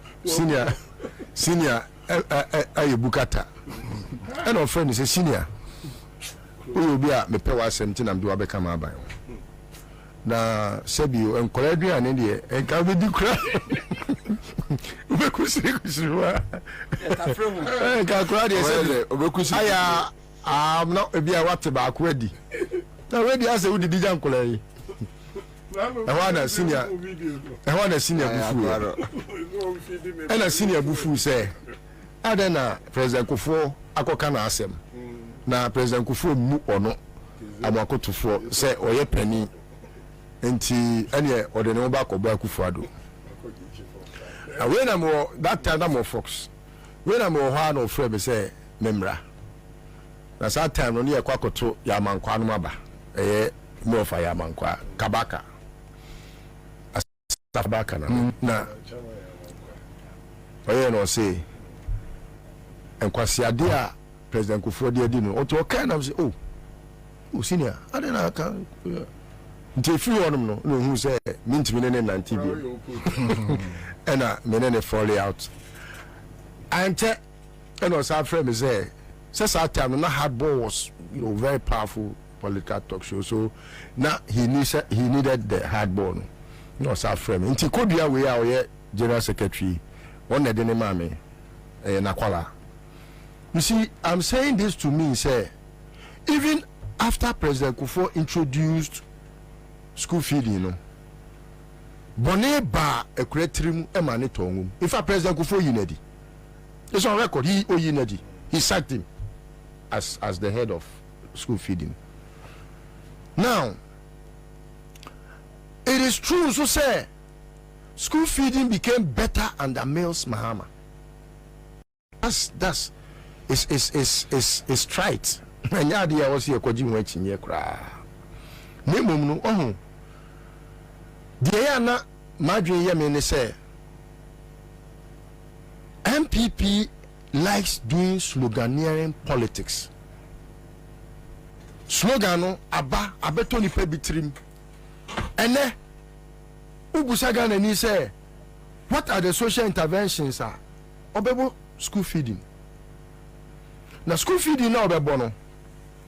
The first time ye school feeding in Ghana hano, the Danish government and a Mayan facility bia. It was a grant. Famekwa. But do you know that under Mills Mahama, it was a government of Ghana project. Okay. Under Kufuor, the Dutch government and other government, all my facilities free of charge. I think Australia. No, it was the Danish government. The Danish and another Canada. I think so. I've forgotten about it. But they gave us free money to feed our children. But under Mills Mahama, they didn't have such facility. But they made sure that they even made it better and increased the amount of money and the beneficiaries, the amount of money per child and the friends beneficiaries are more increasing. Same with all the national health insurance, national youth employment, and some other ones, like even the Metro Mass transport. Metro Mass was introduced by Kufuor, but Dr. Nanena introduced Metro Mass. No, he can attest to the fact that even Mills Mahama made it better than he left it. He can attest to that. You know, Dr. Nani is a very truthful man. Now, first track to Ekufuado. He is so weak, he said, even the name Kufuor no cry about Bo, Ediabata, and Kwala, who said, school feeding, you know. Who didn't so much concern come coaching you, you know. Anna, Ansah. School feeding there the most popular, and that is how come Okofa NAPCO buy, you know, because NAPCO, if he meant well, if they really meant well, say NAPCO no befan college man, national youth employment as in Kadibeko, then you glorify the name Kufuor at least just to hail worship the name because of MPP, Meboa. But because they didn't mean well and they didn't want to glorify Kufuor, no, and I'm cutting NAPCO, and because it didn't have blueprint, Netherlands embassy, that's yes, okay. So, say we have people who still believe say Ekufuor or Bawumia means well, and they can have a conviction say it could be better under your friend is saying Mahmoud Bawumia. In the first place, the first question you have to ask is, well, you're outgone and answer, or you're still incumbent? Bawumia, a coachia nurse for, was it Techiman or where? Techiman, yeah, honest. Anna, on your mooding, come say, we're trying nursing training allowance. Meboa. Anna, a colabako or babako and mofe, dear. Kobusa the question, Rasta man throw one stone. Where a Rasta girl throw one stone. I feel Bawumia Jahonum ye I can say, or ba and cry, obey me. Now, Ansah na Bawumia come mounted platform. Not taga, ye dear tagging a cassia pa bako panis, or you'll be a detrop pa. And Tromu Okunini, Tromu King Kong. And was according to our platform, so then he had to make sure say, Nidina, you didn't throw. I ain't the same name, no. afei was so or paper or bank no Kwabena wan kutriaka na ye den na obi a ono etete ni nsem ni moremu kakra de nu aduane wo ba omia wo dog food nuggets a utoma wo nkraman wo poodles na omo wo fie na omo ne mumma ne di agro no aduane a utoma wo mo divided by sasika na mo de man na mo de koto aduane ya ono sasika no this was sabe pa wo chaw esabe threaten say me ba be ye demonstration naked demonstration Ansah na wakwa kwahwe na kira kwan atwa ni sika ama no time a me hu so mo ya kronfo ebu kronon Major Courage Kwashiga retired delete ne yere maami abrewa onu so senya nko porto safre no na me dwen sa abrewa o nguda o yesika ana adwa safo ahu ana o se jai krono ne bo akufo do si da bi o ya abrewa nti obo krono agya no wa bo krono dia ko wuom wa bo krono ene ebi esika no wa fa nko waje amani nchirima enti abusua bu befu se medi obi a wawuo abetena na wa o maame ko bo krono a wudie no o maame se obi maame etitini mo rema ko no aduane mo must have the ghost names aka ho ghost schools yes schools they have names so Kwabena, this interview that you just granted she granted you this interview to tell you what is hidden and this tape I was how the tour people must face prosecution for this crime against humanity. Wouldn't the anti anapko omote ya omanfa kofa the mainstream no? It is because they wanted to use ghost names to take people's monies. Bawumia became first rich with NAPCO. Yeah. He became first rich with NAPCO. John Kuma, but they are coffee no. Well, we are secure to me by Joe YD card say, Mema alone, Mema facility. What do you do now? No, they are quite this can hold their money. Edi sika gu na account mu ene say oh this can was amando we obisi wawu ena obi a wawu yen kan ni chasem wo kwasua ne kwasua ne ku no na boni akatua ni owuo nipa yetrimu osum ene ne ire ne ma omu bedidi ba ko omsi ubedidi peche because papa na wiye sika momu di obi basika na mawia no uko school mu a enkola na duane a omudie no Kwabena hu a wo se be fem wo se ebe fem se yetimi sa enkwan pa na hu nkwan na asa sabio yakose nsuo na ede nchina tum na ba ku bia me hu no social media so I to say your friend is saying mackerel and omayi 1 piece and almost nipa mako 12 and check 1 piece of mackerel na ne kese te say me kokromoti na ye titimu kitten ma nipa mako dumienu eso ene ubenya kwasia pa wagimi abodam ya ote ha nkran ha ote kumase ote baby bia oduru ha no aka kire Bawumia say it is possible. Why won't it be possible to have such a fool become who he is today? Na kaka se enyimi say oman a enka kufado ye man pani enka would we have ever had obiti say Bawumia I wono na ese so a doctor in economics. Now after having that PhD no watemi ama dollar every baby a gina 3.8 akwa dru ene 16.2 weekend yi ebesa akosoro ene ope dollar kra to kra wunya bi Obe bressa the ono ton the dollar amount no kra. O ton no osu because onim say dollar can get to about 20 to 1. I drew a and ono so ne ka wabo. Edwadi fo mo kofa mo nioma ya dollar no shutu nyina se se mo nyina je trash. Be brentimi nko kwan so biem. Na no ne ya kapota nipa entimi enko kwan so nti hwi ni ho no. Na we were only attributing it to say no mo de nioma ne fatogo. Kwabena wouldn't say adwatima frɛ me ka kyerɛ me say omo ntimi nko kwan so bio. Because obi e je trash.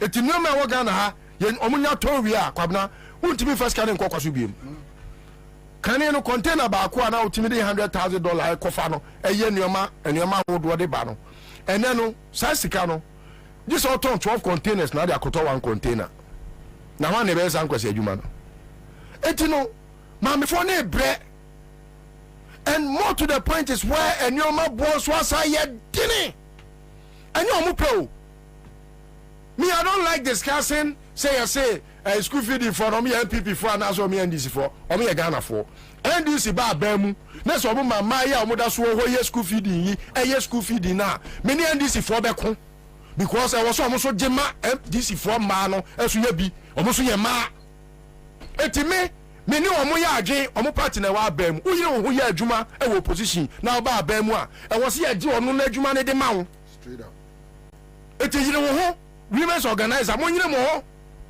omo ba omo abe hand over enema no to you se kufa do omo ka no omo nko ni fie nkoje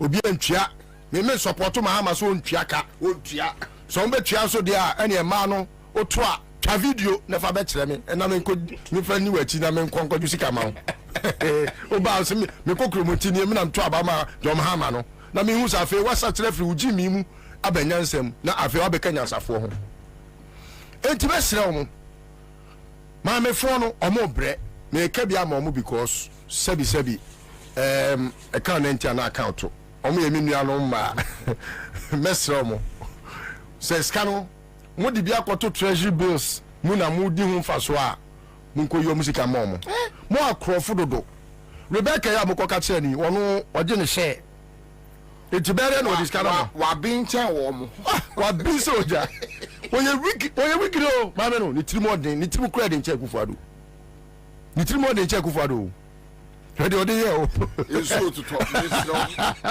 awo facho what enti no kufuado si mede manu si na maka kire eye yenu no ma se achia ne muye e dese akasa bebu nyina ni nyina ne se emire bi atwa mu ni ye de tumufo se enye de ehye nyina na esika kokko ewom se kofo baaye no sabio ehu amamu bi ya enye kra sabio etibi be ye bank be jawo prochi se beji bosia na mu adwe ye mo se MPP ye kan MPP a na se sabi kra mutimi ka se odwan kra ye beto ama no na mu ka se mu koto ama odwan abe ye nipa na. It's not possible. You can't.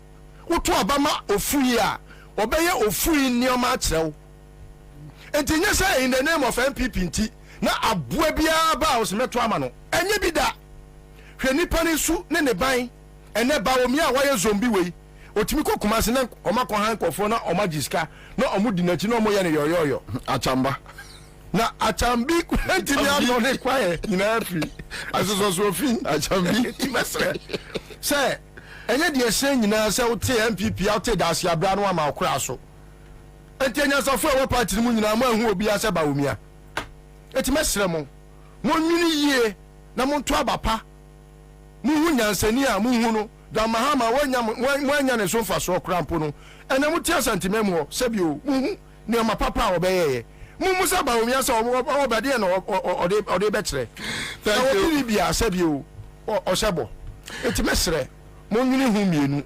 Now, Messi about back.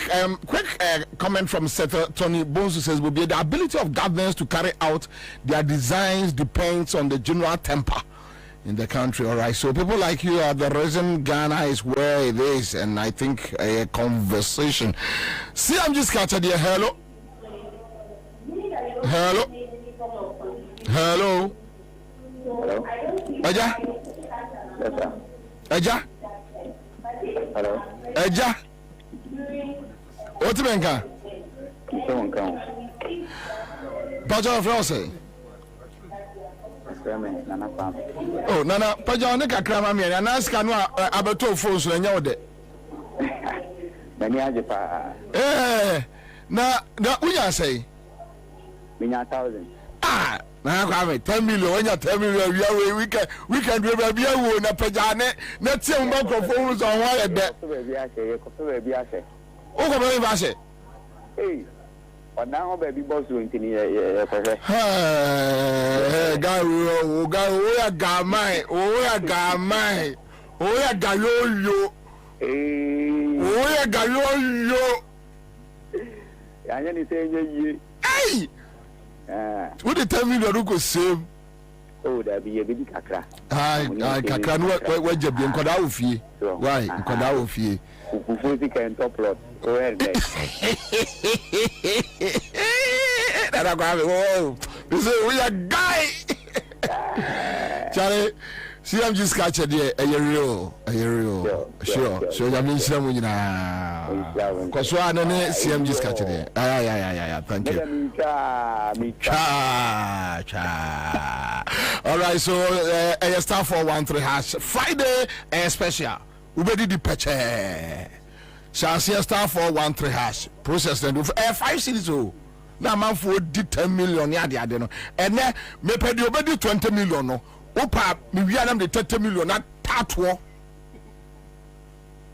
hey we di 20 million na yere de da hoses kan da won home na me hwe numbers ni mu me hwe numbers ni mu ma catch on man for say Royal Chapter Property Group Limited and Sasun Jumedi NAD Royal Chapter Property Group Limited. Ope asase asumdwe won wo teacher manti ebensa wamu a edin ba ko pen emra wutrimesrew Royal Chapter Property Group Limited finito yawie say ya yensa ase aboho ban atwa akwaya tum di nso ne nkane akoho ebi nsie o man mu da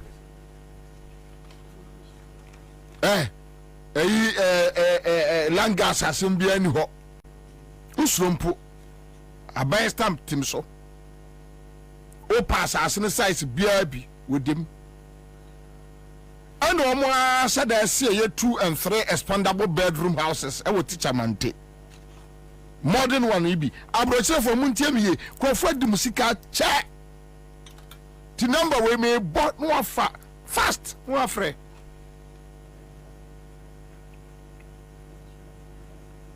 omuti mi ma obusumi nsia na de tuatua kakra tie number the fa pen 025 65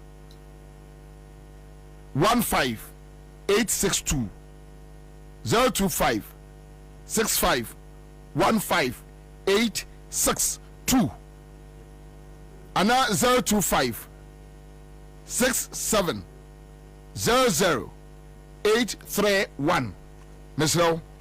from a quick credit and a bear bills micro credit in fear dunum and on my boy ready for quick credit 1 bear bills micro credit 15 years service normally assume man your bomb more basso Vivian Poade what's it? Who's what my guy promo bosses? You bear micro, you bear bills micro credit. Okay, they are. A binu sorry how much you could improve. Yes, sir. Yes. Feel like seeing nonsense. Let's see. Serious 50-50 engine coolant.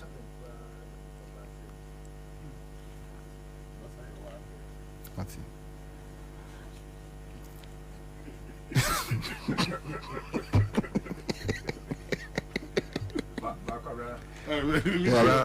On a more serious note, sometimes I think of the parable of the talent. It looks like you are wasting a lot of your talents. Channel this advice about me. mene no ahwa ba da ya de only talent ni bi mene no ahwa ba da ya de why ba obi oya ka senti aye wajuma me nye bio no me nye bio me nye professional me nye advert ni bio. You are a professional. Me see me nye bio na na marketer. Thank you. Yeah. Me nye okay so I want bro for di kakra. Would be free what security. It be a marketer. That's a very nice name. Yeah, you are a good marketer. Very respectful. Professional. Executive sales and marketing. I got you before. No. You are an expert. Okay,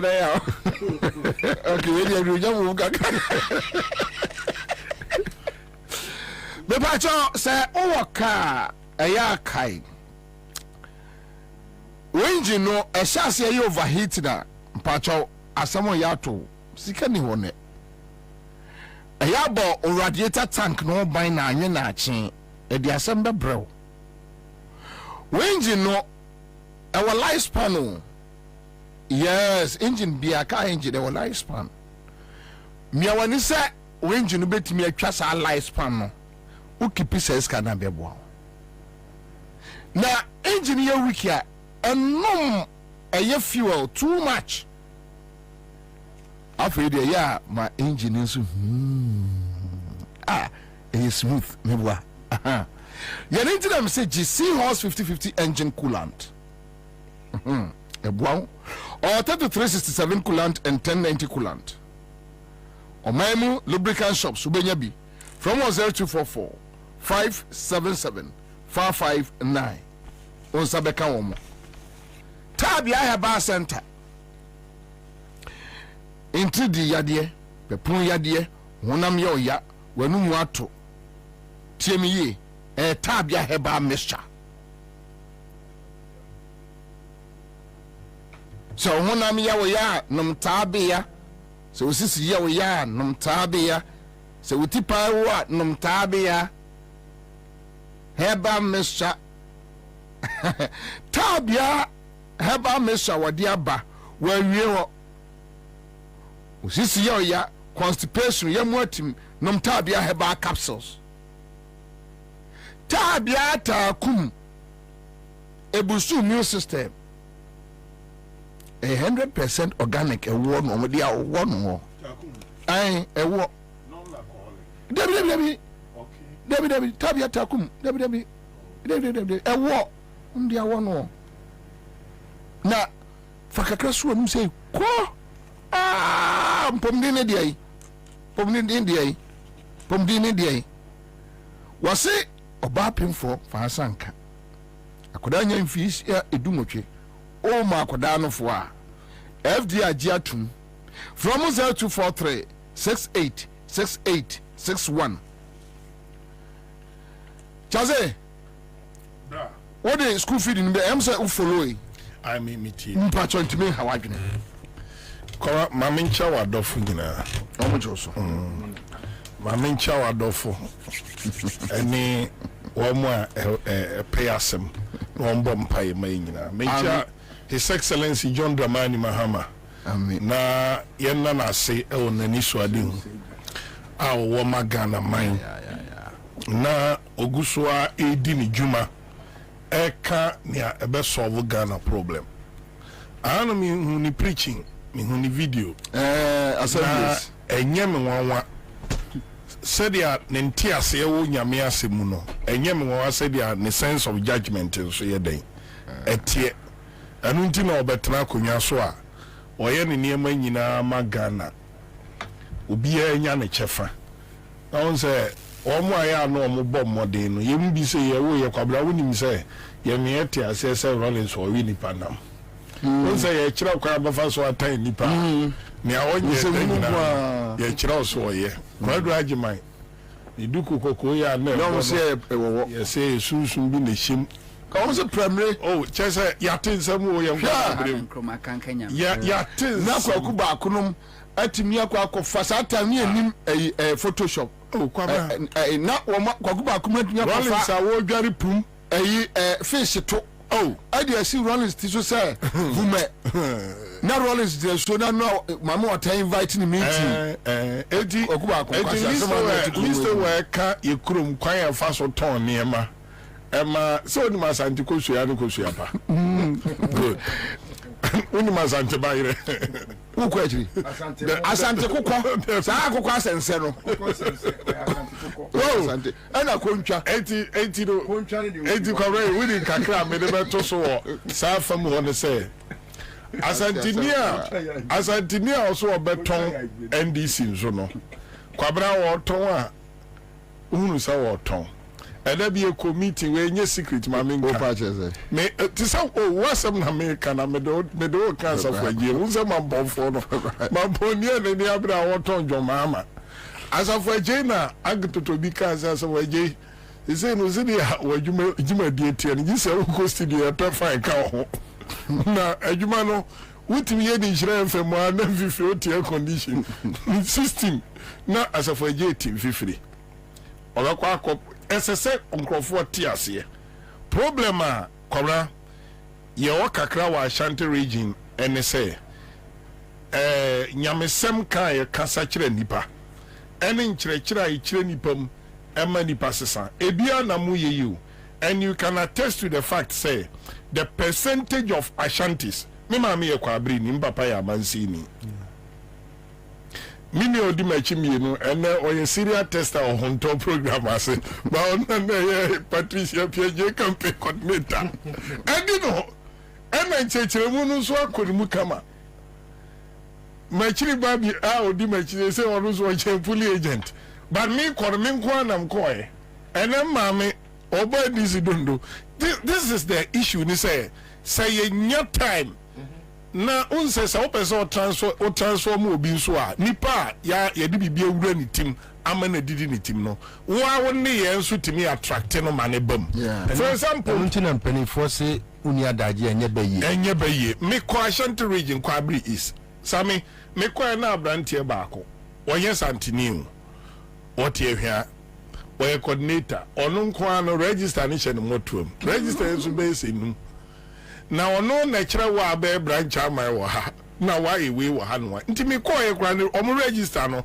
obi oto aba ewe bi a presbytery school oye de kodi chamai ewo RC nam say no papa bi abrante bi kra register mienu faba kuma papa yi adane asem papa yi so a wagina wa wo NDC chamai ayi papa yi e obi o private school Owa Bronsan ba kusia Sakra FM ye wo hai the next one no na Bronsan wo pe branch man na dio wa kope constituency when the register me enu ahwe omotuom how can the party be attractive so what character we no na coordinate o party a large constituency a me ntimi mfa bono yen strength as regional executive 17 executive members no expect Ashanti regional executive so be perform the same and today bia no minim some penifo ye bibi but party strategy won't be inform metro abonte a beautiful I be affected 2024 wallahi e be affected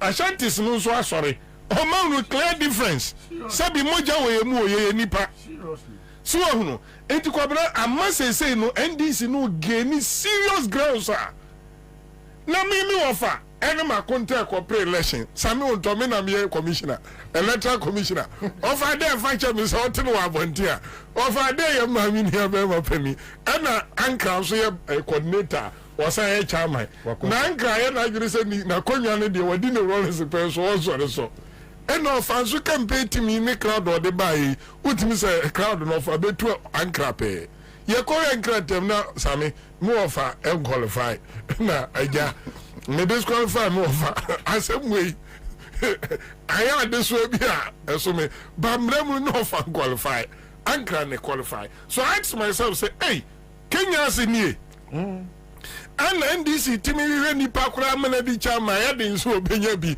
timi pa ba ko no okura register mienu miensa enne ye ko election chama ya no ye consultancy chama nyame mfa ne krense wa wu enche na obia suro so obekwa ko supervise because musima konta de unim na ahema ni lusu ɔno nso bɛ make sure sɛ ɔde ne taxi no baabi a ɔbɛfa so nso bɛ lose position no bɛ lose eti saa election mi firi buro ɛna ba mi kurom bɛ supervise yɛ ɛyɛ effort a akom but sami no ɔmo nte aseɛ bebree hɛ yɛyi obi asi hɔ no odidi sɛ ɔbrainwash nipa ɛno na ɔyɛ ɛna yɛgye atum sɛ wɔ hɔ deɛ sɛ yɛ Ashanti region ɛnɛ papa yi a Charles even on that obekaya I'm sure you are aware say those times no omo no mu preach wo kwan ho from Roman Hill labor ekokeje paso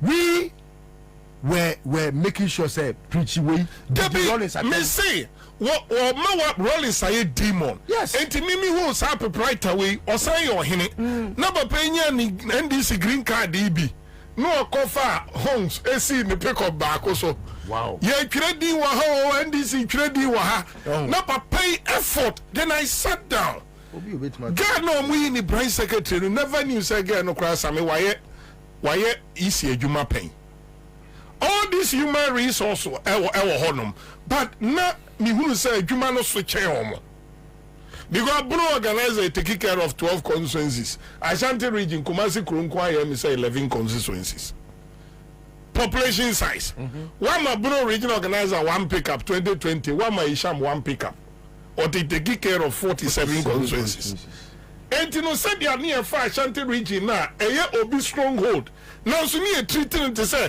have for 6 constituencies who bet me the one day at all now I'm have for regional secretary one pickup one man motorbike say be at 10 so on fine man no am Ashanti region 10 Sammy the approach was a problematic communication was a problematic even strategy was an issue because me a regional officer ya mami me kai o de mami matisi me ama Abbas Nuruddin bi na Abbas de to me ka say obekọ bekwa ya ba na the time nyina would be to agu obekọ agwira obekọ Asante Achim Agogo Kumawu obekọ those it doesn't work the region is too big so it was like Waja Abbas no original 47 mu no waja chance so original 12 mu and waja obi a original 6 mu to say ba omi akonso say omumfa the same outcome with the same results mra I think say what goes in is the same thing that will come out computer science better just say garbage in garbage out and mean to me kan yama na NDC aye ni bebre no Kwabena I am assuring Ghana and I'm assuring the NDCs the MPP say 2024 elections Masa munhwe ni mu say Ashanti region ebe police surprise bibia ni we betimi asesa no mama link with school feeding program kwanya school feeding kwa na agu ana no omu meeting omu koye ote ho na businessmen omu edidi man krofo obidi obi ka say wuntumi na waja me ko ofa bibini black man o we sa video no yeah bibini wuntumi ana ya fra wa wo fa kane na mo ba eno mo ba jiji sika o bibini black man and now Mogu Mojuma. Me opinion na chiriba mienu ne me. And this time, me say I say me boss wa watio. And so no I no because when you say ni America na fact. Me bra Kofi Nyame and the NDC no ko Hong Kong Kwabena e ko fa niema pass e de ba Kumasi magazine. And man kwanta. Why master e wo honom since 1991. And na me bra ni kapre Samundo. Wa bu say to enti me bra say wono ne yiri ni nuanom o mabo mu koto no ni o survive mu survive and now I am expert because was a car no kura no esaya nipa nim se car na say kan ba sika o de beba amo abo ne bo so wontua enti no on fa car no kura nyede emma enti now and manyin kwanta a honey friend Swami post office a engine room of Kumasi magazine. I am telling you, sir, shops survival in Nigeria 4 shops. Yes. And these are Ghanaians, Kwabena, Omuna Betuabano. And the school feeding for Dia mobile or more platforms so ne Accra FM. Yes, a boa a dancing for to actually know, and who be here, daddy. Onsa platforms na Omuye MPP yodum no, Pierre Nanya baby and Kanasam. Kwabena Bobie and say, Busumbru. Asempana ya mampo kuntunchi ahaya no menya ko masem kwabra ye tua ye omuntua tight no ya ade wonim se interview ya wo ye wo mu kotwitwa no mu de akobọ akutia na sabi 3 times sabi sa wo yire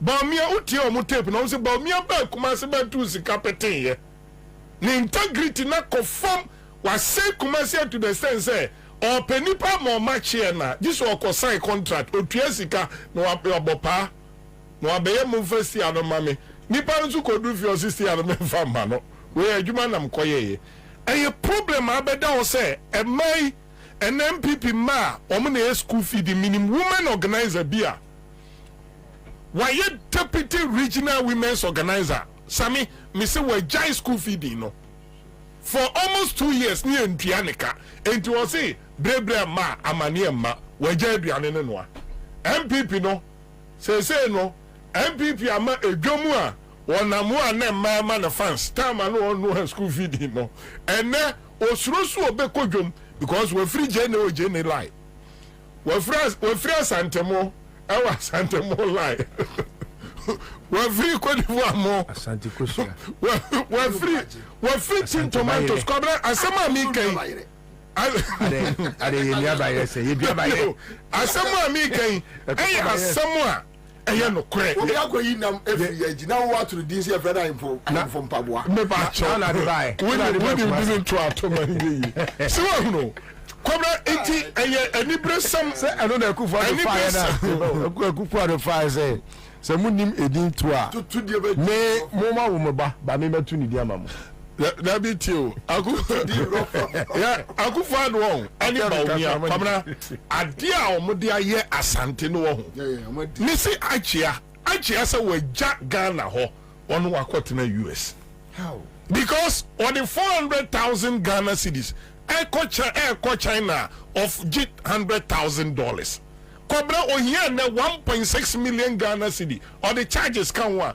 16 billion 300% ana akosoro bank interest kwa na ekosoro bibi ekosoro enti ne buy a medical doctor or US ne buy a military officer on say abrewa u bedi akufu ado ne ba omi achi anya BP de bia friend na dwanye ene atumi afri me mapatam okejetia na baibe nanim nyansa baby asantefo tena diga lisowe watu o makotra race cross kwabrei waja race cross no ho ena sika na esese odi sika yetia mo mbetrem no wo se mfie nwotwe ni wonsi do mama na wo se wo momode na si baby am manya ka etia edai ete nemo mfie nwotwe no wansi wa mo mudwetre na se through inflation ne eniema bo aye de ne dollar untimi control ewie yenso a sika kakra aka no a wogigi wo mu 11 no wo se me ba kuma se mo mebo nye me so na mam kakra nje mo unse o madwini ba omi adwini ye ni se asantefo agimi na nye napo ne katre no so what you say because napo tufu a nipa na kobra wo na napo de atwa matwe napo aye mo ni din yeah me me SHS for no dialogue me say napo me twa no adutwum so me twa no na sabi napo atimi de Ghana dini ni baumia akoje 1.5 billion dollars abase wo mo de babe and the double track and the get fund akoye collateral ama kwabra emfie bebrebe ni yetio na sa nipa no akufu ado anya akokoduro se ma yi na free education wa wie hodom timi ne ko energy wonko wie ho so mame well ni oye energy sector nti na podi e me twa no because 1.5 billion no asa na ni po timi ko hwenya me anim any busy internet ko sign contract say e may o mu ko SHS internet ko brand mi sa akura ba ku bia ye sister Ghana city internet no so a you provide oh yeah internet no so a you provide na pono NPS kana nipa no ne ne contest flag running mate no adutwuma ba be PS kana onu kura de watum 84 million adwuma yanya yo na sabi wan na ni nyansa agina yie pa obi akodwom MPP ni ba kodwom akofrie nuane abanwa ama anya ba bia sa Ashanti region or stronghold abanwa one term 2 term and the crowns are more school no semesters and I tell almost go back to we and teacher say confirm mienu and man free anwa free nkatie free niema no free gare free beans say bibi e wodwom bi o ma free bi o mu free niema we nyina mu o mu diye no kwabra o maja internet a o maje hu sika internet no so o mu fa mankura ne nya adwuma o school wo kwabra as we speak more than 70% of senior high schools runs the headmaster's office any administration or how the internet can see it provided over 70% omuni access to internet as we speak now nkwara no near me den say me ba o senior high school they know more than us akran timba fie no aka che say kufu aduane fon no de my school mu honum no da one pay aduane bia mama mfa nkwa ye bewu me ba wan hwe mi ko mu ana akra ede de akra do mo yi akufu adudin o mo se ba omi aduane so o mo de bibi bro o mo se ba omi ana de ba enti kwabren school feeding ya ye ka ho asemi no it goes beyond a friend is saying primary school near the adena omono amono and kwabren these facts let's put it across when him say Tyne district before NDC take you over 2009 na Tyne district ne banda nyina ya baako when him say school feeding na banda nyina no na school baako pe na obi school feeding I am ibokuru ni the FM banda bima one school when him jo mama ni atamos ni omo de beka ho say omo de call dobo omo de ba your friend is say bonga say omo de ba krowe kra bofie omo de ba wewa eka nkura kese miensa se badan nkuro kabrono ena se bie nkuro kese mienu pe ekuro bia school wo mo banda bia no kwabra John Mama ni Atamos spread this school feeding no call enti time any a friend is saying banda together no school feeding a new 20 schools banda de na ye one the whole district in 2012 no na kro ba ko pe na school feeding and na more can say that government other support like health insurance so him say health insurance Queen Elizabeth and a support to Ghana emma mba no enya sa free a friend is saying maternal a friend is saying care no mo gino hospital no edu NDC so no na sa sika na Queen Elizabeth de man kwabra na sika den sai efe na NDC ankasa na ese o sustain sa free maternal care na ma no ekono enti NDC na ankasa mu no so no kwabra I keep on repeating say consistency when it comes to niema ya achieve let us repeat it in the minds of Ghanaians sana Ghana 40 ase yen bring it piano ubetra ho kan ye John Mahama ye sabre ya Ashanti region ye kan kwabra unim say Ashanti region school feeding program no NDC only more than 60% schools na omudi komu no but the cultural say ekofo na ye den e de bae but the spicing and the sustainability no the National Democratic Congress me problem say my way they should go beyond Accra FM no mumbongra way na you see abide the no liso ya de baba o kai say abrajo mama so oba bebu kayetia subi say nam kayetia meboa ensu kase ba ko okuma se no na listo ya ba be kayetia na ma mi abasiru a wadi be say 60 years akogina o say mmomfa nchami o me ma menom say jo mama kayetia ya so bebu eni e de twekokko ni twefufuo sebi me de sebi di kan kwabra wasi ya de twekokko ni twefufuo ye be yi a kire mu kroma no eh mam panyina mi kobra hu sa video no na kwa akope video no asempenti mami panyina wo bo brazia edi ni pieto ahye abejiro se bi de twafufo ni twakokko beche massa kadie so mun kama ni kan krofo say this is how they treated John Mahama and Akufo-Addo kumo Akufo-Addo amama bobosia menemu timi nkodwom wotuma Africa jetia adema kwa tena race cross how many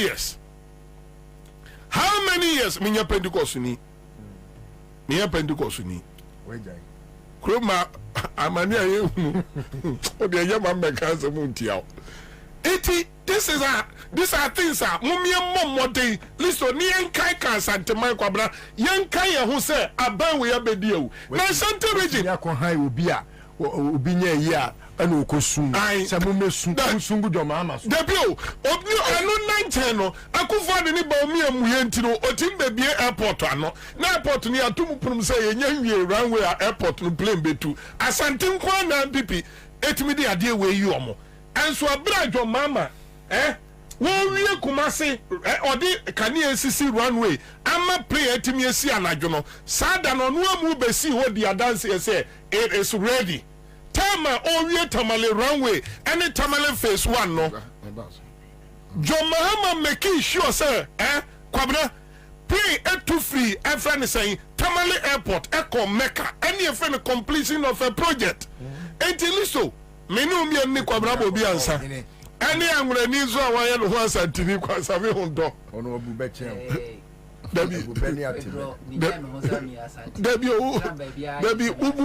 be chen na wana kacha sa Asante phone bu be Dabi wana kacha Asante phone Basa time no so Bobie abusu apani ya ono a meka Falcon kasebu Basa toye mami kumani na ta bebu be fanchi ya be chen no eti Kwabena adwuma na beso aminu mienu Yesu di nipa dumienu na kan nyamesam hyase a nipa bebre bagidie momie enye consistent ni enye comparison ni ye ya ma minimum ye sympathize with omo enena Yesu mu omo ino ye nsantwe o madwere mra omo nso se omo madwere mra fie ebre bay enesi anda mahama na omo so wotan ye ompe asem no emre dodo sei ena school feeding etra 2 terms na ontu amani sika mfa mo omo na sa obloku sa sika we ya KJT affected trotro ti na die suma mo ba na ochina mame emfa me winner we hello master eja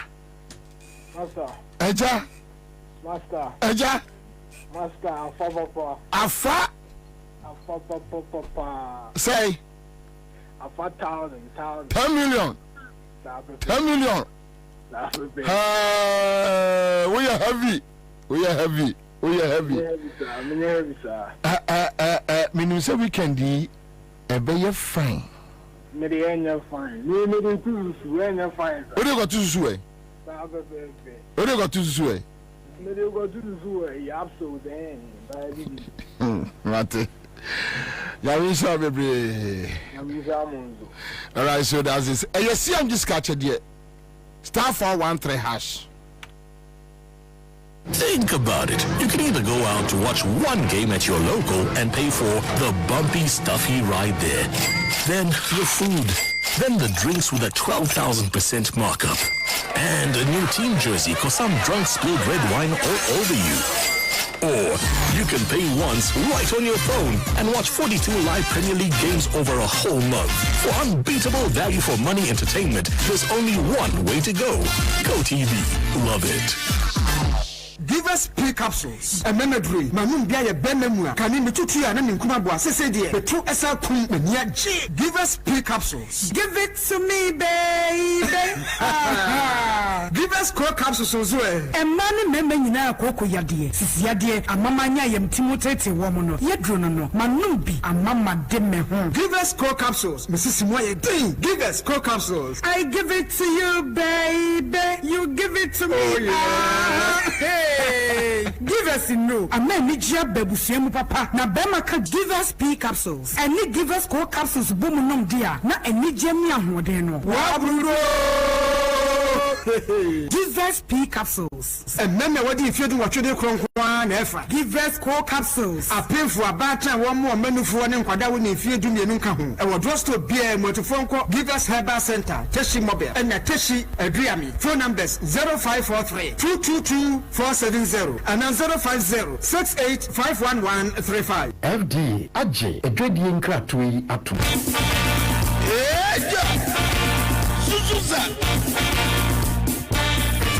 incoming president, His Excellency John Dramani Mahama, flag bearer, Zuma National Democratic Congress. Also, Zinchemo Bibiara, Urte Democracy. Sarah LKM Maniganama, Krata Shishene economy, what it's wapans. In education system, I was say. Friends and family governments are all called the current administration. I watch her. The Shahashipa, all called a shepherd, Afraba, Bibiara, Asgana, yes. I watch her not dos. His Excellency John Dramani Mahama say, Ami, our everything crap to Erica Bob, they are build Ghana together. As a more few wine there, support in the campaign for 2024 election. JM 2024. As a more few wine there, when someone can do see good governance card in the good governance card, your card, and you was there support JM 2024 campaign. Good governance card, what did you do? And Mawusikanya Mawaho Zilibo Tuman, I was so agile. One pedal what you good governance card. When it's Kaya 40, 30, 10 citizens, about to a short code star 248 star says hash. Now also ascend with it. Good governance card. After that, you was in a support to JM 2024.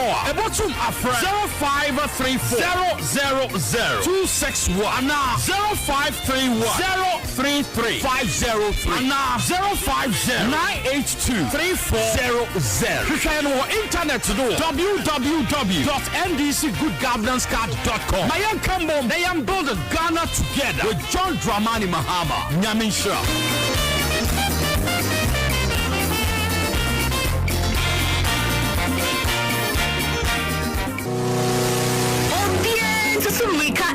Bills was here. If you say, I soon go when you way and Bosnia Bonsa say a hoodie, Educhum, Obibia, and it's made dear Biara Woody. Bills will be Bimao. You hear Susu, you hear our Nana, we hear no national ID card. Ain't it to me? Come up and was 0302 200 and now 0596 920 833. Kai say, on Mansika Krobia Batan, Bank of Ghana, Sawo Bills Microcredits, Jumedium.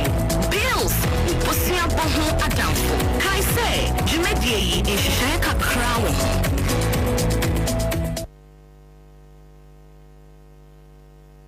Hey, say, the Mako who our Greenfield Scientific Herbal Clinic, no, say a new team award, a word best. Obian Tracy Emma Dumpelli at the Case, and as a boy at the end coming to them. Greenfield Scientific Herbal Clinic. A sign I want to say, near Crew Etuno, near Anchor Awanum, Obana Bebo Power, and Yarwan Kaye. Nancy Mamika say, and the Spana Club Ekayano. Greenfield at Aromanti and was actually joined us with him. Greenfield Scientific Herbal Clinic. Our ultra modern laboratory and a diagnostic machine. As you should be getting one Casa. Greenfield Scientific Herbal Clinic. Our Nungadogo, Estate Junction, last stop. There was 0243 983 906 and 0261 651 898. Greenfield. God is our healer. Greenfield. Your last stop. I believe.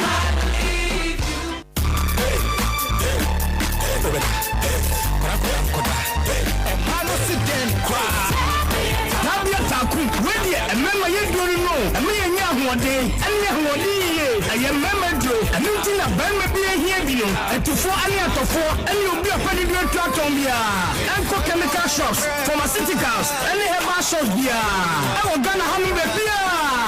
And that's a friend. I was 0243 686861 and 0245 749206. Sankatwe, FDA Fajatu. Kaise, Tabia Takumye, Bema Bia Takun.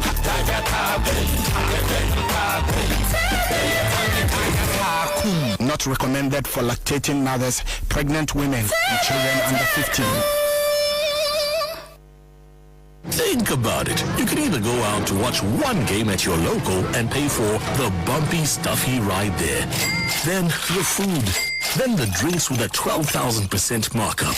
And a new team jersey cause some drunk spilled red wine all over you. Or you can pay once right on your phone and watch 42 live Premier League games over a whole month. For unbeatable value for money entertainment, there's only one way to go. Go TV. Love it. Oh, Nana Bobie Ansah on Citizen Show. Stay with Nana Bobie answer all the politics you can know on Accra FM 100.5 due to the Citizen Show and Bobie Ansah. All right, so that's the live on Accra 100.5 Citizen Show. We are back here Friday afternoon. I want to. All right. Yeah, Bob last. And we are boy in who says, "Sir, Bobie and a bro for day, Bobie Ansah." Why? I'm watching. So one of us who share guess now. You're from Bobie. I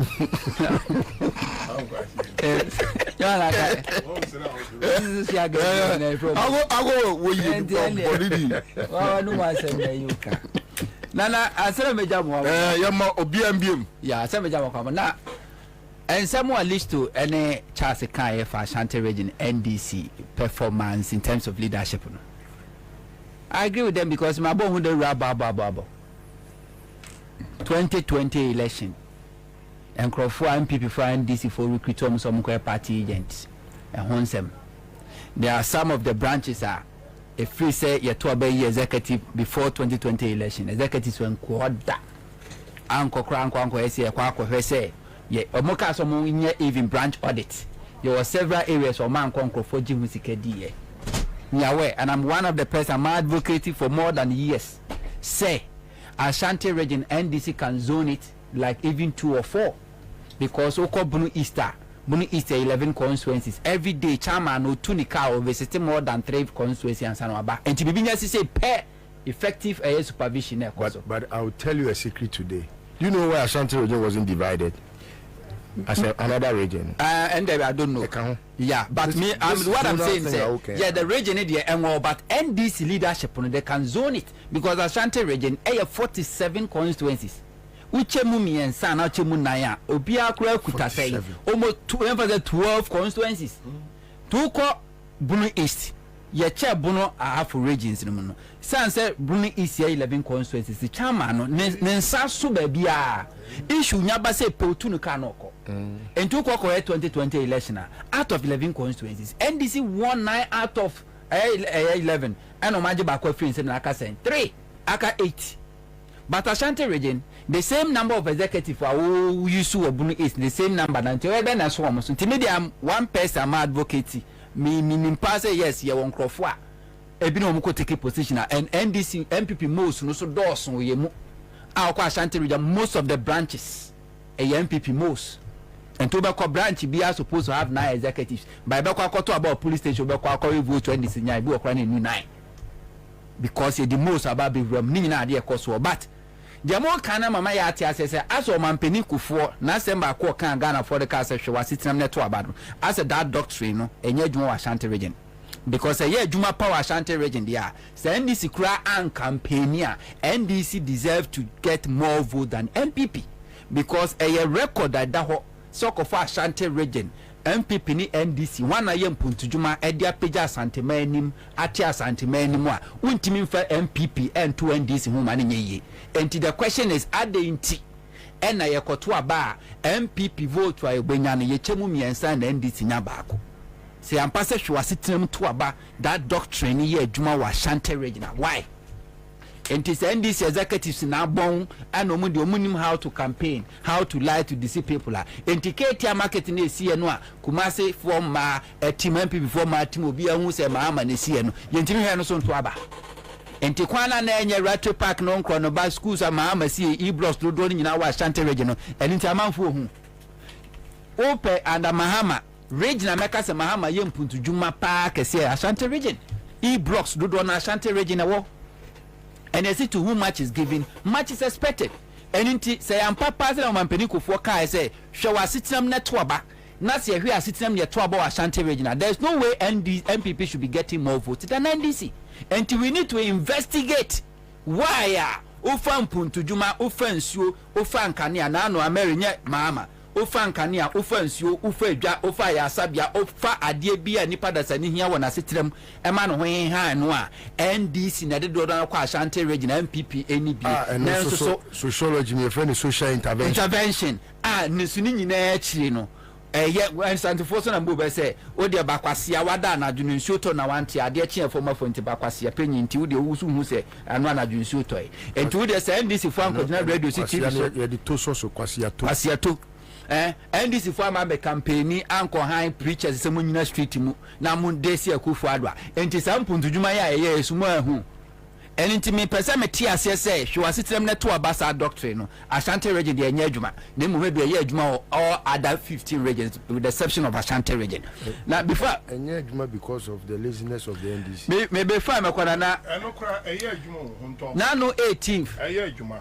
unim eye adwuma but ni America cho say aduane power ho ene ye san ho koto aduane bone take nipa bi won ma na den nka obi a ye wo no onim ade se wo hia se teacher kire na de ka kire yen say we should take the hwewasitram comparison to the people one ton a obi nto ejuma hwewasitram comparison do danija ho so na mubu ba Asante for say do danija ho nim se de se hye ne fa de otinija ho de otinija ho nim se de se hye ne fa sa adwadini nu a otena aketia market amaha mesi we demonstration no mahama siwie na no tiketa we nso to a emro ne biem no ai na electricity kromo entimi ntua amahama no si market no or the insurance ba ho a chese nso kra jato manu atimi hye na ya destabilize ni nyina enya adwuma no sa odwadini no enne ne dollar ontimi ento okoto ba ye nton no ono otija no ho ona ye ne nkwa chese de ja no hye ne fa sami da bia ne nkwa chese de ja no hye ne fa once Peter Mewuko voter region wakonya seat ama MPP yes ediem pa tiu ehoye NDC stronghold edidie njidie pa na omuwo wakufu adumu ntia omu voter turnout ekosoro ewo hono what did the NDC do right until 2008 NDC votes no course wa something must be done right maminchromo what the tutu wenye ye okufa voter regional 2020 election all the 18 constituencies Mahama won the presidential.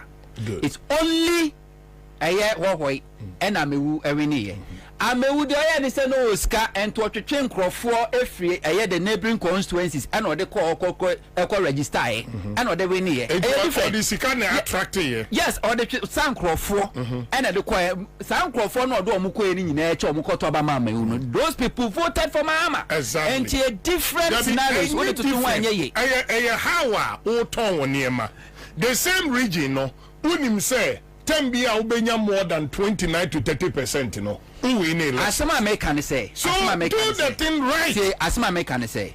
President Kofo outcome. Aka some of their two Ghana politics. So owu 1,000 years ye be kind. She was sitting na one kana no antumo. It was a slogan. And it was all platforms. Minimum time. Baby o na eto aba. Mo okay ya record one enti NDC communicators amfa megaphone anko gina street mu ketia market market ya muti ase fefefe Mahama ni senti Ashanti region ni sama when him so bu Ashanti region we nim sama so I think at this point let's agree with Hunto Greater Accra ma NDC nye campaign terminal train omonhwe it was when it comes to you don't get my argument uko for Ashanti region voter the MPP menya wo chemu miensa na NDC nya one na mi bisa say doctor say she was system to oba ne adwuma power Ashanti region said the adwuma or other regions no yes nim say NDC was superior achievement in Ashanti region than any other across Ghana as compared to MPP Ghana but NDC still campaigns in Ghana.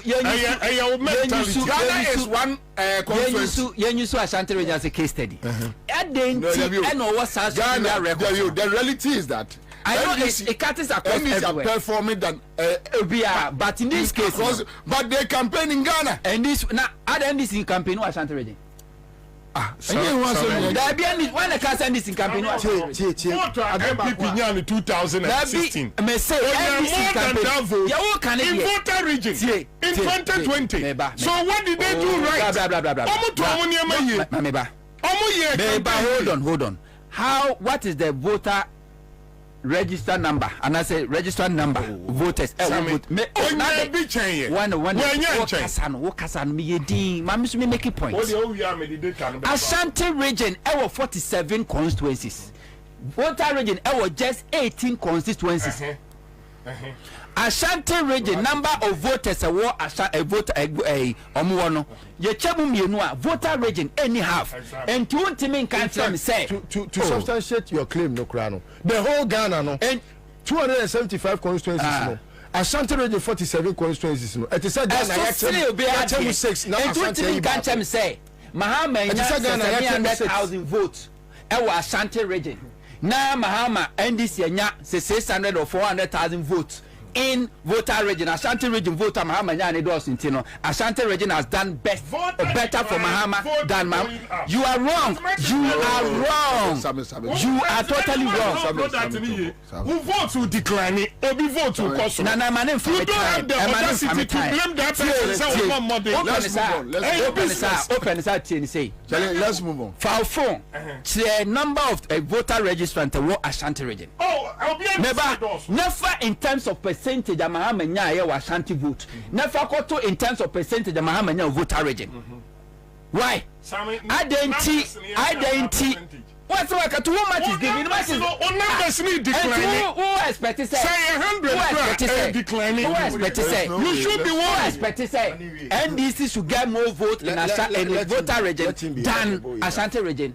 Often in terms of percentage.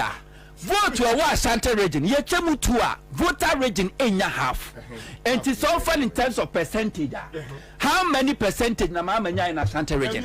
How many percentage? MPP stronghold. A higher NDC stronghold. So we are there strong performance now. Make sure we say performance now make sure we say. Who confirm vote to Ashanti region? Which means to vote on. He agrees that NDC has performed across the country. But the person pick Ashanti region, so let him pick. Asima Meka no. You say me use Ashanti region as a case study using President Kufuor doctrine. Shawa sitinem neto abapa. Shawa sitinem President Kufuor anka say meba President Kufuor anka say project go Eastern region. President meba omo be wo bron enka ho. Ni nyina ne say let's concentrate on Ashanti region. Ashanti when list to where Kasan when you see region be Ashanti region. When Charles Kasan you see region but you Ashanti region. And the same region I'm used to and the same region I'm used to and I'm using Ashanti region as a case study. Using President Kufuor doctrine, show us system network. President Kufuor can't say MPP or NDC communicators as someone who back network. That's not what President Kufuor told us. Was it show us system network? And then I show us system. We share near my term where she at Etima on her. That's what President Kufuor was referring to. And I make catcher will say, Senyansa will should make sense to the Ashanti region.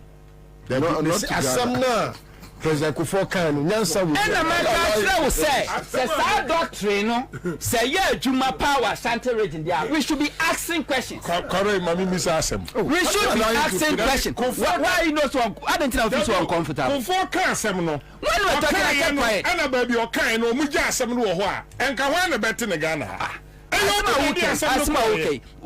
You are just distracting me. You are distracting me. President Kufuor Nyansafoɔ according to list one country say Ghana fue muntie the MPP beka communicators na mweso ntoaba. One country say muntie the NDC communicators and now presidential candidate na ntoaba se hwe wasitinem na toaba. Asitinem be na woka eniama abana ye oni say the usi feel economy ni hwemu na toaba. The President Kufuor catch a doctrine. And the Mibisa said, "You move blame NDC." Said you move blame NDC. So NDC are ineffective in the Ashanti region. No, I want to say that.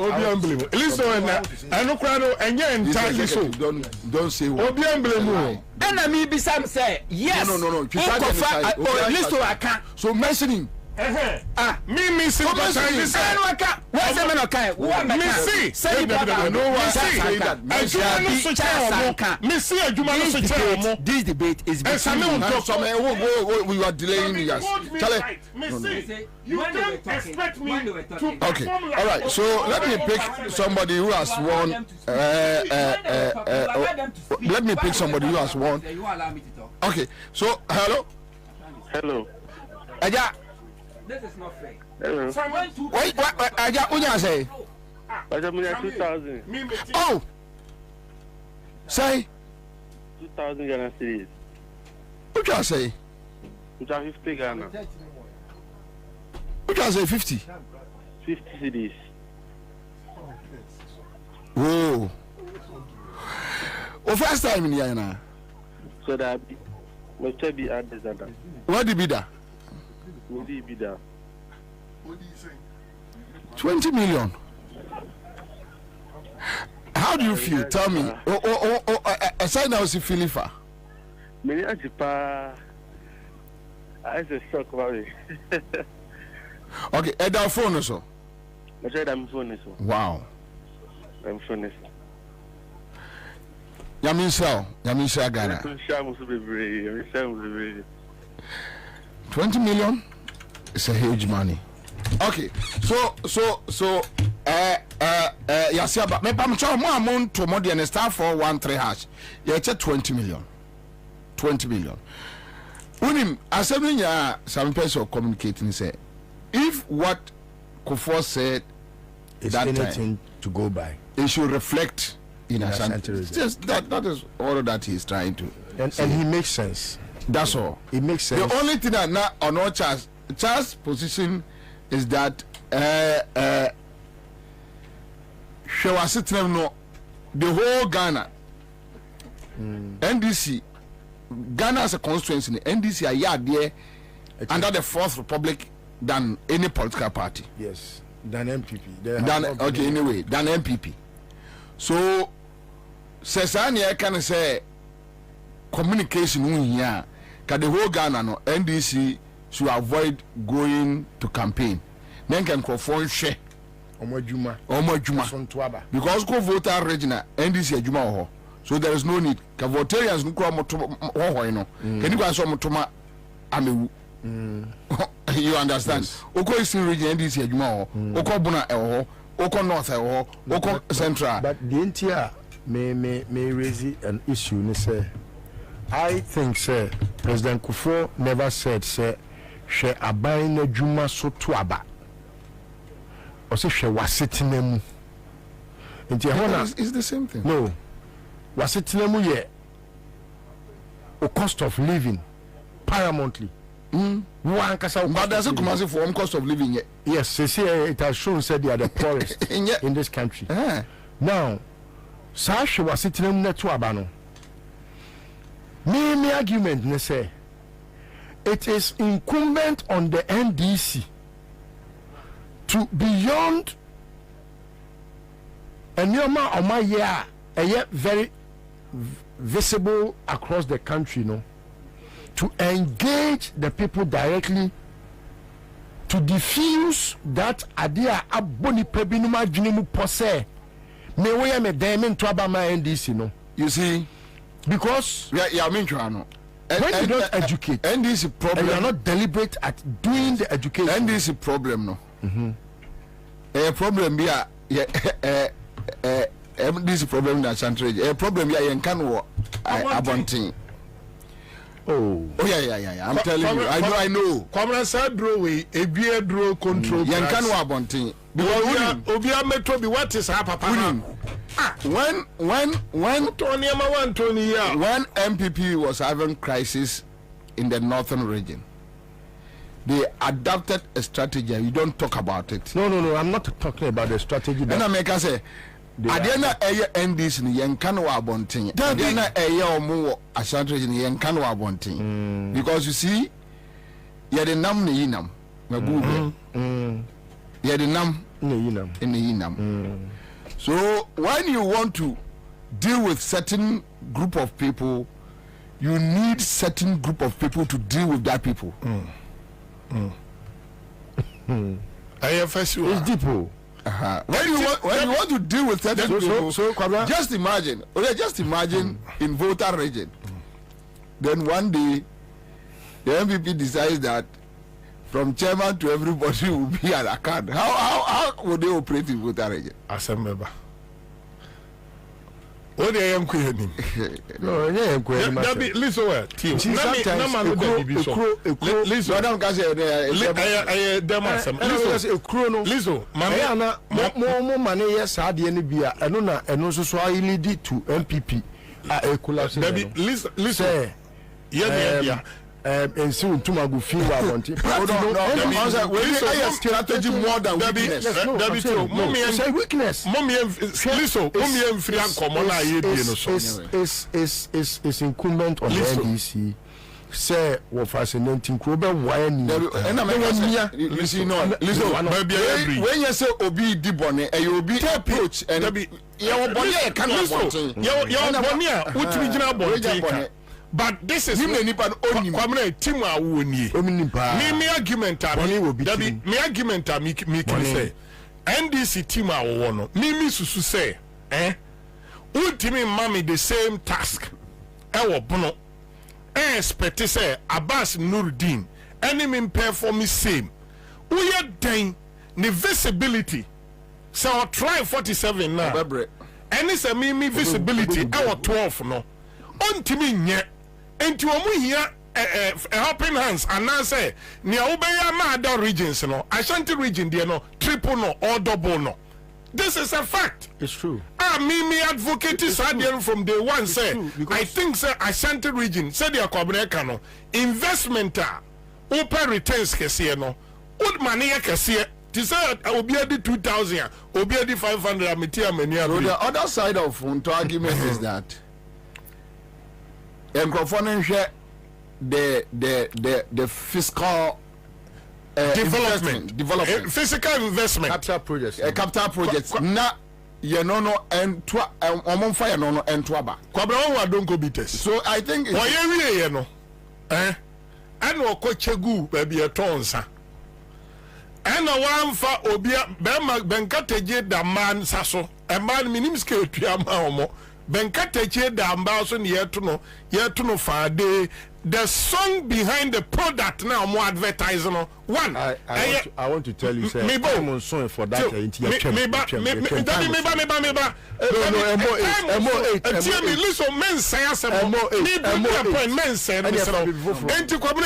Advert. I didn't know because to Yesika say, and no pebia. And you know, a quick creditor, a branding and one better than it.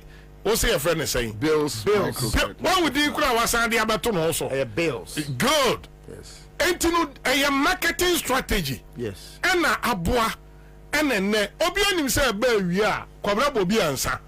Upa ko information center never now. One bus switch everywhere from no so kwete because Obian himself better obe making a day. Obi nipa mo send a message yet keke. Obi Timotos, me win nipa Timotos so try radio because minim say de besi waso. Watimi atia cry from a years one which is sim wa hanom. Obi otwi moto. Minim say this is a program. Why year na man crofo ayen I buy product no. Enti Kwabena say kofo gina baby kan. So kan my chagbon no kan hwan. People own the message and took it to the electorate. Consistent. Adia here no. Na sabi wo se wo de jo mama si e friend saying why nso ma brekumfo ohina no brekum so ono kura jo mama na himfie da. It took the Blue Regional Communication team to provide video of Nanada jo mama kwachi anu a oni ni ko bie brekum water project ano. Really? Oh yes.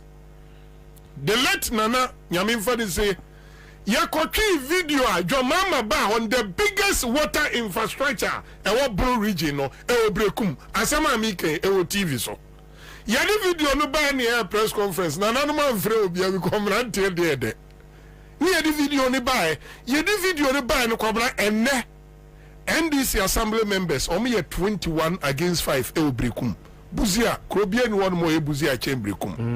It's about communication, it's about relating to the people. Next year, 1 year, see, Sabi, Asante, Yenimadia Feu. Adding. Nany any of Fanum, Yetimiko Tokente, Eto Chow, Epesication Bottom. Nano Kwabena Fanum dinner chiwa mampo. A dinner Kwabena de Bamampo, Bravo born in Kai. Anything poor they call Mampo. Oh, say the other one to Tunku and Tomano Makunko Dinachi. Yes, I make a fiasco. No crowd America. Yet me shy offer, Kutupa man and to my frappes catch and bottom. No, you know your bonds, huh? Yeah, I'm so pay you Kwabena media the Kwabena. Kwabena so one and one fast for me, so it's getting free of a bottom. It is about how you deal with people. A general problem in our body politics. That is what I think.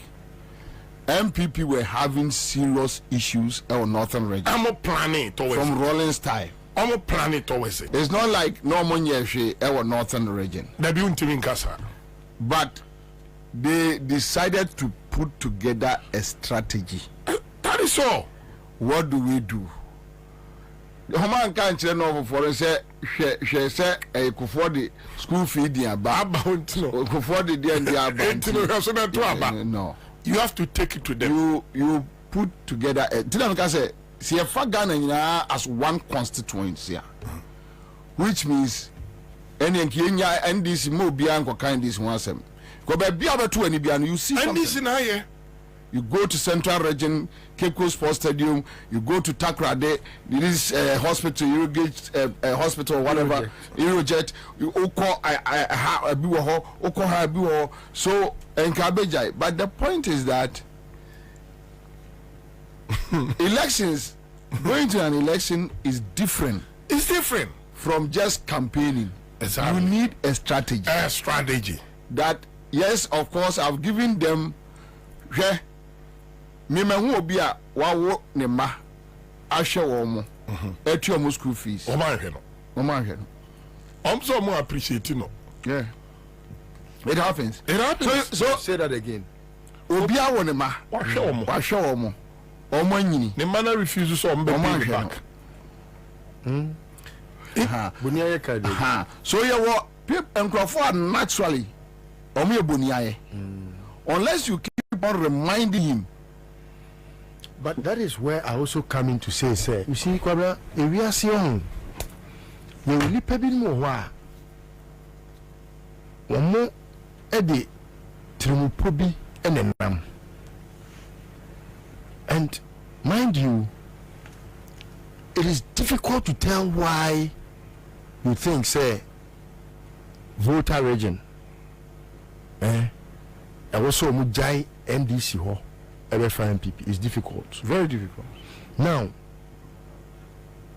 I don't see why it should not be easy for Obia or Ashanti region to stop being MPP because looking at the projects. Look, I know no projects. Projects far from that. It may be my about fourth reason. After getting closer to the NDC, I have been convinced to say, and in before when this MPP. So you have to anyone too. There to be but who say NDC were mining what gain pa at MPP. MPP won't change the party. There to me Ansah MPP for NDC kabekwa koma won hene bi say ohene wo jiskei na we for when you we are done for the day. No, Obi, 1 minute. It's too much for us. Okay, then I think so. Let's call it. Let's about what? And we are quite fast to handle ye campaign team nasem no. Party for the do na say Omadawasi. Time ba me no wase. Ni enkone sa. Amen. Na emu bi kura ntimi nyira ni mate. Nti omo nwene omo de. Grievous Scientific Herbal Clinic, we are grateful. Tango Prime Washing Powder, we are grateful. Top Choco, we are grateful. Hopefully, this conversation, Yami Aduma, another time, Yebesai Atuaso. Benji Estates and Investments Limited. Ura Kofi Yameche. Ghana for Kofi. Kofi. Kofi Kajatu. Yo, me mada etiefo ase na mama ye nyina ye ho akwaba e de aba efidie so Accra 100.5 said na watchu bia ye hia no ebusua asem de na wunua wo ba wadamfo Kofi Nyameche Ghana fo Kofi me de ebrel na matra se sa brede na wonim se Benji Estate and Investment pacho share so emame Benji Estate and Investment me pacho enye ena yede asempai ebro enti yimre mesra fra wunia na wunia so mfra na adamfo so mfra yonku bi nka nkyere ne se asem de aba Accra esan se Accra 100.5 ya aba mfra memu na wuti yenkan de na me pacho yen sa asem ena ye beka ho asem wa we se ye wo rainy season sabre ena insuo no egugugugu na sabre nso ena ube ho asase papa eno nti na Benji Estate and Investment ya ba wa boboa no ye de aba ofie na ye ka kire o se sister bra papa mame menua eni da so nyansan ya asase ubetimi atobi edan ubetimi esibi mpacho your dream house no ubetimi etu akwakotenem eye fofofo pacho unya wo bebia Benji Estate and Investment aso ye pe na obenya na won se edin ba akopɛ na medidi ho na edin ba akopɛ na meje so na saadin no ene Kofi nyameche Ghana for Kofi mpacho me die dura bra odi asesi ame ma obebi ma odi uti asan aiden ato enti ebinimo se asase ehho aye scarce asase ne bo aye den mpacho yande ya tete so fofo lefo eno nti na Benji Estate ye de aba wa bobo anu se ye bonu donkomi sa me pacho obetimi ede japade bi ede aba baje asase obetimi de car etimi aba baje asase anything misro enkomode misro emma wa adwene mu nya won tantanta mpacho we ya asase alanga da asem eni ho me pacho we nya asase ye matra makwe me pacho we nya asase echina kona bra debi o se nka asase na nkasa aye choke inso to inkrofo nsunu eguje inso to inkrofo bebi ombeda mpacho aye asem akoye buachi bidin me pacho anything na mekanfo Benji Estate e de amam obi se Kofi wo de amejiwudi na asemi a wo kan kra no atoma akoma so eni ntime pese medement be benchire Benji Estate medement be bo mode no ano me pacho ya homa bofo a obetimi eni ye di enkomo ewo so pacho eni ye ndi nkomo pacho eni ye ndi nkomo mesro ma ye ndi nkomo emfa asase unu bebi a wo de utiri ebeto pacho ya homa no 0248 780887 me fanu bi mu hodo nti 0248 780887 e pacho je ba kuka ho esanse mpenufo se abaso ba na ma jaeden e pai nti 0553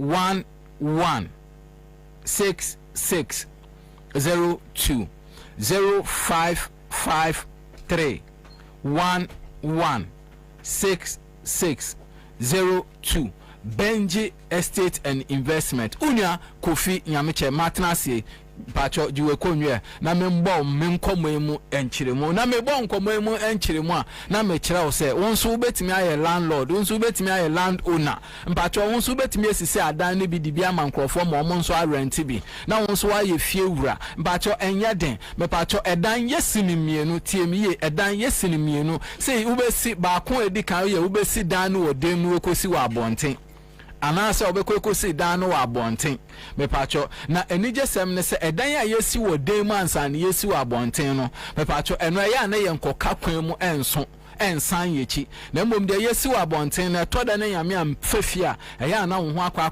won so adan na wentimi ankonkotene mo nso so a edan no nso a wenwie enetime sel se sidan wo dem na tukwakotene mu wate ase enti Benji Estate ya ba wabobo anu yesi ye won sase bebre na mbom asase a ede edwaso ana ede apaso a sesi a ye tutu ne sre ne abasa ne ye twitwawe ne ye kekawe eye asase a ewo Chopoli ene asase a ewo Shy Hills shenon so mame ye won sase bebre na mbom asase sesi a ye tutu ne sre ne abasa eye Shy Hills asase ena afa Chopoli asase na meno eka Shy Hills asase dia na Shy Hills asase ubebisa se ehin na eda bacho Shy Hills asase mpacho eda Mahama Junction esutware kwan no so Mahama Junction eho na asase eda na mepacho eben police barrier no mpacho police barrier no o driver anase wo take care mu mpacho few minutes from police barrier no main junction no so home no mpacho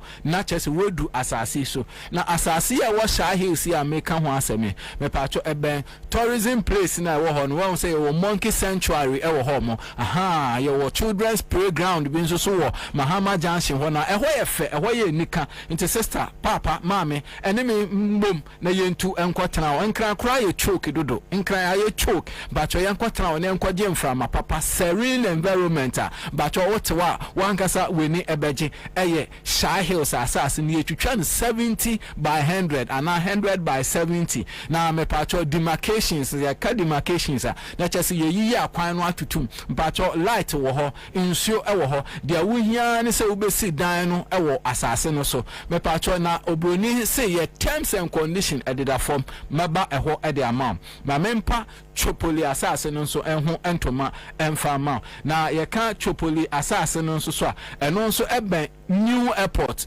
so on say airport we ya dada enti say ye de enhwehye gu akwan so a ye tu akwa asase foforo so enti ye kwa asase foforo no so a sa bebi a Chopoli asase wo ho na new airport no ewo enti manka kese kura no mpacho we hu bebi a machira o na asase no so eye plain land edaso last 2 weeks in the last week me catch you say enya asase bia na yesi abansoro wo so bebre nim nti mapa ho ntoma ade akero na mbom Benji Estate and Investment asase de empacho obetimi esi wo dream house no edan no eto aso 1000 kra obetimi esi wo so na enije sem ne say yekoya asase no so wukua da biara na afi memene de bia hye no so Wednesdays and Saturday bacho yeko ya asase no so when say unu ekofi makamboro fo me say Wednesdays and Saturday ye kwa asase no so ene timpacho upusu ya homa no a ye betimi a kire o say bia wo pe Friday a ope Wednesday a na waba na ope Saturday a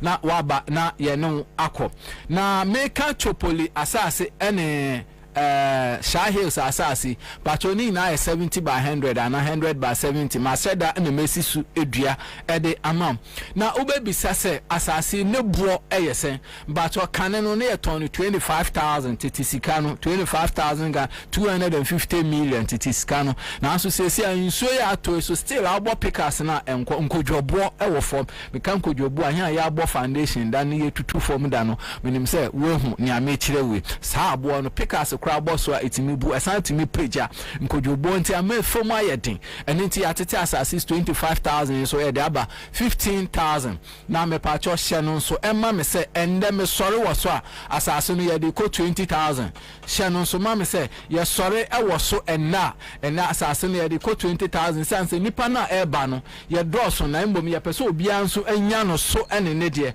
enti mpa cho so pese obeje asase a me sori ya fiase na efre and into 20,000 no mpacho obetimi ebi 2,000 Ghana cedis out there shase free 2,000 fabeto on say ye doson and into mpacho for 2,000 bra na de aka no tua no 3 months kosi 6 months spread tua no 3 months kosi 6 months spread mpacho yesan eye indenture e de amawa na asase no wonkrata ye yama free bacho se no so emame and into masem de da and me de brew free Benji ehun asem ena mapa ho entoma ede amawe ene ntimpacho fa 20,000 no fa beje asase anafa car bia wo a ewo good condition car no ye papa fa beje asase ane japade fufuro bi me pacho 20,000 ubetimi edi 2,000 ababa to ase no wetuatua ne nkakra afi Chopolisa na etie Shy Hills so sa ene etie maka cho se ya tete so ede amount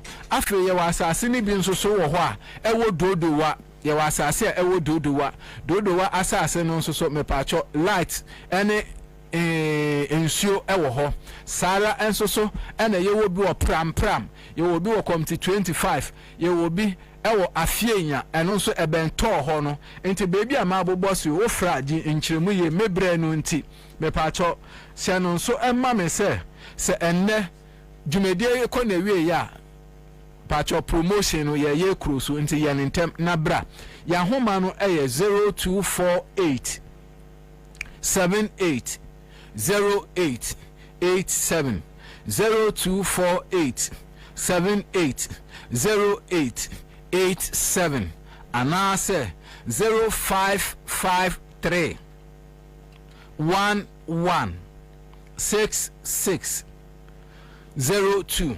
055 311 66 02 Inti Benji Estate and Investment asase ena mabobo so ede akyerɛw ope ye chi akwan de apart from ahoma bofwe mbacho ye wo tema committee 25 DPS Junction eho ena ye wo ope yen ho nsɛm enso ewo abɛfo kwan so a ye say www.benjiestate Benji Estate ye one word shanu so mame na wo the dot no apim anim na wo the com no aso so inti www.benjiestate.com ana wo ba ye email a opese ye mbɔ nkɔmɔ ye ntwetwe nkɔmɔ nso a eno nso ye Benji Estate one word dot limited no nso mpacho LTD me kyerɛ mu akyerɛ osa na wo di gmail no .com aso me fa ne biem benjiestate.com @gmail.com aha bacho she no so mame benjiestate.limited sorry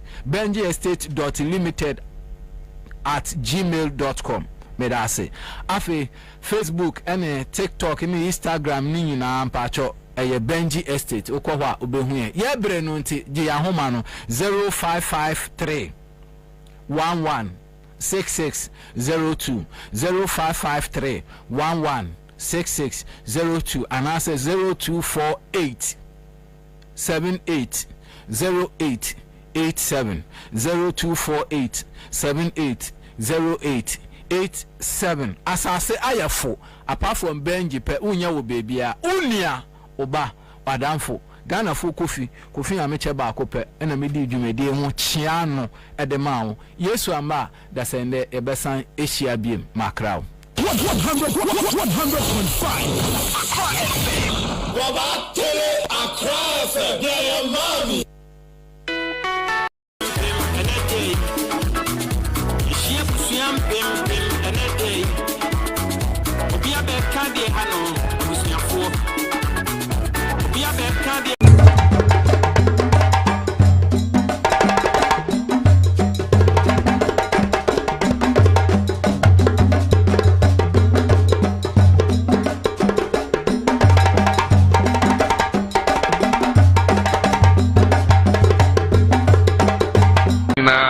na meka mo ho ene ye na meka say Abra Professor Mills be ye president onanti afarefo a ewo ehwano from Aflawo ekopem hafasini a oni obudi nkuta ho say senyame na dom na obeye president a eden ene eye omo haw a omo pese ode boa na omodwuma ekoenim enom say enioma mienu ene ha omadwen baako ne premix say premix na ba enkodi omonsem enkrofo bi de fa baby na outboard motors nso eya aban koje a efa echemu miensa na afa kanu baako na the outboard motor no ama afare for no motu akakaka osisa outboard motor no ba embedi omonsem ena Professor Mills share boss senyame na dom na moto abama no na obeye president a sa nyoma ni na obesiesie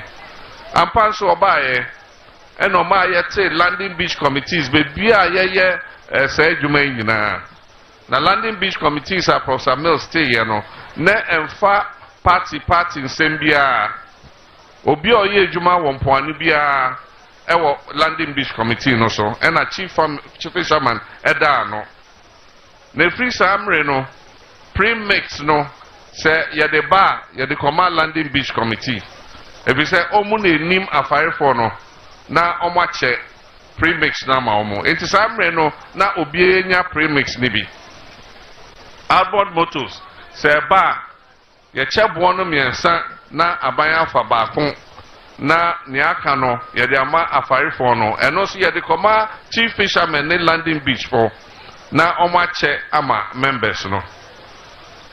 And then so there na say manante mpoanu nyina bebi amekobia obi esum say ejuma na say if you say premix na fair ba ekodi party for nsem na omo de omo faso atoso Ansah ni yaton ama afarifo.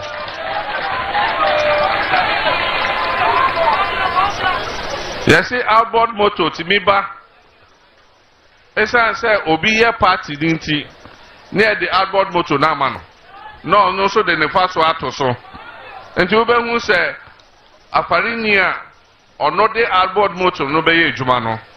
No akọ hairdresser ho ekoto outboard motor. Wa wuti we a eto asum. Na the American say minim say safe match and Kwame Nkrumah je fa hudie mae.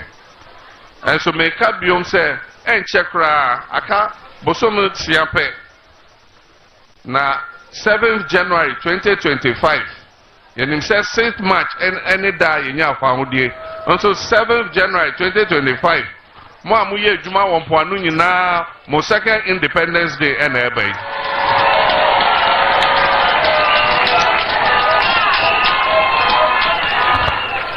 If you say Sadia na omo yeno yebetwam yebeba be CSC landing beach committees ni biom empoanu bia mo be election mo choose some leaders for landing beach committees no and chief fishermen no na premix no ebeba be simbo so yemfa nye party nsem matise yenuanum bi say MPP say no mo ye no enti yeso ye ba e wo say yeso sana yeso eduru yeso mesremo se e pega na yia me enfa party nsem emma adwuma mu premix ne ba ye de bema landing beach committee obi a ye be you say wo ye landing beach committee bia say wo ye NDC wo ye MPP o wo ye adwuma ma afarefo enti premix ne be ba be di mu nsem Obia or landing beach na Obia wa register yenim afari for no any canoe owners ne gear owners. Enti ye de premix no ye beche na obia nyabi. Outboard motors so sa eba ye de bema chief fishermen ne landing beach committees. Na mwache ama omo ye members no mutua na kakra.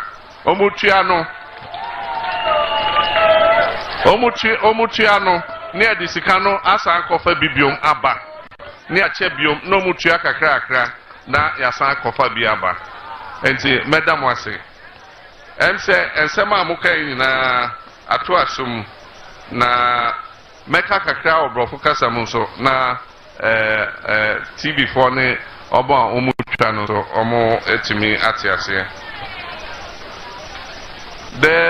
I've moved along all the landing beaches from Aflao all the way to Hafasini. And everywhere you go, the fishermen complain that currently the inputs they need to do their jobs, they are not able to get them. And that is because this government has come to introduce party politics into the business. And so when it comes to distributing items like fuel premix that they use to go to sea, the premix is given to party chairmen and other party executives. And this premix is subsidized. And they take this subsidized premix and put their profits on top of this premix. And then the fishermen who need the premix and the canoe owners have to go to them to go and buy the premix. And I'm assuring you that we are sure, inshallah, by the grace of God, that NDC will win the election.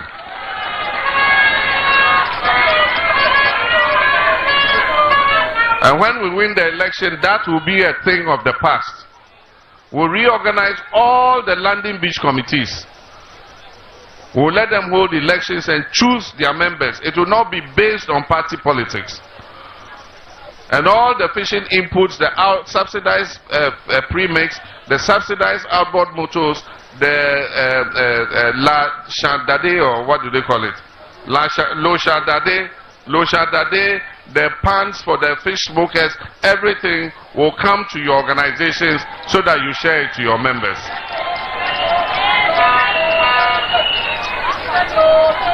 We must eschew eschew politics from the fishing industry. And so rest assured that when NDC comes, all the things you have complained about, we will make them better and make sure that everybody is able to do their work and earn an income to look after their families. You've raised many issues that I think are very relevant, and I have written them down, and we're going to take note of them. We have to provide vessels for the Navy to be able to patrol our waters and make sure that these fishing trawlers don't come within the exclusive zone. And so we would provide the Navy with ships so that they can patrol and make sure that the exclusive zone where the trawlers are not supposed to come, they don't come there. So that we can reserve that for the artisanal fishermen. You've raised issues to do with plastics on the beach. We are going to employ young people who live in all the fishing communities along the beach. And we will pay them to clean the beaches every day so that there will be no plastics on our beaches. If you remember, when we were in office, we had young boys who used to sweep the beach, and we used to pay them for doing that. After we left office, all that was stopped. We're going to reintroduce the youth who are cleaning the beaches. We're going to reintroduce them. We'll pay them every month and make sure that our beaches are very clean. We'll provide you with fish finders so that when you go to sea, you are not just throwing your net for nothing. You use the fish finders to be able to locate where the fish are before you cast your net so that you can come back home with something.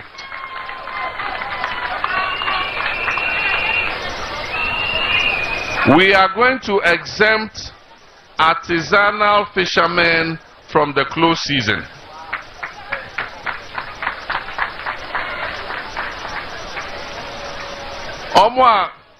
Omo yusu kenu eye ejuma.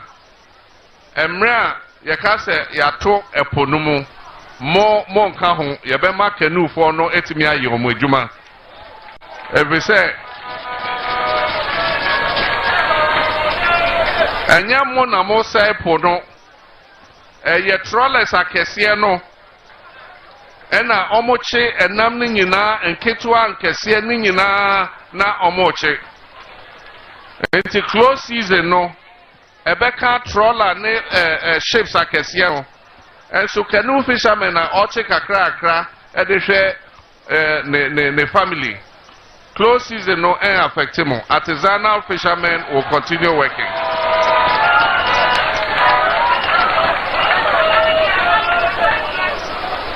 Yakase yebeti National Women's Bank. Ebeye banka Emma Busia kakra edema yemma senebeya ejuma omu yebia ebetu mpon. Na sao National Women's Bank no Busia ebema no mo amuye ejuma moye ejuma ewo mpoano mu nyina mo ka ho mbenya sika kakra na mo dane no na sika no ye de bema mo association ye fa mamo baako into Fish Smokers Association ye de sika ne mamo na mo dane ama mo ma no into mo tua kakra na mo so mo tua bank no mo tua wia ne asa ama mo foforo na mo asa de ama sa ne ebeye no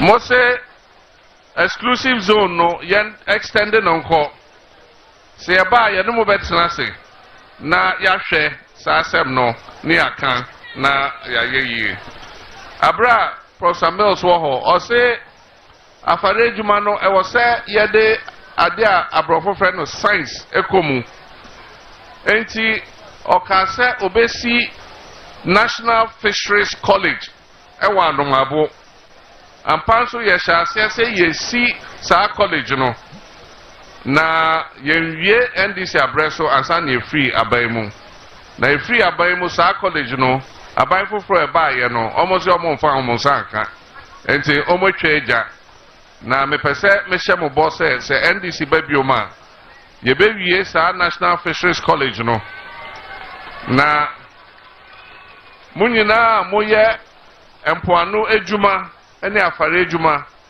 ewo emre bia ye de mo be kɔ hɔ na onkrofo a omo kyerɛkyerɛ enyoma efa mo ejuma ho ombe kyerɛ mo se na mo be ye mo ejuma no na etimi etumpon na yansai ensuo no so enti happy yourself madam happy yourself munyina ye wie college na ye beba be fa munyina akɔ school no mo akɔsua ade se na mo be ye mo ejuma ni yie na etimi aye mfaso ama ye nyina enti we de me kan bebre na me hye mo bo se nyame adoma afare ejuma na amoye no empoano ejuma amoye no nyame adomonto na nyame adominti ebesa de ntoma pa efra ama ye mfaso ama munyina. We are going to restore the glory days of the fishing industry so that it will be a blessing to all of you. It will provide you with a decent income so that you can look after your families and look after your communities. Thank you very much. God richly bless you.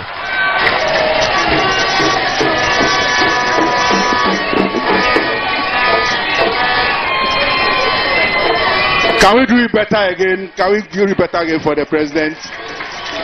Your Excellency, thank you very much for your excellent speech. At this moment, we invite the women group to receive an April presentation from the leader and flag bearer of the NDC, after which Kapgwa will do a citation presentation to you, Your Excellency. So happy yourself and your group, please.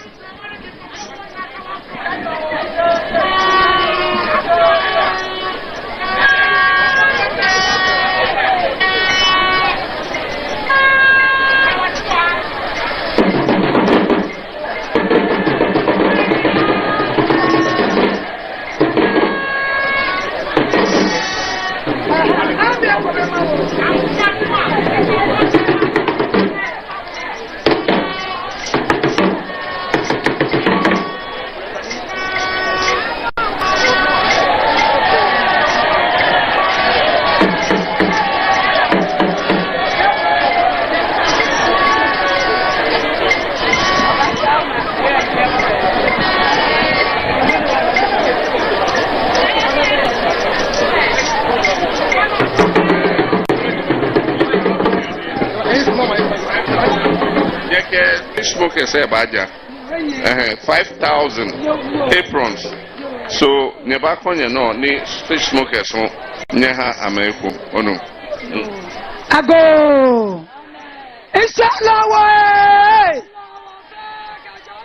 2020 your manifesto mu ye trogu ho pefe se nyame adoma ye ba ye be legalize okada. Na yekoto abano tumina ambedi ensem entimi ambaso emsemra yeka asasem no yenuano mo se debi ya de accident ba yesei na bompo omo hye ne se instead of say on be legalize okada no yese omo beje mo moto no ni amamo cars enyesa na yekai na cars no monsakai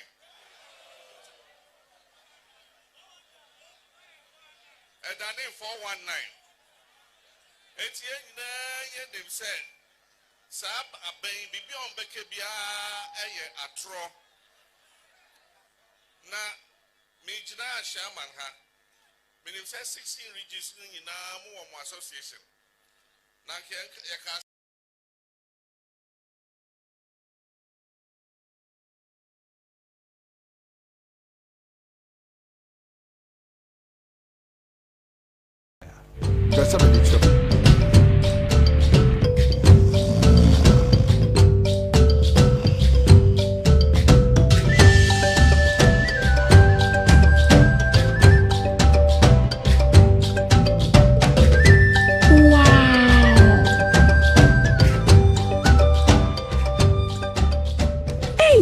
big hospital. So, Papa. Yes, so, Ma. Government is building teaching hospitals, district hospitals, polyclinics, and health centers all across Ghana. New schools, new roads. What? Here they be, Papa. Yes, over 1,500 basic school projects, 60,000 laptops, and over 6 million textbooks for the students. Wow. Masa muye didi. Abba, because of small construction, you are happy. Not just construction, madam. This government has provided over 120,000 jobs to the Youth Employment Agency, and over 400,000 are employed directly on government projects. We are waiting for change. Oh, don't worry, my sister. There's more ahead. This is just the beginning. Just let me continue driving. Yes, don't call me. Come and see, oh, come and see. Follow me to see change. Hey! Now you are talking. Change has come. Driver, my NCY, we don't want to stay here. You want to trust someone who has not proven himself? Don't worry, I'll wait for you. Let's go. We are in this together. Welcome to change. Are we walking? Where's the bus? Don't worry, our bus is bigger and better than that one. Change is coming. Is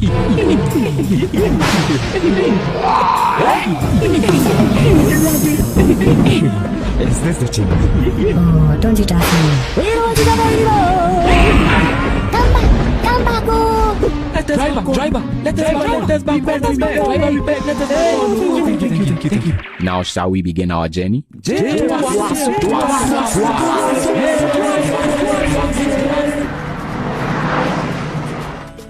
You don't have to look far. Change isn't coming. Change is already happening all around you. Vote for John Mahama in the 2016 election. JM Tuwaso.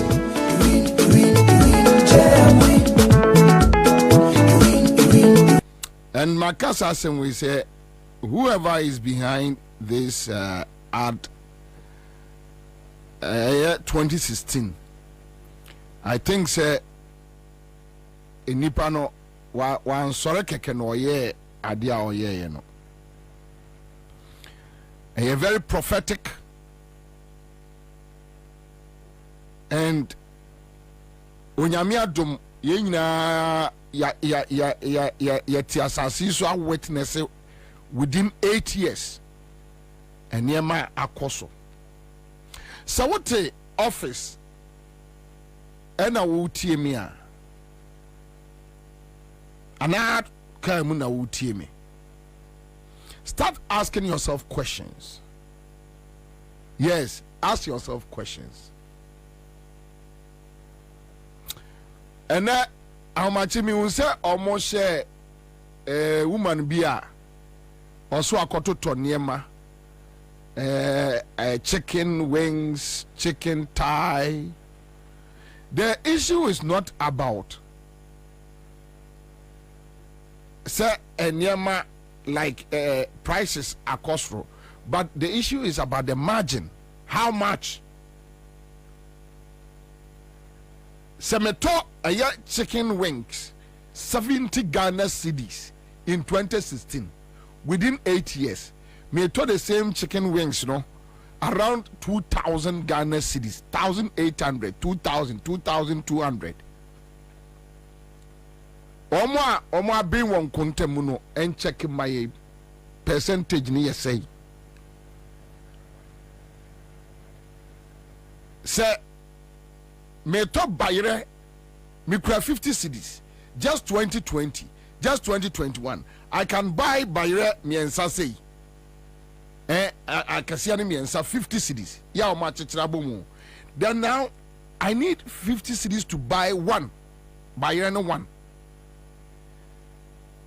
From 2020 to 2024.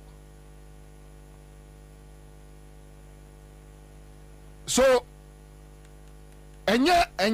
yes, yawo ya no. Ade ani eto ne kapre, ene ye nto ne sa. Nti obi ani minyansa. But the question is margin is say within this short period.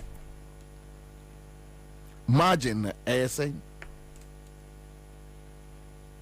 E hono na problem no no.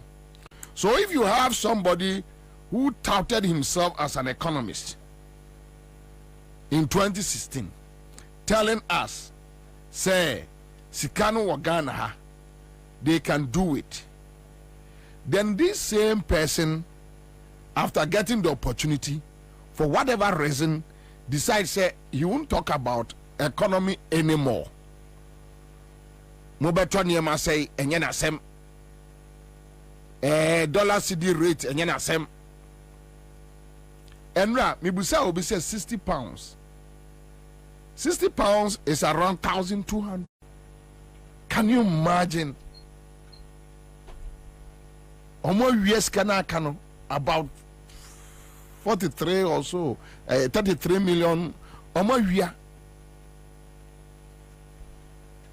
They don't care. We are meeting a Minister of Finance, Kenoforiata in disguise. Kenoforiata is still the Minister of Finance. Now tia mean until say why asema o kache no utimi say, and sometimes we share more Bobie na empedi for ya na wo didi o matem. No, if somebody speak foolishly, I mean, and there was a me and tell why or say, if you say banking sector, a clean up no buy no, but it's also a binding to mean to uncle for canintino, a been my from woo, a been my poison warm home. Then so it's say Kufado are buying a current government. Just listen. The president was using the taxpayers' money to rent private jets. That time, they were dying silently. And when Ansah say or be patcho say, oh, dear Nkrofo wu no where the monfan chaye Busia Sadin. Oh, Ansah. The president himself, Ansah, into better than a finance minister, Ansah. Ansah. We just talk anyhow, just like that. Ansah. When you have a leader who don't have any wisdom, how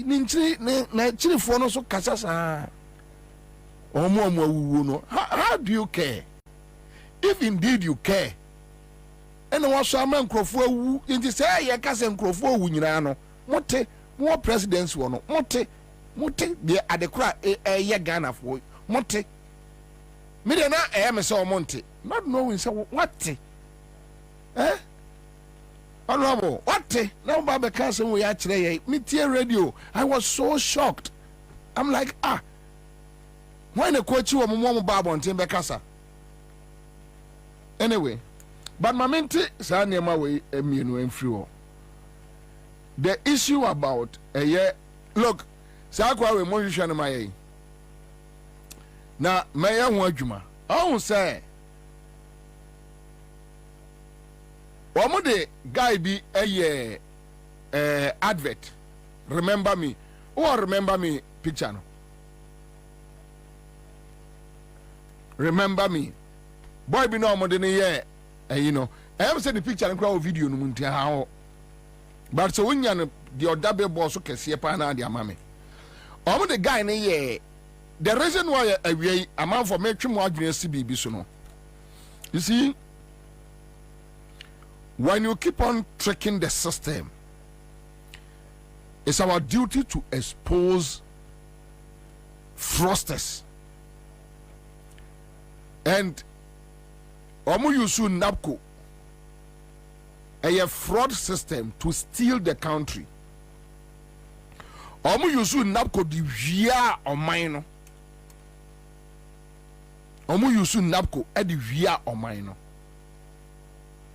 Ena ombe yusu a free SHS side di via o maino. Now, omu wie napko no omu di via ye wie no. Because napko no, what they did is that omu cha ghost names egumu. So the figures eya no mo de ma aban bi obeba after Kufuado Bawumia eyo obe decide say obe come back akọ audit eye NABCO books ebe yehu ade ebesi okroma no enye enema ebe piepie ne be time omo wi no no mo 10 no eno mo so afedo mo ye you start also you start no won't hwe but they have budget eye sika for sa you start no and they give it to their family girlfriends omo girlfriends nianom, and that is what they are doing.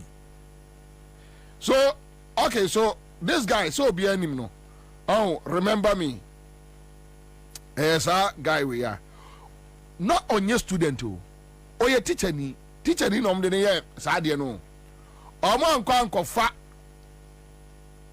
your friend say SHS new onko fa teacher ni onipa oye criminally minded person or ya dia essence dia oye no boni ntino. So this guy is a teacher. Okay, now yanko tie guy na mane hu me de mo baba besi kaya ye fo na asem so, then you understand what I'm talking about.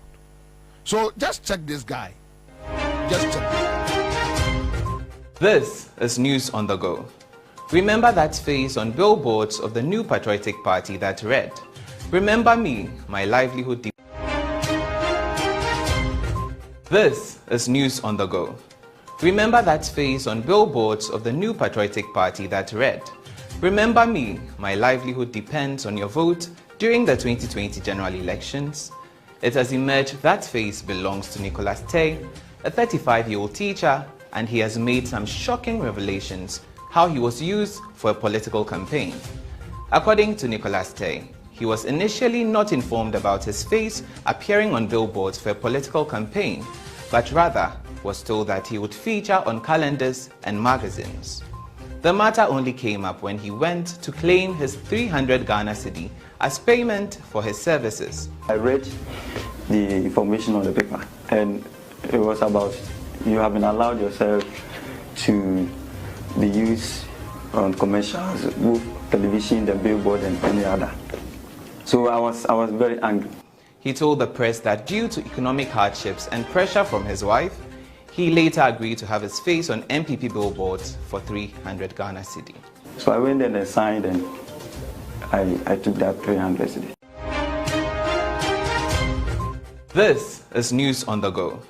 Remember that face on billboards of the new patriotic party that read, "Remember me, my livelihood depends on your vote during the 2020 general elections."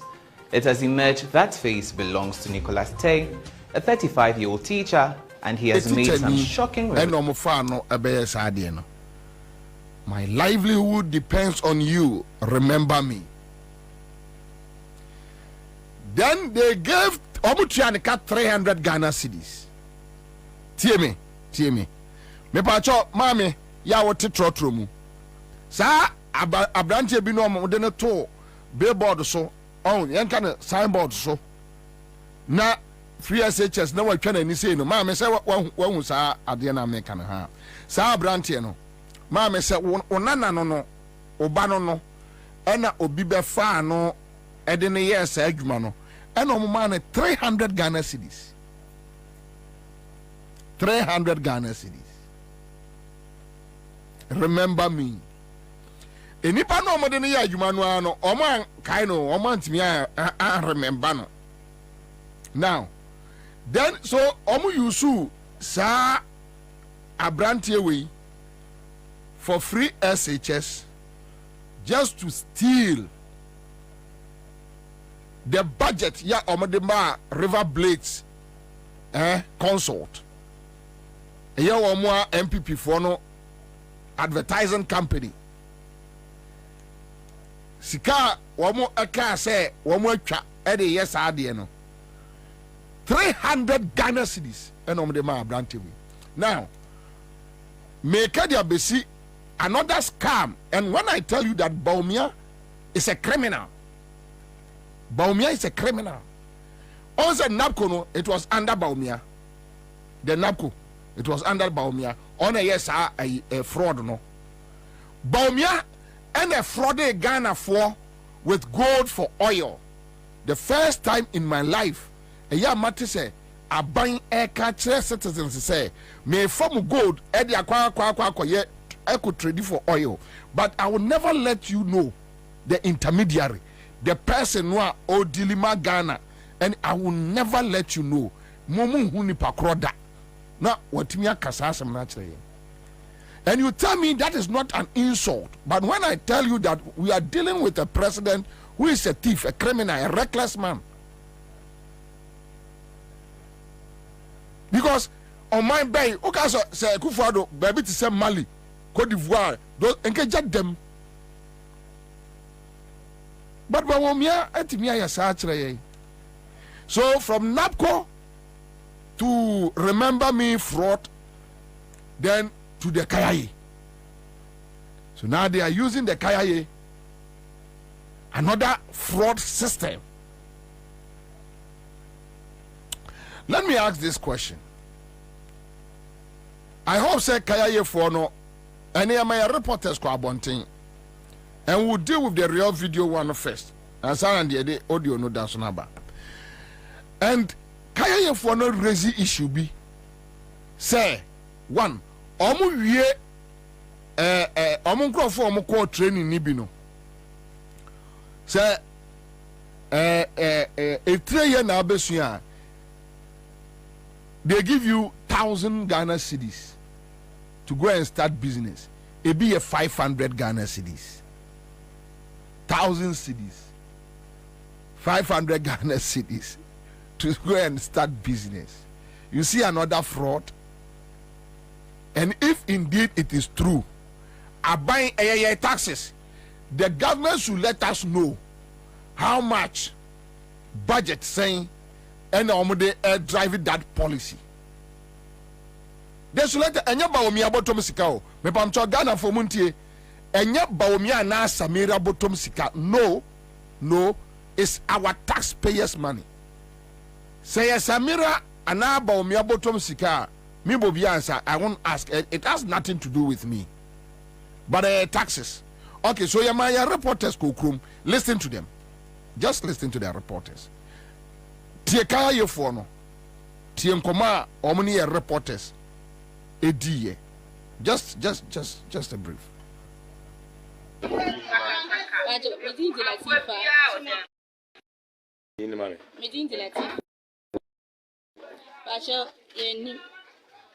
Munim. Won't answer. Minty, Obi amfra oye. David. And this our training no more kaya ye for no ebe boamo anan mom. But you name trending and kaya be ebe boa. Okay. But we didn't the idea. What ye? Omo afra. Omunya friend, ye joy. Ye nyonko. Na ebi aba han mo abedi nkomo. I had your mom by feed your mother. Okay. My boy, I bet my boy. Alright, that's it. Yo.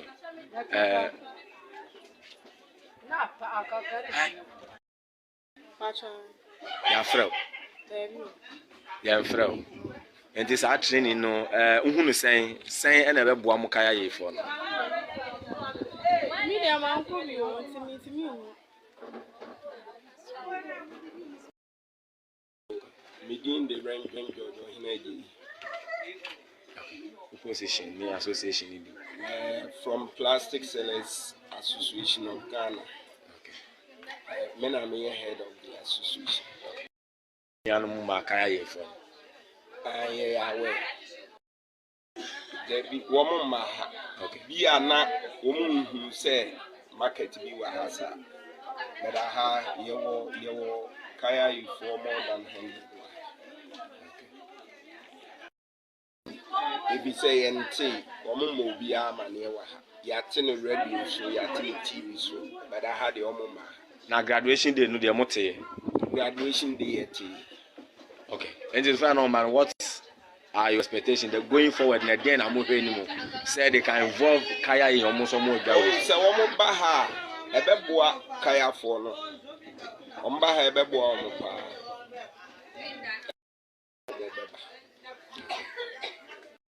Better is a wonderful plan for them or their future.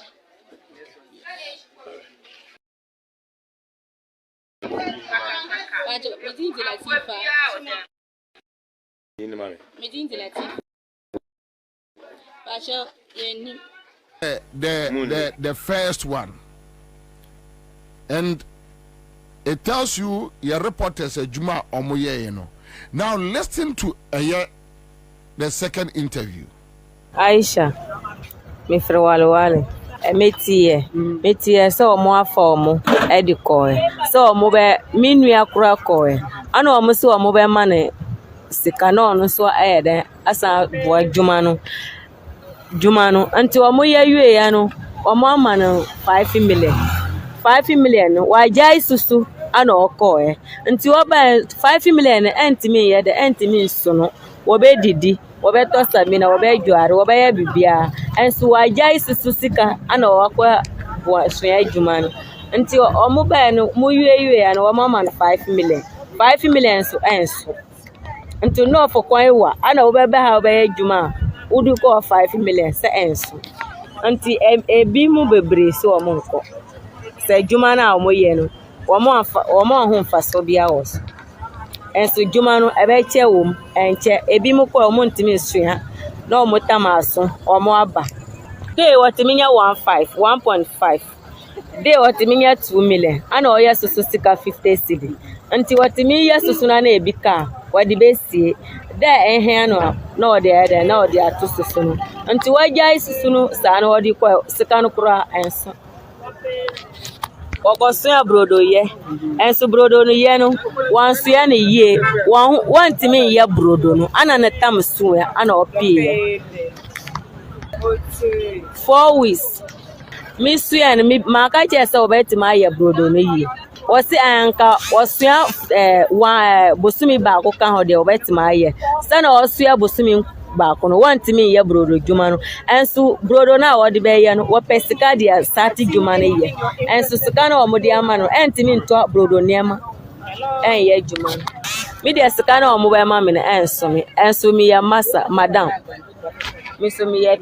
mi boti mi ya madam anti sika na wo be no enso mi nti mi ya mi kan na mi nya sika na mi de ato mi hu djuma ko Aisha mi frewale metie so mo afomo edikoe so mo be minua kura koe ana o mo se o mo be mane sika no so ayede asa bo adwuma no anti o mo ye ya no o mo ama no 5 million wa jai susu ana o koe anti o ba 5 million entimi ye de entimi so no wo be didi wo be to samina wo be juare wo be ya bibia enso wa jai susu sika. This is the situation. Ose wo fa obi adwuma o training san adwuma ni ama no 500 or let's say even 1,000 Ghana cedis. And I wish we always say Awa Muhammad and a deputy or a PRO your friend say why Awa Muhammad should let us know how much and a budget for Sakaya ye program way and how much to start business. They should just let us know this. We don't have any problem. Another fraud, another acquire omudi area there.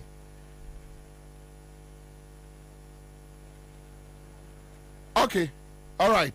Okay, so last one. Star 413 hash. Abibata. Me pesika na me nko me kurom na me nko tena ase. Ye ndi. Yes, osi obe bua ka ayofo no. Osi omu twa adwuma wi a obe money 1,000 ni dia enye hwin. 1,000 no di konof. Entimi ya ne dwuma no. Obesa ayeden, obesa aba. Nti oba esa nana jambo government no omumboa no. Nti ene nyina ya baako. Yes, media me papa ni maame ne nyina. Omo ye MPP for, me bibia ya MPP for. Sisi ade na ye no, omo nipa bre Ghana. Nti obia si ompene sisi ade nti sisi ade a omo fa dwuma we baaye no. Omo so ne tam na so no omo sware. Dwama mo beka say anya ono na ofa dwuma ne baaye. Nti ontimi mbua ka ayofo no.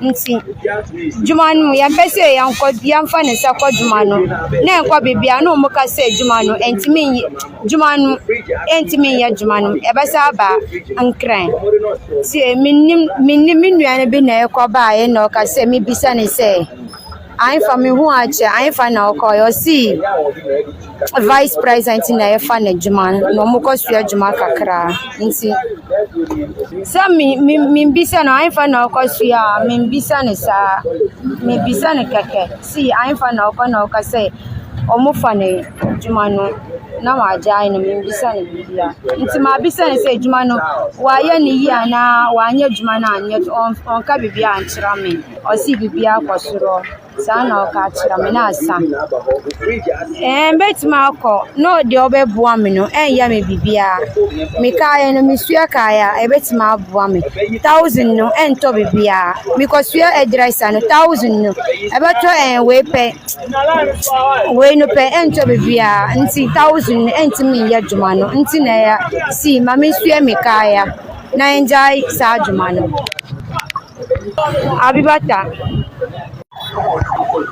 Abibata me pesika na me ko me kurum na me ko tenase ye indi. All right, so yes, subsequently ye betre mo eya omo call training Nibia, they are back on the street doing their kaya work. They went to the training, they are back. And according to what we are hearing, about 80% are party foot soldiers. And just to get budget for themselves. Another fraud. Big fraud. So, say, Awa Muhammad, Minya, Otiemia, they should let us know. Budget say, and they share program no more. Omo training no sign omo de ma omo to start business. And are they staying in Accra or they are taking them back to their various hometowns? They should just let us know. That's all. But Orojo Mama and Amedini Bewie, you see, so Nyansani kasa. Unyansani or kasa no akasa. So nyansani ekasa no akasa. O nyansani ye nyansani, o jimini ye jimini. It's so simple. O nyansani o ye nyansani. You see, there is difference between knowledge and wisdom. You can acquire knowledge, but you can be a foolish person. So, until I say, I say, Sukum Pepejimi. So, you can acquire knowledge to become a policeman, a military personnel, whatever, a president, a vice, a party executive member. You have the knowledge, but when you are born a fool, you will remain a fool till you die. That is the difference. So, there is difference between wisdom and knowledge. It is to be acquired knowledge about something. It doesn't mean say onimiyansa there be so wajimi. That is why a police onim what the law says about abusing oba but obeko ni fie no obona yire police ni no obona yire wajimi by nature enti mebese me bo eniema miense bi kiro ubehunu nyansani sede nyansani si ekana sem efa so yentie Owura John Mahama first Mahama left a mess. We came and repaired your mess. How are teachers and nibet me aka? Na omo aye jumade abwa omai. This is from Mickey Atta, and it says, my visionary president, what measures is your government going to put in place to better the conditions of service of the suffering Ghanaian teacher? I've said that several of the difficulties and challenges that our teachers face, especially for rural teachers, one is accommodation.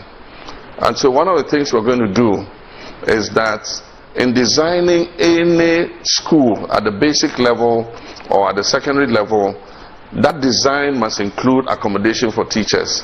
So that when teachers are posted to school, they don't have to live in an adjoining town and have to take transport to go to and from work. Already they face an issue with the adequacy of their salaries, and so it makes it even more difficult if they have to pay transport to and from work. We'll have other incentives which will encourage teachers who go and serve in the rural areas. And when I spoke with the teachers' unions, we agreed that finally we'll do the mapping out of which schools are considered rural schools, and teachers who agree to serve in those schools will get a 20% allowance of basic salary as an incentive for them agreeing to serve in rural schools.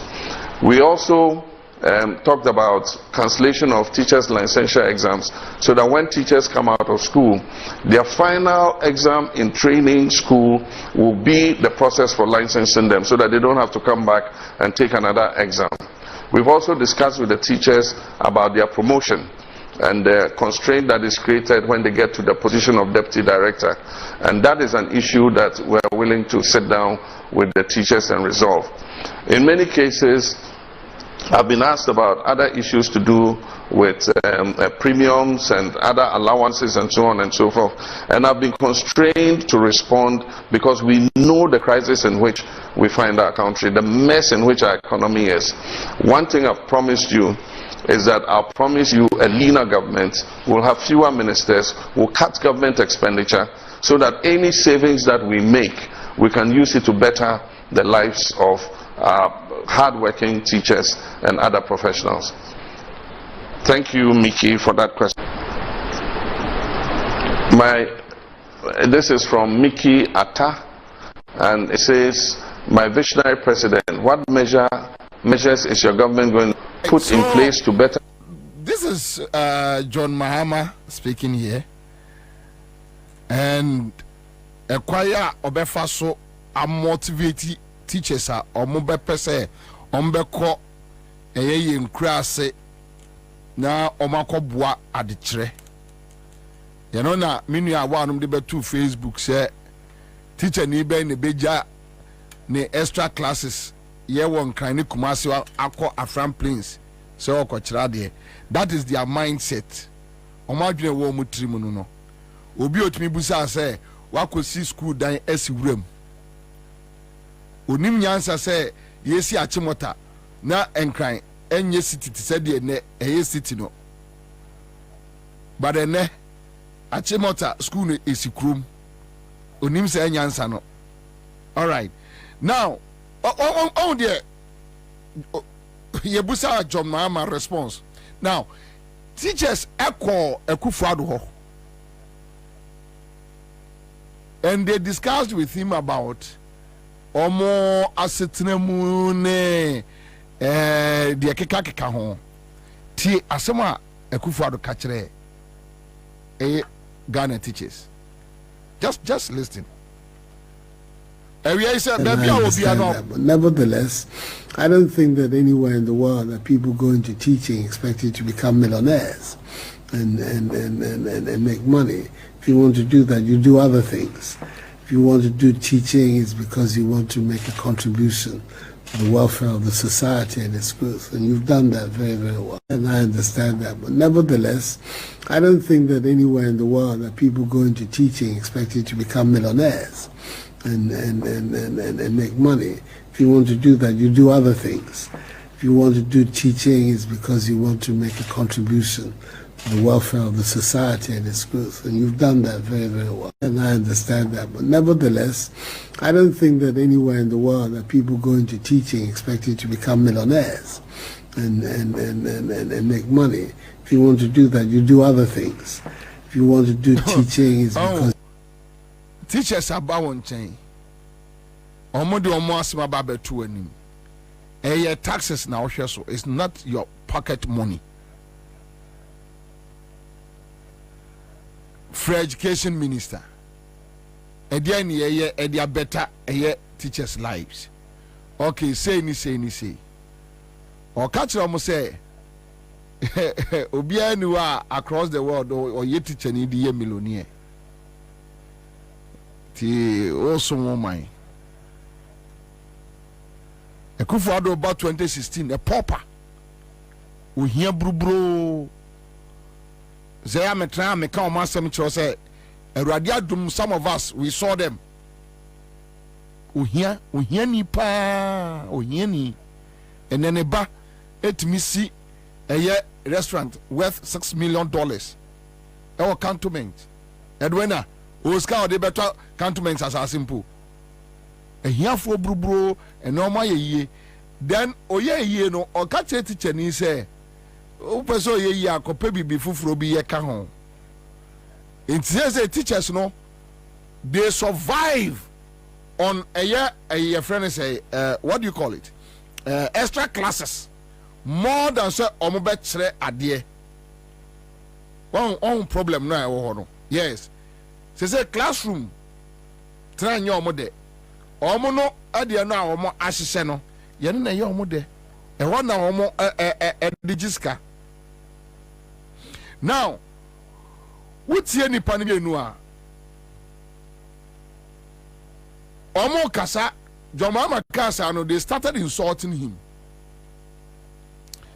Omo national chairman. Hey, sorry. Because it's being your national chairman. You got it omo party member. Amotia is an MPP. Anytime one say a man obey you, a school. It's another Yamisson Daye. Oye free SHS. Also mo here NCO bi akwan so be school. So here ebe so bi kwan so be school.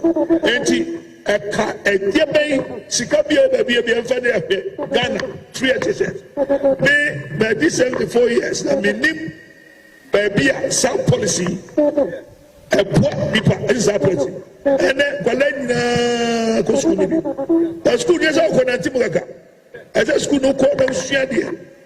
Colana Sonia table, Onya desk, Onya Traso, now Onya teacher pa, and so man call computers than Daniel Dina, Onya teacher pa. Where is your question? Yenina, Gracia, and then I go for Chadia, don't call Fia, I got cry, and in Carfor, I got and then say, teacher for a come at teacher for say, no, so your more incentive. No, your baby tray. No, Shadia, and Koran Wadi. If you say, those who will be Bano Chanadiano, Kayosa will pass over baby. Kayosa pass over baby. Now, education going a bit your man or mine. He is just following a year NDC. Plans or more assistant to Ama or mine way. Pacho will tell me at any year. Our constitution mu dada.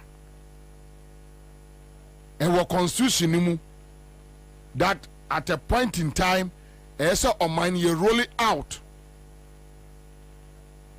A year free education. And Kroma yebi.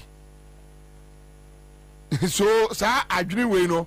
And yes, I could for the quadile baby, and who say Yansano, or no one say Yansano. But for the constitution, Akufo-Addo nim say Nyansa no Debi. Adebia he just decided to pick NDC idea or they say constitution no MPP for Antrobi. Omo Trobi and Komeka so omo mpre ema yemfa free SHS ni nsem. Na beba be higher Debi. Omo Antrobi. So a constitutional provision. Eya ewo ho. Straight up. de bia nka ho bio. And these are the realities. O teacher ni be kira de obeko outside. We need to motivate the person. You don't tell the person say teacher for enye teacher adwuma ne ye ede millionaire. Yeah, watch now. So they should leave their teaching profession. No more politics. That's all. That's all. And I'm going to say live on Accra 100.5 Citizen Show. But JM can be about posterity. Posterity. Obi Jessica atofutum mo abeyi skani nyina di. Ewia iwutie mi ayana na medi jawo. Say foto ahodo a eho no ekufo ne ba omi aba be hwiam nyina adi. Omo dim sika nyina. And we are Ghana near listening to JM. Public funds foto ahodo a obo emma Ghana do obeto ye. Ane de ono ayeye. Ane sika ojani wom. Eya omo ba ya. No omo say bibia ni ho. JM asemwe wakaye almost be 2-3 years ni 2 years ni. Omo ntimi challenge no. Say ya ma metu sika bia. Me wo say eye erikopoku. A challenge your friend say no, I think Dr. Puni I challenge a year cocoa board. Edu say Edu say cocoa board or buy no na bibia ye down on for documents nimpie on famra bepemne and you got your rajo mama on public funds. Sika wo jaye ewe chirema wo ma o matumi be yiskani nyina di a close funds nibi and omleti wo baby and now stabilization fund what omodini nyina yeah asa we left Mahama left a mess. We came and repaired your mess. Before I left office, the IMF said that Ghana's economy was going to grow by 8%, and it grew by 8% and more in 2017. And in 2018, it dropped. When their own policies started kicking in, you look at the GDP growth rate. From the high of 8% that they inherited from me, the next year it went to 6 point something, 5 point something, until when COVID hit, it went to 0. So that myth about you left us a mess, you left us a mess. When you came into office, the Kufuor Eurobond was left with 270 million to pay. Where did you get that money to pay? Mahama left it in the sinking fund because I knew that debt was coming up. That was visionary because I knew that if a new government came, it was going to be difficult to find 270 million at once to pay off the Kufuor Eurobond. So we left it in the sinking fund. They came and met it. In October, they just took it and paid the Eurobond. And after that, they didn't put any money in the sinking fund again. That's why when COVID hit, we had no money to defend ourselves. I set up the stabilization fund. When COVID hit, they didn't know where to find money. We told them, go and look in the stabilization fund. I left money in there. Went and took 300 million, from the stabilization fund. I set up the Ghana Investment Infrastructure Fund. The Ghana Infrastructure Investment